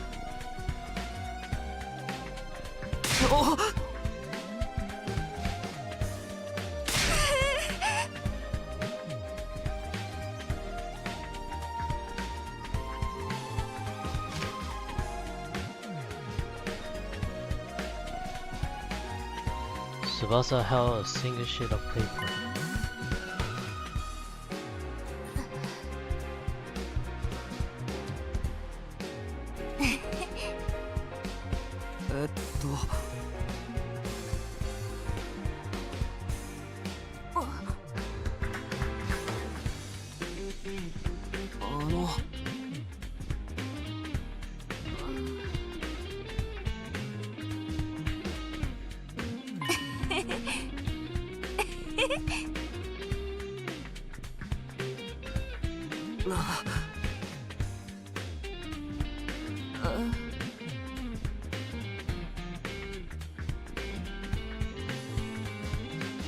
Right, so that's why Tsubasa is so eager to go right now.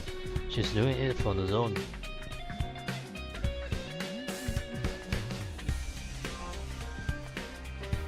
She must have been analyzing the chip all night.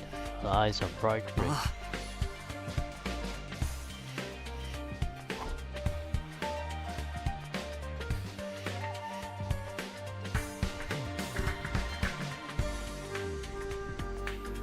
Stop by the cafeteria for water and food, then make our way to the parking lot.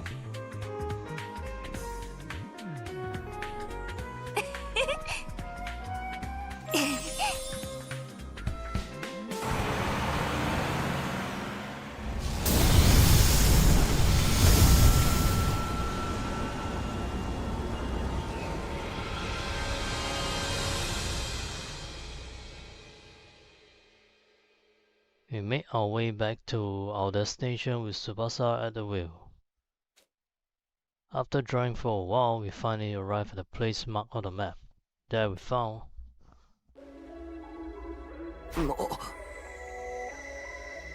Looks like a cave?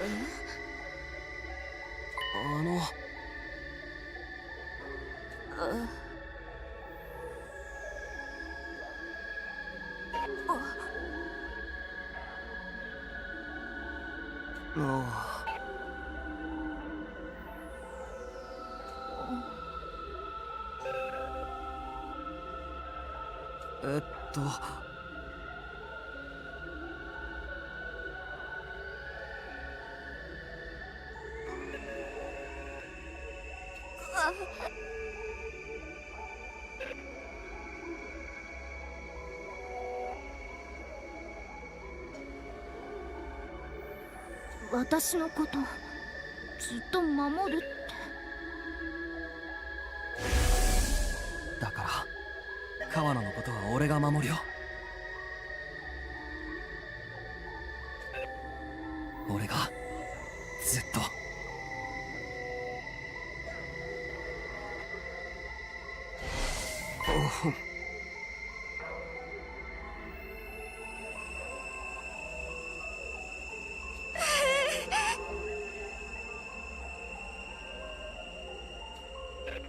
は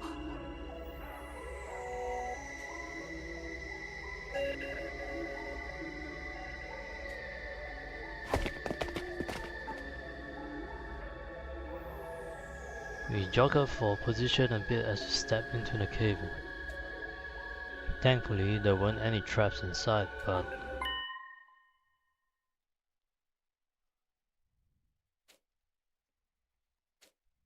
something far more surprising than any trap awaited us. We hurriedly transported it out of the cave. 子供？なんでこんな場所で子供が倒れてるの？ Oh, is that her... Eva's doctor? まだ体は温かい。生きてるぞ。 Can't おい、 really remember. 大丈夫か？怪我はないか？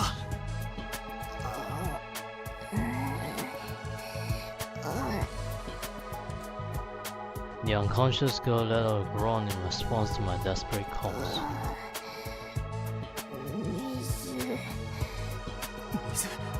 水が飲みたいみたいだ。ちょっと待って、バスから取ってくる。 Tsubasa rushed back to the bus and returned with a bottle of water. I gently brought the bottle to the girl's mouth, getting her to drink a little at a time.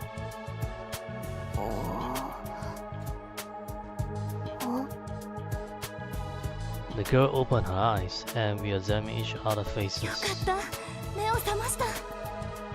大丈夫か？どこか痛いところは？ 無礼者。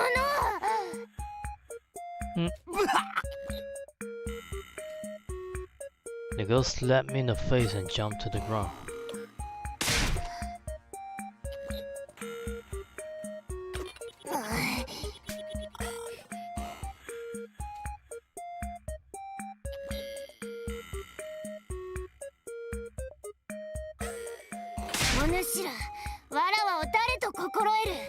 知らぬとは言わせぬぞ。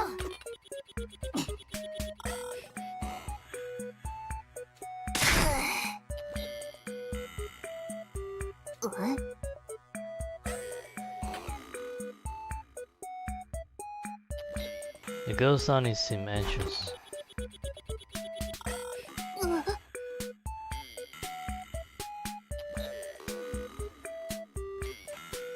The girl pointed at the designs on her cheeks.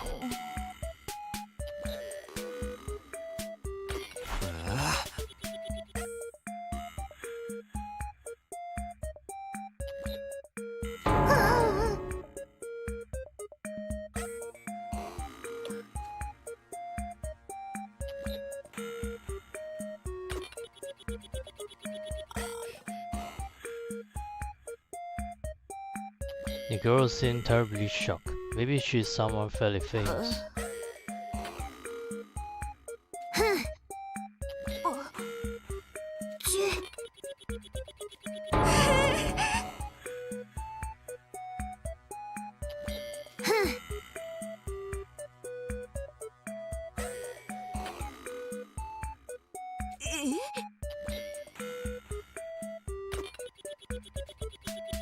This girl was apparently famous, but she didn't seem like she was about to reveal her identity.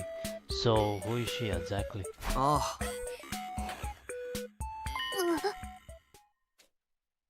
The girl raised her beautifully brows in shock at the moment of Eva's death.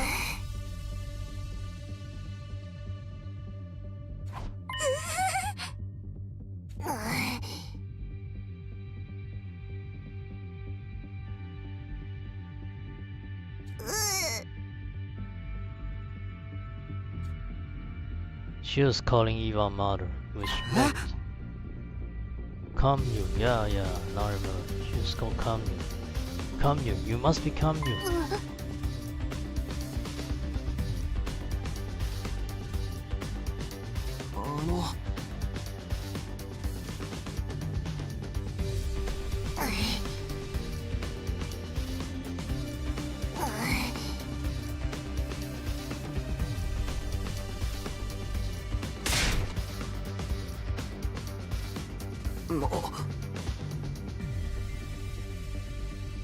I can't pull proof of my connection to Eva out of my... Wait a minute.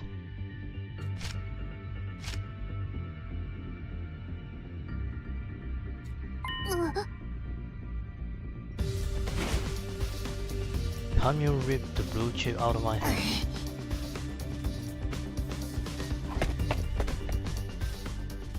Can you rush back into the cave with the blue chip in hand?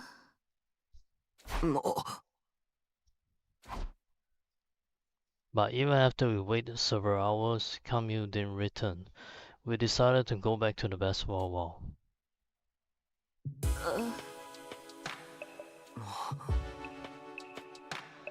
We continued to wait on the bus, but Kamyu never came out of the cave. It grew later and later into the night, and the inside of the bus turned chilly.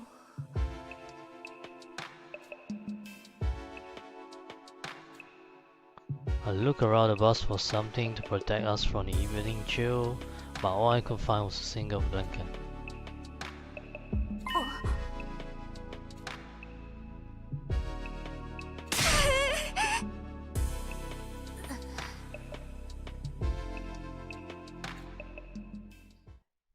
We bandied ideas back and forth until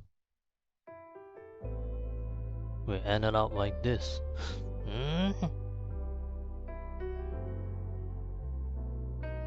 We are not on the romance.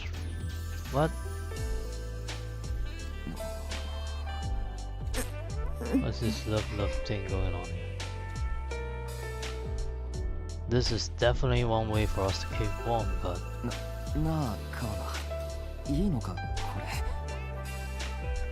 れ。いいも何もこうするしかないでしょ。でも、俺たち一応男女だし。いちいち口に出さないでよ。私だって恥ずかしいんだから。ああ、悪い。How did things end up this way? We were just trying to find a dot on the map. I want to just hurry out and fall asleep, but I'm so tense that I don't feel drowsy at all. I can hear Tsubasa breathing. I can feel her warmth through the blanket. How am I supposed to sleep like this? でも夜を一人で過ごさないで済むのは助かるな。 Tsubasa-san muttered this in a whispery 最近夜に怖い夢を見るんだ。みんなが次々蜂屋部隊長に殺されて、いつの間にか私は一人ぼっちになってるの。怖くて飛び起きるんだけど、真夜中だから部屋は真っ暗で私一人。朝が来るまですっごく不安なんだ。だから祈るの。どうかみんなが死んでいませんようにって。カナ。 It is okay. The game is over. No one else is going to get killed. I wanted to reassure her so badly, but it would be irresponsible for me to make promises of a happy future if I wasn't sure they were gonna come true. The killing game might not be over. I couldn't find the words to comfort her. Instead, I put my arm around her trembling shoulders and held her tight. I was surprised by my own actions. I had no idea I could do something like this, seeing as I had zero experience with girls. Tsubasa seemed a bit taken aback, but she didn't swat me away. Between the heat and the tension I felt from her, my body grew so warm that I started to sweat a カ little. ナ、よかったらお前が東京団地にいた頃の話を聞かせてもらえないかな。東京団地の？ああ、お前の過去の話が聞きたいんだよ。未来に何があるかはわからないし、いいことが起こるとも限らない。でも幸せな過去は変わることなくそこにあるだろう。だから聞きたいんだよ。幸せな話を。 Tsubasa blinked and told me story after story of her beloved family. 私はとにかくおじいちゃんの工場が好きでさ、小さい頃から一日中入り浸ってたんだ。おじいちゃんの真似して機械いじってメカニックごっこしたり、特にお気に入りだったのは旋盤での作業でさ、削りを極めるために一日中機材独占して。 Tsubasa's face looked so innocent and joyful as she told me about her grandpa. As I closed my eyes and listened closely, I could practically feel the happiness as if it were my own. はい、私の話はこれでおしまい。今度は隅野の話を聞かせてよ。 Now that Tsubasa was done speaking, it was my turn. I recalled my memories of the residential complex. Memories of my mom, my dad, and Karua, who I spent so much time with that she was basically family anyway. At some point while we were trading stories, we ended up with huge smiles on our faces. 人工天体にたどり着いたら隅野の家族に会わせてよ。一緒にご飯食べたいな。ああ、もちろんいいよ。女子なんて連れて行ったら母さんものすごく張り切るだろうな。多分食べきれない量の唐揚げを出されるぞ。胃もたれには要注意だ。うん、ゲロ止めの薬飲んでおく。隅野もうちのおじいちゃんに会いに来てね。3D プリンターの使い方とか聞いたら喜ぶよ。 We were feeling hopeful as we talked about our past. Our yearning to relive happier times had transformed into motivation to survive. 一緒に帰ろうね。家族のところに。ああ、一緒に。 Tsubasa and I exchanged promises and fell asleep.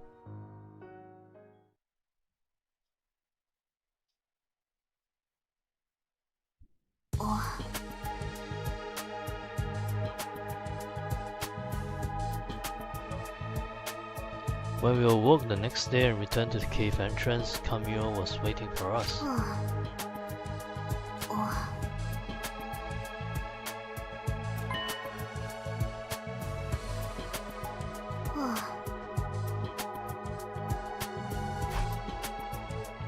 So it's like a black box recovered from the wreckage of a plane.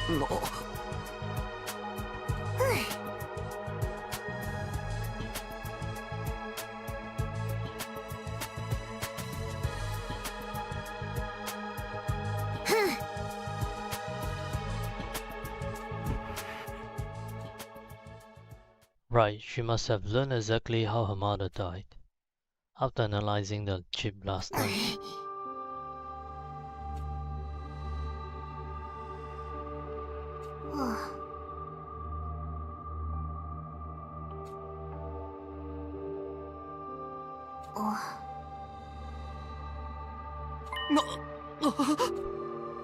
My chest grew tight. Eva's death.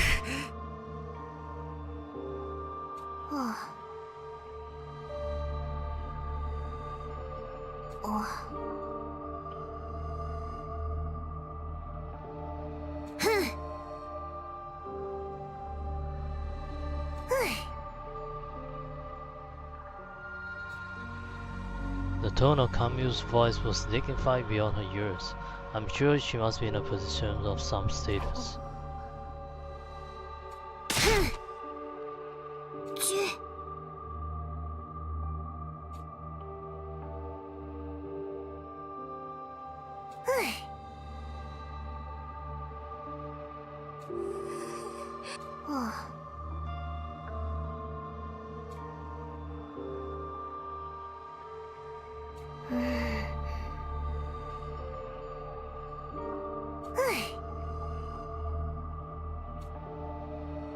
Even I could tell she didn't really mean what she was saying.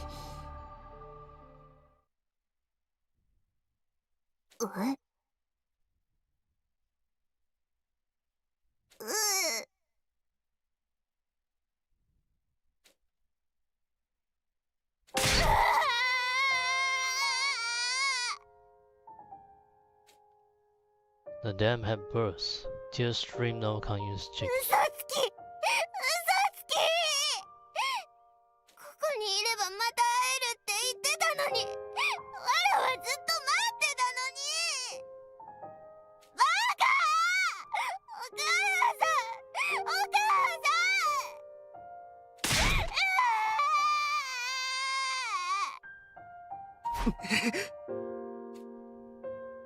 ん It hurt so much to look at Camus weeping that I found myself averting my eyes. お母さん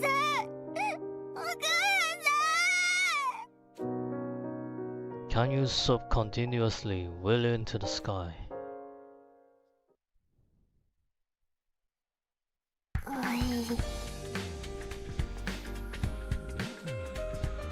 Camus was back to her impertinent self after crying herself home.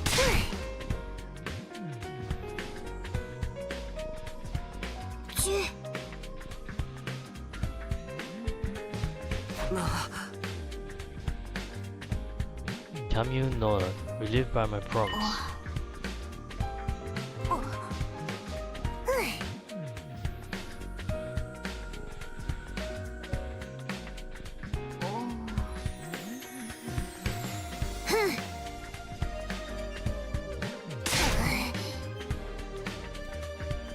Of course, I wanted Camus and Nozomi to meet as soon as possible.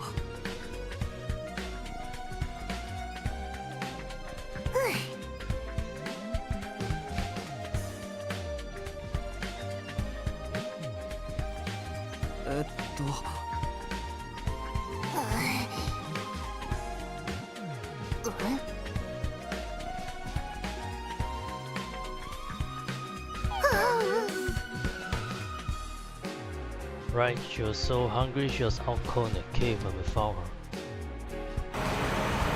We helped Camus onto the bus and headed for school. Back at the school, we secretly led Camus to the escape pod hangar.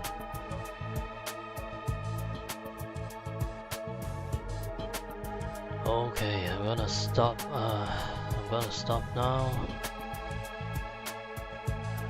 One way or another, it doesn't seem like the killing game is gonna end soon, even after the sponsor's death. Alright, I just hope no one's died anymore in this timeline. I really hate it so much. I was supposed to do things for the right. I mean, forget it. I was supposed to change the past for a better future, right? Like it comes like everything just got off control at some point. Okay, as always, I appreciate you guys here. Please hit the like and subscribe if you enjoy. Have a great one and peace out.